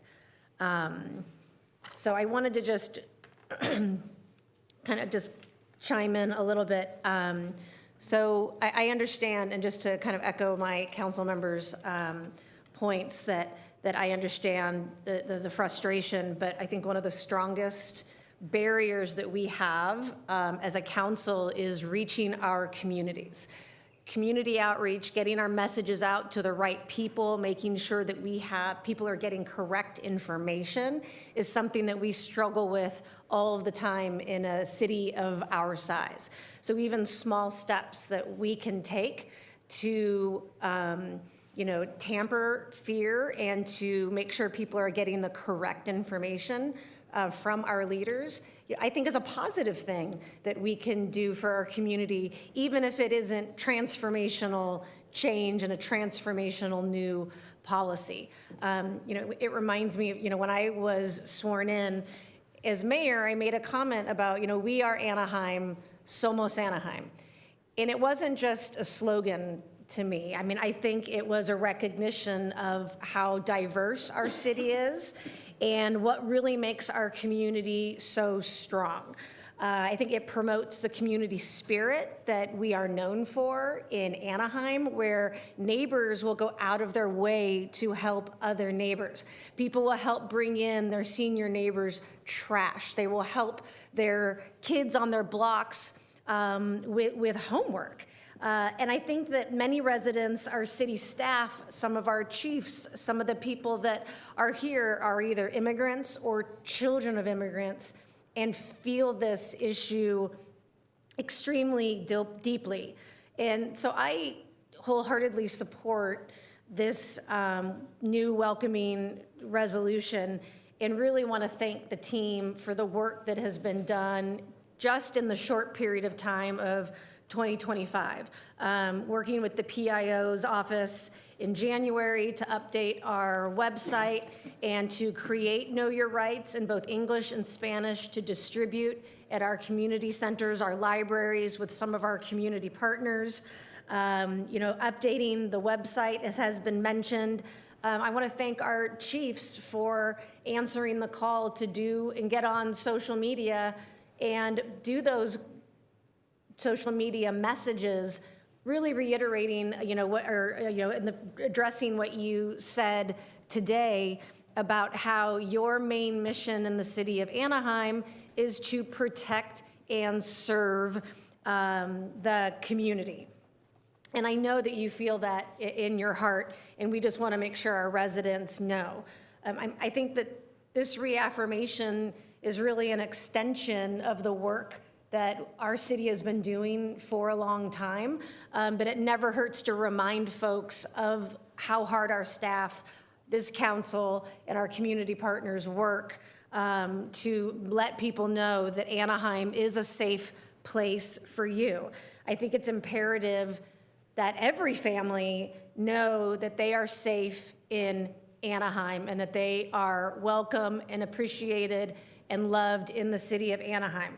I think it's imperative as a council that we stand against any intrusion into safe spaces, whether it be schools, churches, hospitals, libraries, just to name a few of our safe spaces. And of course, we as a city want to welcome those that are thinking of coming to our community from countries around the world so that they can build family memories and have positive experiences in our city. So I thank Councilmember Leon for bringing this forward. I really appreciate all of the community leaders and the youth that have come forward to speak on this very complex and sometimes divisive issue, but I think it's important that we take every opportunity that we can as a council, as a city, to let people know that they belong in Anaheim. So with that, I'd like to recognize Councilmember Kurtz, and then I believe Councilmember Leon rang in again. Thank you. Since I'm here at the end, most of what I was going to say has been mentioned. I think in today's world, reaffirming our designation as a welcoming city and outlining all those items that are outlined are important. But what really is important is our action, your officers, your firefighters, all of our city staff as they're out in the community working with our residents. When we go into a neighborhood that we know is primarily immigrant and we take care of it as quickly as we do a more affluent neighborhood, when we take care of the sidewalks and the trees and the lights in those neighborhoods in the same way that we do it across the city, those residents start feeling valued. And they start understanding that we're here for everyone. So our actions need to follow these words. And I thank you because it has changed over the last couple of years. So I thank the police department, the fire department, but all of our staff who'll quickly go out and trim trees no matter what the neighborhood is. Our police officers that sees some kids in the street kicking a ball around stop and kick the ball a few times with them. Those kids in those neighborhoods start realizing that you're there for them. Our firefighters go into a mobile home park to take care of residents as quickly and respond as quickly as they would in any other neighborhood. That's what we have to show our residents, and that's how we show them the respect that they deserve, and that's how we show them that they are indeed welcome in Anaheim. So I thank you, I thank the staff for working on this. I know it's kind of just a piece of paper, but it reaffirms that that's what we are about in Anaheim. Thank you. Thank you. Councilmember Leon? Thank you, Madam Mayor. I just wanted to respond to one of my colleagues' points of, well, everything stays the same if this doesn't pass.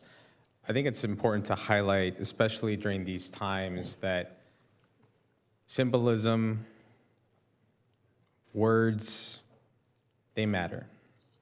When you're a student in the city of Anaheim and there's talks of mass deportations, blanket deportations, where you don't know if your parents, if your grandparents, if your aunt or uncle, if maybe you, if there was a student that was brought here, they had no decision to have been brought here. But when there's these talks about mass deportations in our community, that elicits real fear. That strikes fear in our communities. It makes people feel uncertain. It makes people feel unsafe. And no, we can't solve it from this dais, but we can take a step forward to inform and ensure that our community is informed, that we here as a city, we welcome them, that our police officers, that our firefighters, that all of our staff, that they are here to help. This isn't just symbolic. It's also tied to practical outreach, where we're talking about being out in our communities, where we're talking about building those relationships in our public spaces, in our schools, where our residents live. And this reaffirmation is not just words, it's a commitment to hold ourselves accountable, to ensure that we're continuing the work that we've been doing here in the city of Anaheim. And as we close, I just want to remind all of us what it means to be a welcoming city. We've always been a place where people come to not just visit, but to build a life, to raise a family, to belong. Our diversity is not just part of our story, it is our story. The message for residents in Anaheim, we help first. We don't ask where you're from. We don't ask what your immigration status is.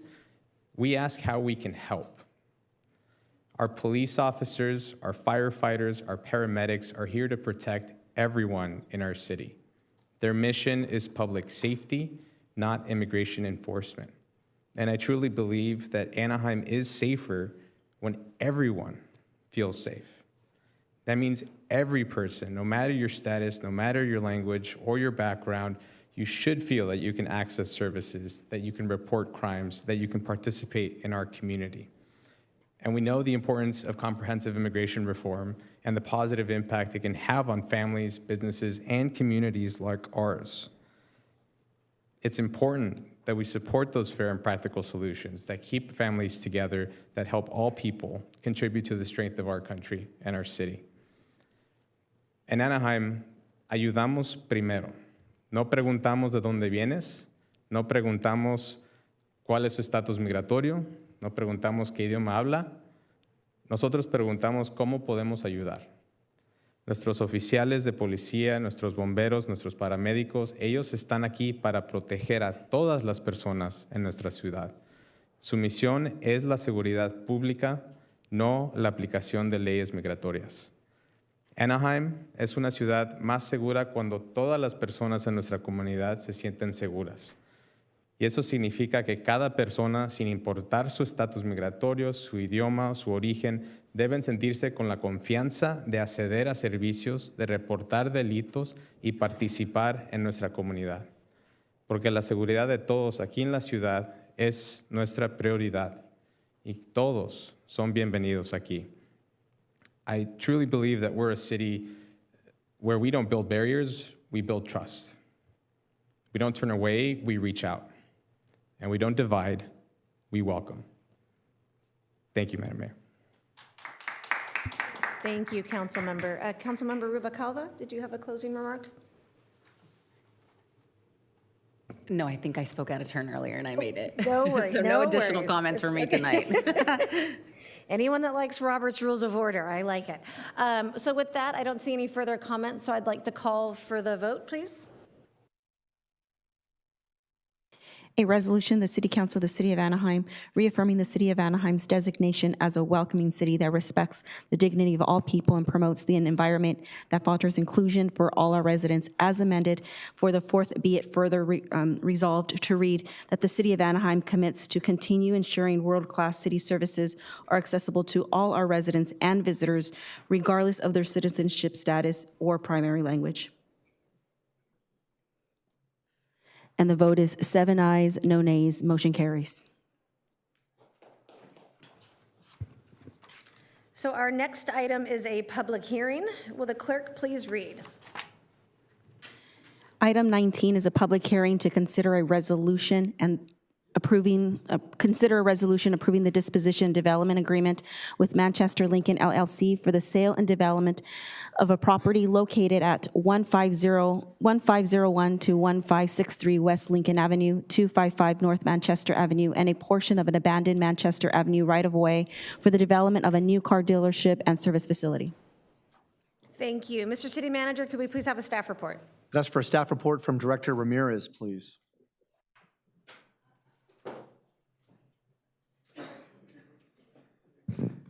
Good evening, Madam Mayor and City Council. I'm joined today by Deputy City Attorney Ryan Hodge, Property Development Manager Ajay Kaluri, and Senior Project Manager Liliana Terezu. The item before you is a request for disposition and development agreement of a former redevelopment agency property. By way of background, the subject property is located at the intersection of Lincoln Avenue and Loara Street and consists of approximately 2.8 acres. A portion of the site was a former Manchester Court right-of-way that was abandoned in 2004. The subject property has sat undeveloped for over 2 decades. Previously, the redevelopment agency had dealings with the adjacent property owner, but the development project never came to fruition. A legal dispute over ownership of the vacated Manchester Court was recently settled in court. On screen, the city property is outlined in red, outlining the 2.8 acre area. The area highlighted in blue represents an adjacent privately owned parcel and an additional settlement area that includes a portion of Manchester Court, which is not part of the subject redevelopment, the development site. The slide before you provides a view of the subject property from the I-5 freeway and Lincoln Avenue. The subject site was purchased from OCTA in 1990 as part of a larger collection of properties that were remnants after the I-5 freeway widening. On April 12, 2022, the city declared the site surplus property in accordance with the Surplus Land Act. Following notification procedures, no housing or development sponsors expressed interest in the site.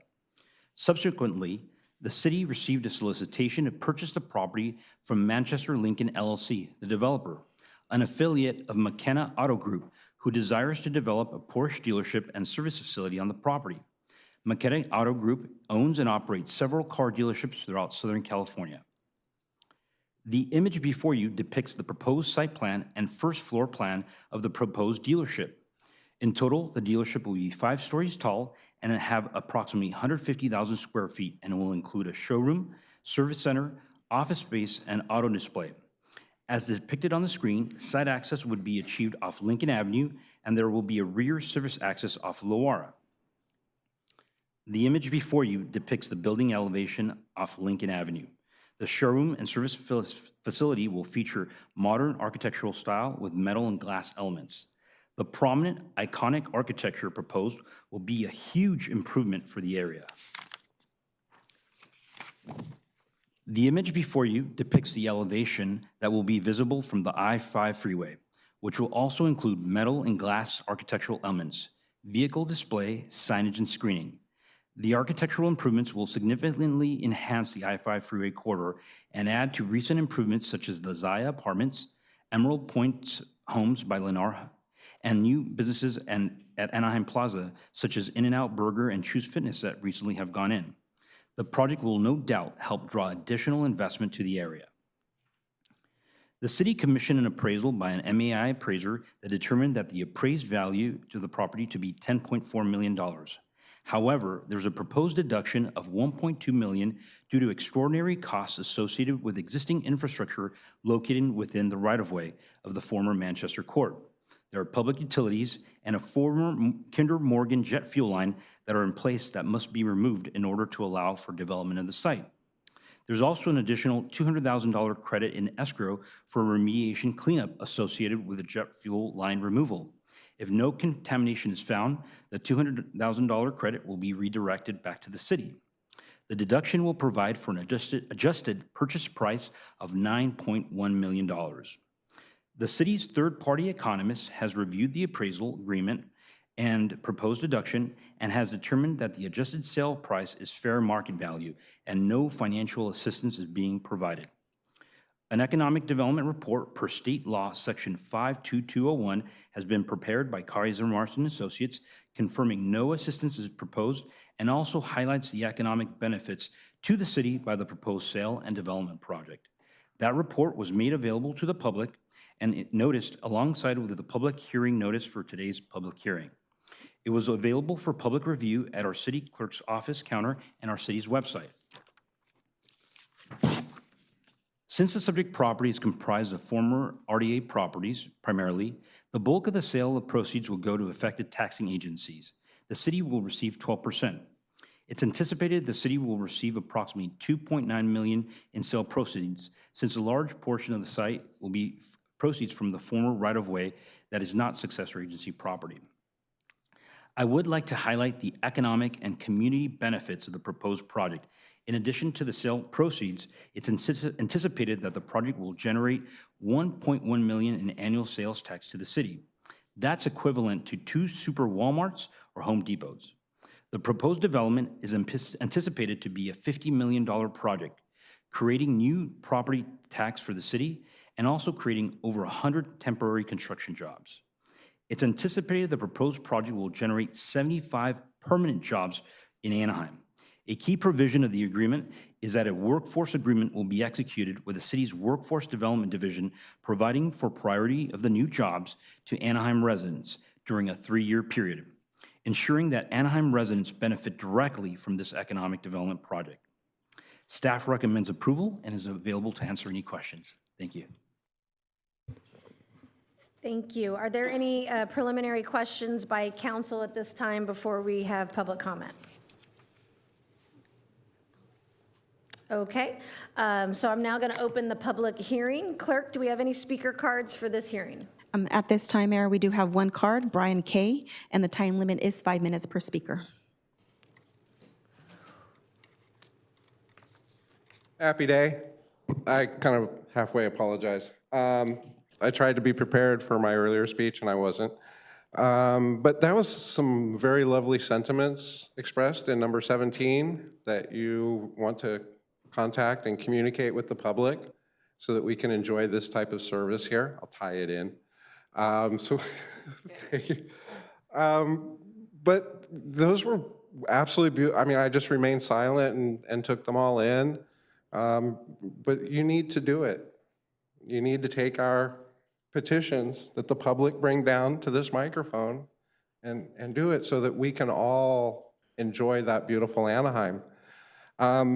This is something that I've done before in the past, and again, as part of the condolences for the celebration of the life of your friend's grandmother, I've presented flowers.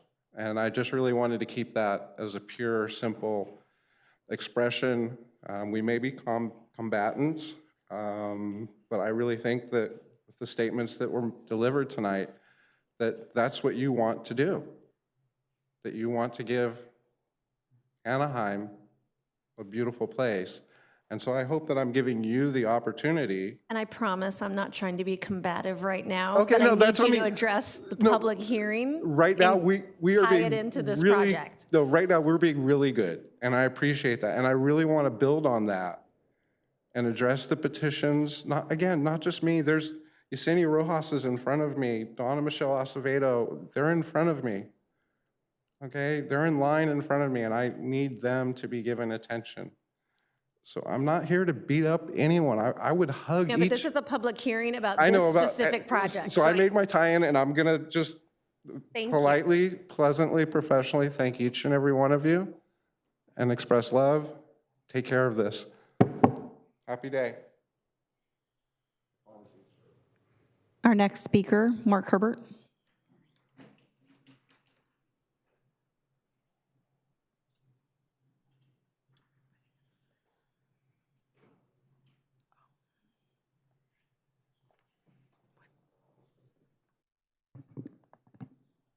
Mark Herbert, AnaheimGrease.com. I'm happy to see that it's 5 minutes for the public hearing, because there has been, over the years, that's varied. Sometimes it's 3, sometimes it's 5. And I was going to make it a point, I'll just put it in to underline it, reaffirm it, as we like to say now, that on public hearings, people from the public are allowed 5 minutes when it regards legislative matters. And I think this one falls in that category. But thank you for the 5. I hope that concept of the legislative matters can extend to other bodies within the city when it comes to public comments, whether it's the Planning Commission or others. Moving on to this particular project.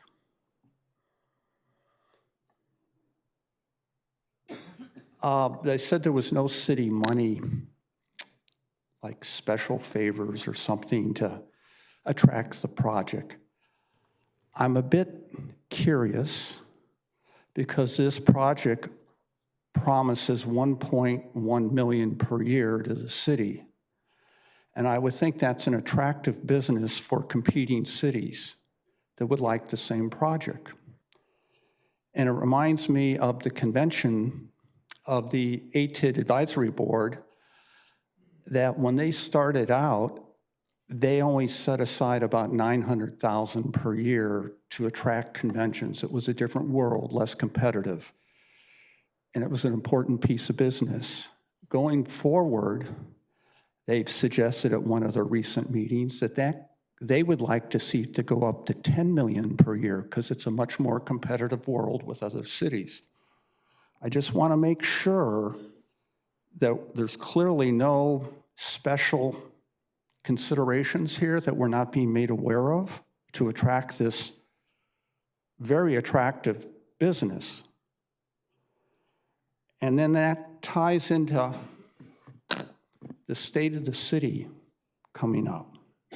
And I'd be curious if this business is one of the sponsors of this one, and have they contributed money to that, and how much? Because that seems to be an avenue of public engagement that is kind of left to those with a little extra cash than most residents or some of our homeless members.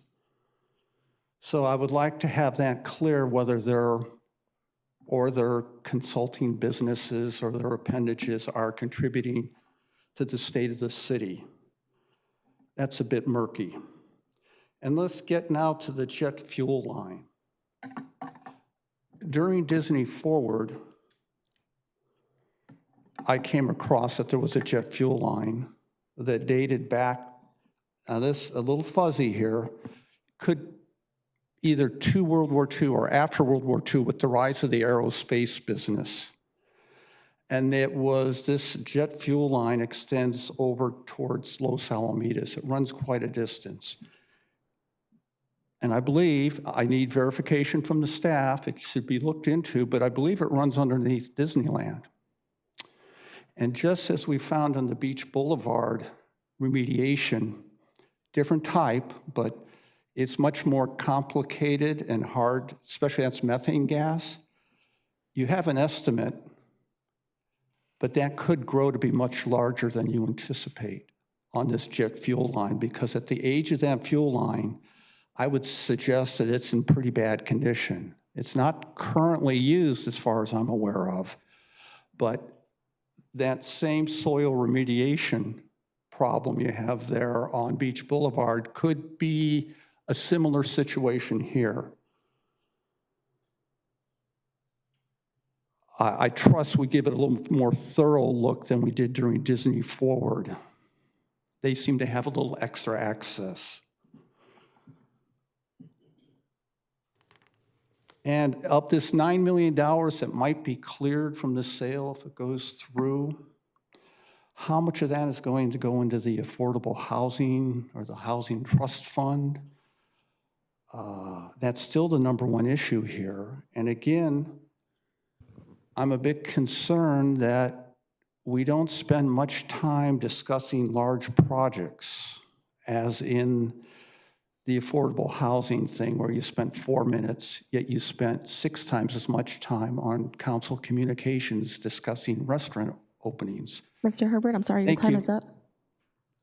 And Mayor and City Council, that concludes our in-person comments, and noting for the record, we didn't receive any electronic comments on the public hearing. Thank you. So I'm going to close the public hearing. Are there any questions by council? I see Councilmember Rubalcaba. I really don't have any questions, more comments. I have been briefed on this project, and it is in my district. And the property that is in question has been vacant for quite some time, which has added to not only blight in the area, but also it has posed an opportunity for some of our unhoused population to gather in that area. I think this project is a good thing for the city of Anaheim. It will generate 1.1 million hopefully minimum of tax revenue for our city, which is something that we do need. I also am very grateful to see the jobs that will be generated. And I know that the people don't understand, but there are a lot of factors that go into deciding where auto dealership and service center will go. And the fact that we will be able to have something like this in District 3, I think will help uplift the community, not only because it has all of the things that I mentioned, but it'll also provide opportunities for some of our local youth to get jobs in service centers and skilled trades that we don't currently have available now. So I am supportive of this. I have, like I said, been briefed on the project, and I don't see any negatives regardless of what insinuations might be made about a project like this. But I do think that our city, I have been one of the biggest advocates for having diversified revenue streams in our city and jobs that are available to people who are living here locally. The only thing that I think I will ask our developer who is here is to potentially work with our trades in the construction of this property, and it's something that we've talked about already. I am a supporter of our trade unions because I believe that the work will get done on time, within budget, and within safety parameters, and that's something that we want to see in the city of Anaheim. So with that, I just had comments. I am supportive of this project, and I think it's a good thing to uplift our community, especially right there on the Lincoln and the 91 freeway, 5 freeway, or 5. Thank you. Mayor Pro Tem Meeks and then Councilmember Kurtz. Thank you. Could you go back to the slide with the site plan? That's it. And we talked about this when I was briefed on the project, that access from Loera, the site plan shows a gate up at the main part of the property. And I would like to see it fenced all the way to Loera and move that gate down there so that we don't create a no man's land without eyes on it back along the freeway, giving people a place to gather. But make sure that's secured. So I'm concerned because this is the disposition and development agreement that still shows it that way. Just want to put on the record that needs to be fenced and gated all the way to Loera. Thank you, Councilmember Meeks. If I may just clarify, Absolutely. So this, tonight's action will approve the disposition and development agreement. The developer will still have to submit and work with our planning staff for submittal of this project. It will go before Planning Commission for approval. That's at the process where staff, Heather Allen, and our Rudy Amami's team will review to make sure that there's recommendations. We've noted that from all our briefings with council, and similar comments that we've received regarding site accessibility, and of course, working with the developer. They've been actually a real pleasure to work with, and I think are very willing to make modifications to the project to make it better. So we've noted, and we'll make sure that gets included. Okay, great. Other than that, I think the project is great. Thank you. Thank you. I too am supportive of the project and echo comments made by Councilmember Rubalcava. It is great that the agreement was made to look at Anaheim for employees first. It is something that is needed in our city and will encourage young folks to get training and to move into jobs that can provide them a pretty good living. I also encourage the developer or the owner, developer, to at least talk to the trades about how they can participate in the build. That's important. It's important that we have quality work. It is going to change that area dramatically and hopefully bring in additional uses for some of the vacant land that's along that area or improvements in that area. So thank you. Thank you. Councilmember Rubalcava? The only other thing I was going to mention is I know that we've hosted planning seminars and workshops, not seminars, but more like feedback from some of our business partners who have developed in our city, and they have expressed concern around the planning process and how it can create challenges, and time is money in most cases for many of these businesses. So can you tell me, how are we going to ensure that public works, planning, everybody who needs to be involved in the process is working together so that we don't further delay any development on that site? Definitely, great question. Actually, we're very fortunate. We have incredible planning, public works, and public utilities projects, and we all work together to make sure that we're able to, wherever possible, abbreviate the development process.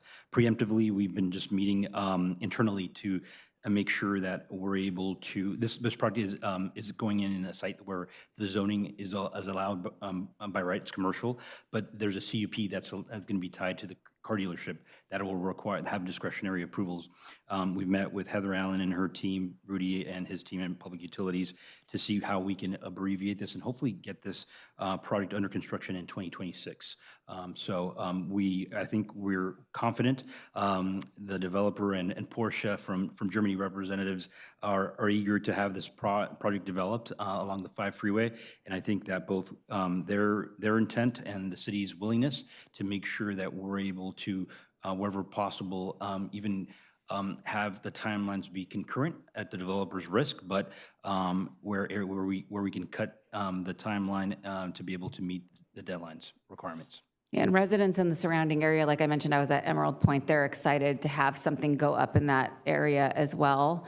For a point of clarification, I know that there were 2 estimates or appraisals on the property, and this is Surplus Land Act, and I know that we had public commenters who tried to allude to other projects that were more controversial in the city. Can you just share, I know that you did talk about it a little bit, but can you share how we had 2 of them and what the variance was? Yeah. The developer commissioned their own appraisal. That appraisal was a little bit lower than our appraisal. There was different components. When our appraiser looked at the property, we looked at it for the highest and best use, with its commercial. Their appraisal looked at it for a car dealership, so there was a little bit of difference. And so ultimately in the negotiations, we were able to negotiate with them and have them agree to the city's higher appraisal and bring that item to council, so that it provided an opportunity for them to also see the value of the property. Ultimately, if the parties did not agree, we would have probably likely gone to a third appraisal, and that could have been higher or lower, but it would probably added about 60 to 90 days to the timeline. So I think that in our discussions with the developer and their also willingness and desire to move forward quickly, we were able to agree to the city's appraisal. And even moving swiftly aside, in the staff report, it did indicate that a third-party appraiser did say that it was fair market value. Yes, so we had, it was a third-party economist, Kaiser Marston Associate. Whenever we dispose of a property, whether it's a lease or a sale, we have a third-party economist look at it and make sure that we are selling property for fair market value, or if there's an assistance being provided, there's additional reports that we have to provide to make sure that there's full clarity and transparency regarding any type of assistance. But in this case, they've determined, looked at all the variables and determined that it is fair market value. So we are not giving city assets away. We're actually contributing to our tax benefiters. So the state will also get their fair share of this sale. That is correct. Thank you. Thank you, Councilmember. Councilmember Bayless and then Councilmember Leon. Yeah, I'll make this quick. Sergio, I apologize. Did you say it was 1.1 or 1.5 revenue was being estimated? 1.1 million. 1.1. Okay, thank you. That's it. Thank you, Madam Mayor. I just wanted to, if I can ask the developer or the applicant, what steps they'll be taking to ensure that construction and subsequently daily operations aren't going to negatively impact any of the businesses that are nearby. We have Mr. Danny McKenna, who is here.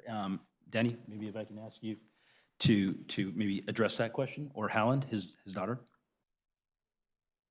I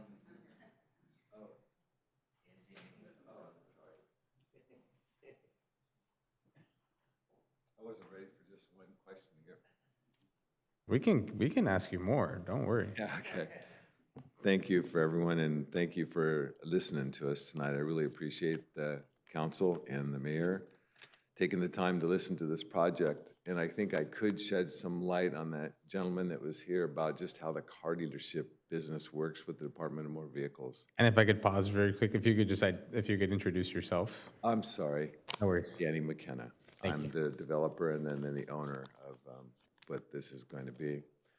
To answer the question, could you answer me the question one more time? I want to know what steps you are going to be taking to ensure that as you're building this and subsequently once it's in operation, are there any steps that you're going to be taking to ensure that there isn't any disruption to some of the surrounding businesses that are in that area? Well, my best buddy has a business right across. Just teasing. Billy's right here. You know, we operate in 2 different states, anywhere from 20 dealerships over my lifetime. And then we've been in communities and tight quarters around parks, around hotels, apartments, houses, and such. And I think what's happened is dealerships have become cleaner, less noisy, electric cars, that type of thing. I don't think this will any way impact anybody that lives around that area right now. I know is the Emerald project, the big 4-story building across the other way? Yeah, I mean, that's far enough away, I don't think it. And then you have other car kind of tire folks there. And the freeway's right there, and there's nothing in front of it. I'm not really aware of anything around us at this site that would affect anybody. I really don't. But if something was brought to our attention, I'm sure we can deal with it. We know how to deal with it. We know how to keep it quiet. We want to be a good neighbor. Can I just jump into one other thing real quick? That gentleman asked why the Porsche store wanted to be here. This started about 4 years ago. The Department of Motor Vehicles has laws that says dealerships have to be 10 miles away from each other. And they just can't be plumped into any town. We just can't say, let's go be in Beverly Hills and have 5 Porsche stores in Beverly Hills. There has to be distance between them, and 10 miles is the avenue. back when I was a kid and grew up in the little town above you folks in Fullerton, I have been driving by this before the 57 freeway was even in place. And there was nothing really there except McCoy Mills Ford across the street, because we own dealerships up in North Orange County. This dealership had Porsche in Buena Park back in the old days, in the 60s, 70s, and 80s, 90s, and we had Porsche in Garden Grove. So Porsche had 4 stores designed for Orange County: San Juan Capistrano, Newport Beach, Buena Park, and Garden Grove. Garden Grove was actually the biggest store in the country for the longest time, down the street from Disneyland. Porsche came to us about 4 years ago and asked us to move Norwalk sales department and dealership to Anaheim. They wanted to come back to North Orange County. My area of responsibility, primary area of responsibility, they call it PAR, extends from the 605 Cerritos Auto Center, Downey, Southgate, Santa Fe Springs, Cerritos, and all the way Anaheim, not Anaheim Hills, but Hacienda Heights, Fullerton, Whittier, all that stuff, all the way over to Anaheim Hills. So I'm kind of like the North Orange County guys. So they came to us and asked us to consider moving and giving us, they give us more cars. One reason why the $1 million is generated is we sell about 500 new Porsches a year at Norwalk. And this store, they plan on selling 1,100 or 1,200 cars, and they plan on giving us that many more cars. This is a 240,000 square foot building, not a 200 or 150,000 square foot building. It's huge, it's large. It has something like 70 or 80 service bays. It will do quite a bit of business. It's a nice corner on a bluff that everyone can see it from the freeway in Lincoln. You have on-ramps and off-ramps there. Porsche kind of picked the spot. And we've gone to, I don't want to make jokes about it, but we've gone to other sites along the freeway that they wanted to be at. And we've asked them, I've asked them to entertain those other spots because it was much easier to deal with. This has been Jim's group, Sergio's group. These folks have been really, really helpful to make this thing work, and we really have spent a long time doing this. And we're actually all kind of excited, I think, to get to this point where now we have pictures, we have what it's going to look like, we have a tentative deal, and now we'll be able to start construction and have some plans done here shortly. So personally, I'm really excited about it. It's not about Norwalk being mad, because they're still going to stay Porsche down. They're still going to have service down there. So their Porsche business is still staying there. This is what the manufacturer wants. And it's just a different ball game in this kind of business. I'm not Lowe's, I'm not a supermarket. I got so many rules and regulations between Porsche, Department of Motor Vehicles, you folks. I mean, we get pushed and shoved many different directions to try to make this work. And that's a product right now of a lot of people putting some energy into it to make a really, really beautiful store. And I know you've seen the pictures, but if you haven't seen this, Newport Beach is finishing up their store that looks like this. And in case anybody's been out to Palm Springs has one of these stores. So this is a new thing for Porsche, and this is where they want to be. They want to have 3 stores back in Orange County. We used to have 4. And so I'm the 3rd one to come back. The other 2 are Irvine and Newport Beach right now. Got it. No, I appreciate the background and the overview of the business. If I can only make a request of, I know sometimes with construction, there's a lot of trucks going in and out. I know there's businesses around the area. I'm pretty sure folks know if there's one in particular that I'm referencing, just because of the construction issues that have been like with the apartments and different things like that. I know it's across the street, so I don't think there's going to be that many issues, but if that's just something that as you're moving forward with this, just being mindful of if there's any issues that come up, or if there's something that's going to impede any of the businesses around there from operating, just being able to give them a heads up and having that open communication with them, I'd really appreciate it. Not a problem. We're a good neighbor, and that's not going to be an issue whatsoever. Thank you.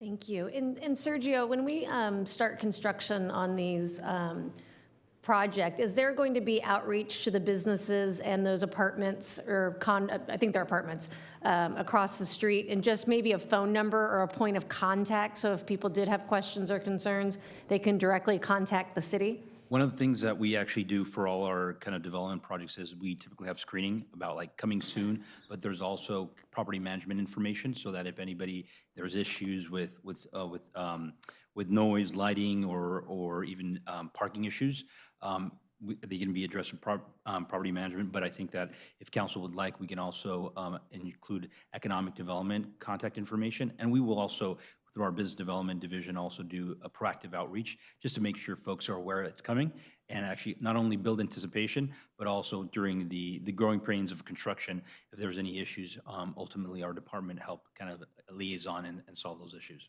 Wonderful. Councilmember Bayless, did you have another question? Yeah, Mr. McKenna, thank you for coming this evening.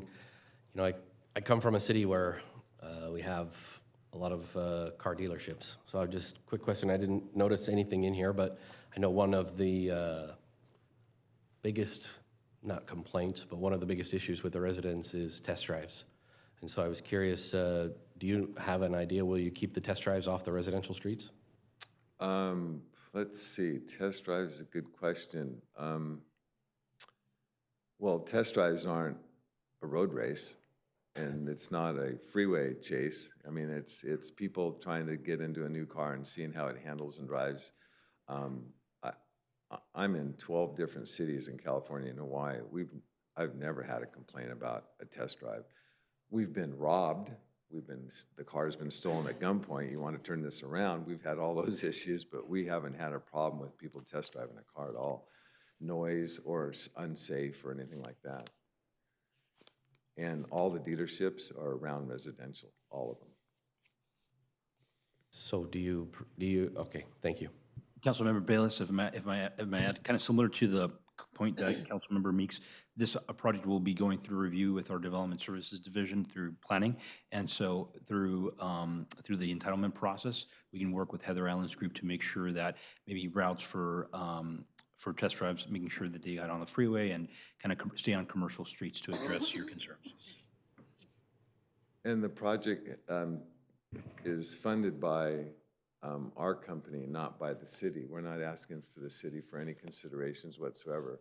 Portia wants to be here, then they put that on me to come here and try to put that together with you folks. But we haven't, I'm not asking for anything for this. You folks have been a big help to make this site available, and we've worked at, this truly has been, would you not say, Sergio, 3 or 4 years of on and off of trying to make this work? But this is something that we plan on doing, and we're not asking for any help. I'd like to make a motion to approve the disposition and development agreement for this successor agency property. Second. Thank you. I had one more question for Sergio, or just the team. For the workforce development aspect, how does that work, and is there any partnership or steps that we're taking to let our, to partner with the high schoolers that might be thinking about going into the trades, or at least how do we get the information out that there is this pathway to work for this new company and potentially start a career with this dealership? Definitely. So through Grace's department and her division, Workforce Development Division, which is overseen by Marco Lucero, we've entered and provided language for a workforce development agreement so that as the project proceeds, they have to enter into the priority for City of Anaheim residents. But through that, the on-the-job training and resources will be provided, and also that those partnership with our trade schools and junior colleges, so that the good paying jobs that will be created from the car dealership will be made available to Anaheim residents, and also the training through our vocational partners. Wonderful, thank you. So I know we have a motion by the council member and a second. Are there any other comments or questions? If not, can we call the question?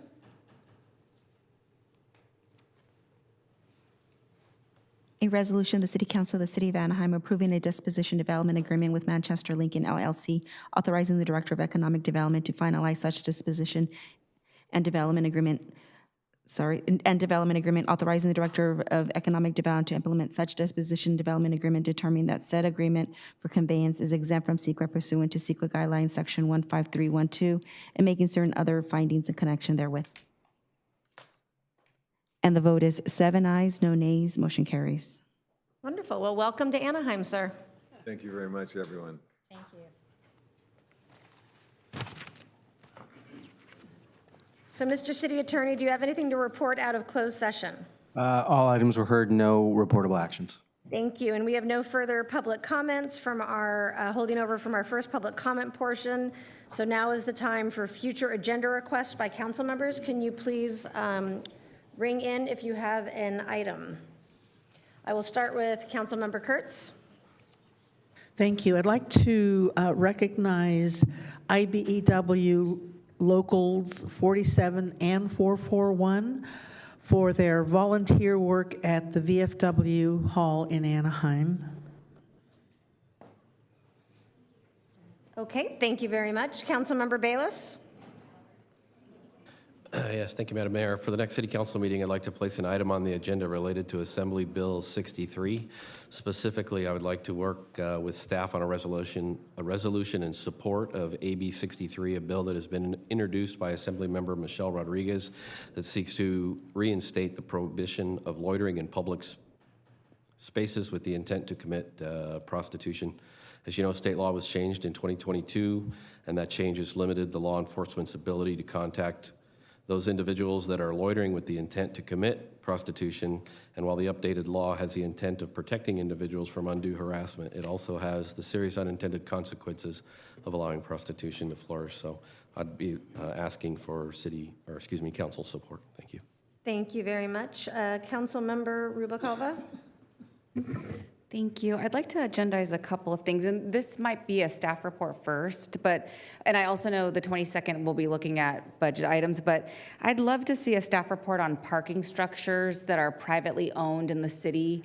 I know that LPMR was taken out to fund the Disney structure, so I'm interested in just understanding, what's the potential revenue opportunity if we did have some sort of an assessment on parking. How many parking structures are in the city that are within a certain size range? How many parking spaces are in those structures? How many of these structures are public owned versus privately owned? So if we can either get a staff report or have that reported out on the 22nd. And this does fall in line with the revenue stream opportunities. I know that our deficit is significant.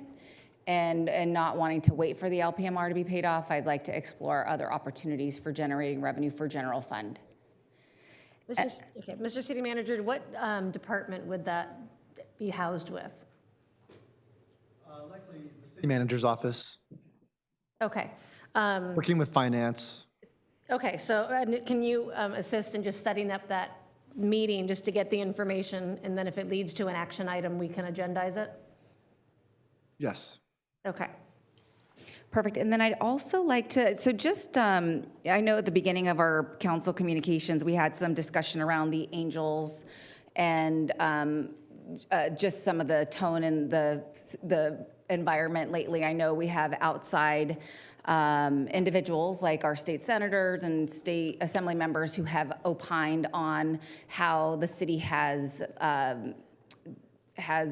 responded to the Angels over the past 30 years.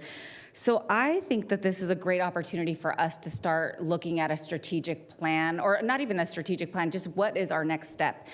Over the last 2 years, we've overcome a lot of issues. We had the jail report or the investigation that was supposed to be looking into the mayor's activities with the Angel Stadium, which did not provide very much. Former mayor. Former mayor, yes, not our mayor, the former mayor. And then we settled a lawsuit. We were able to get access to Station 12 being built.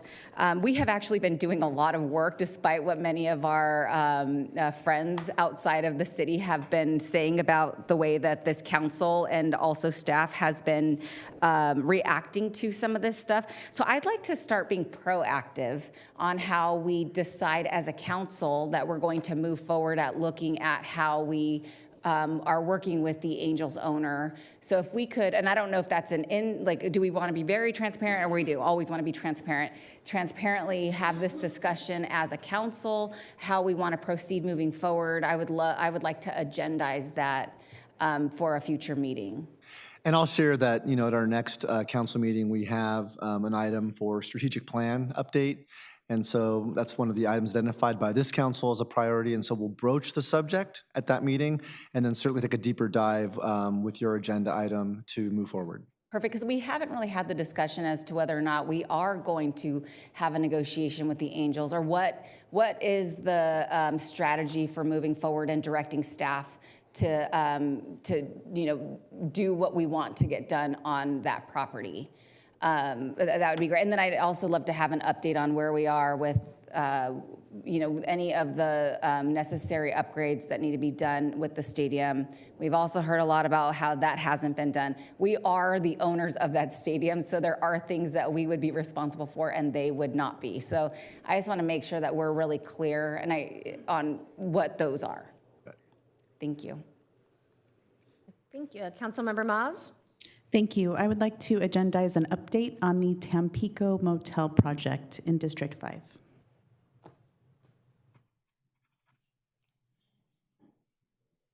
Got it?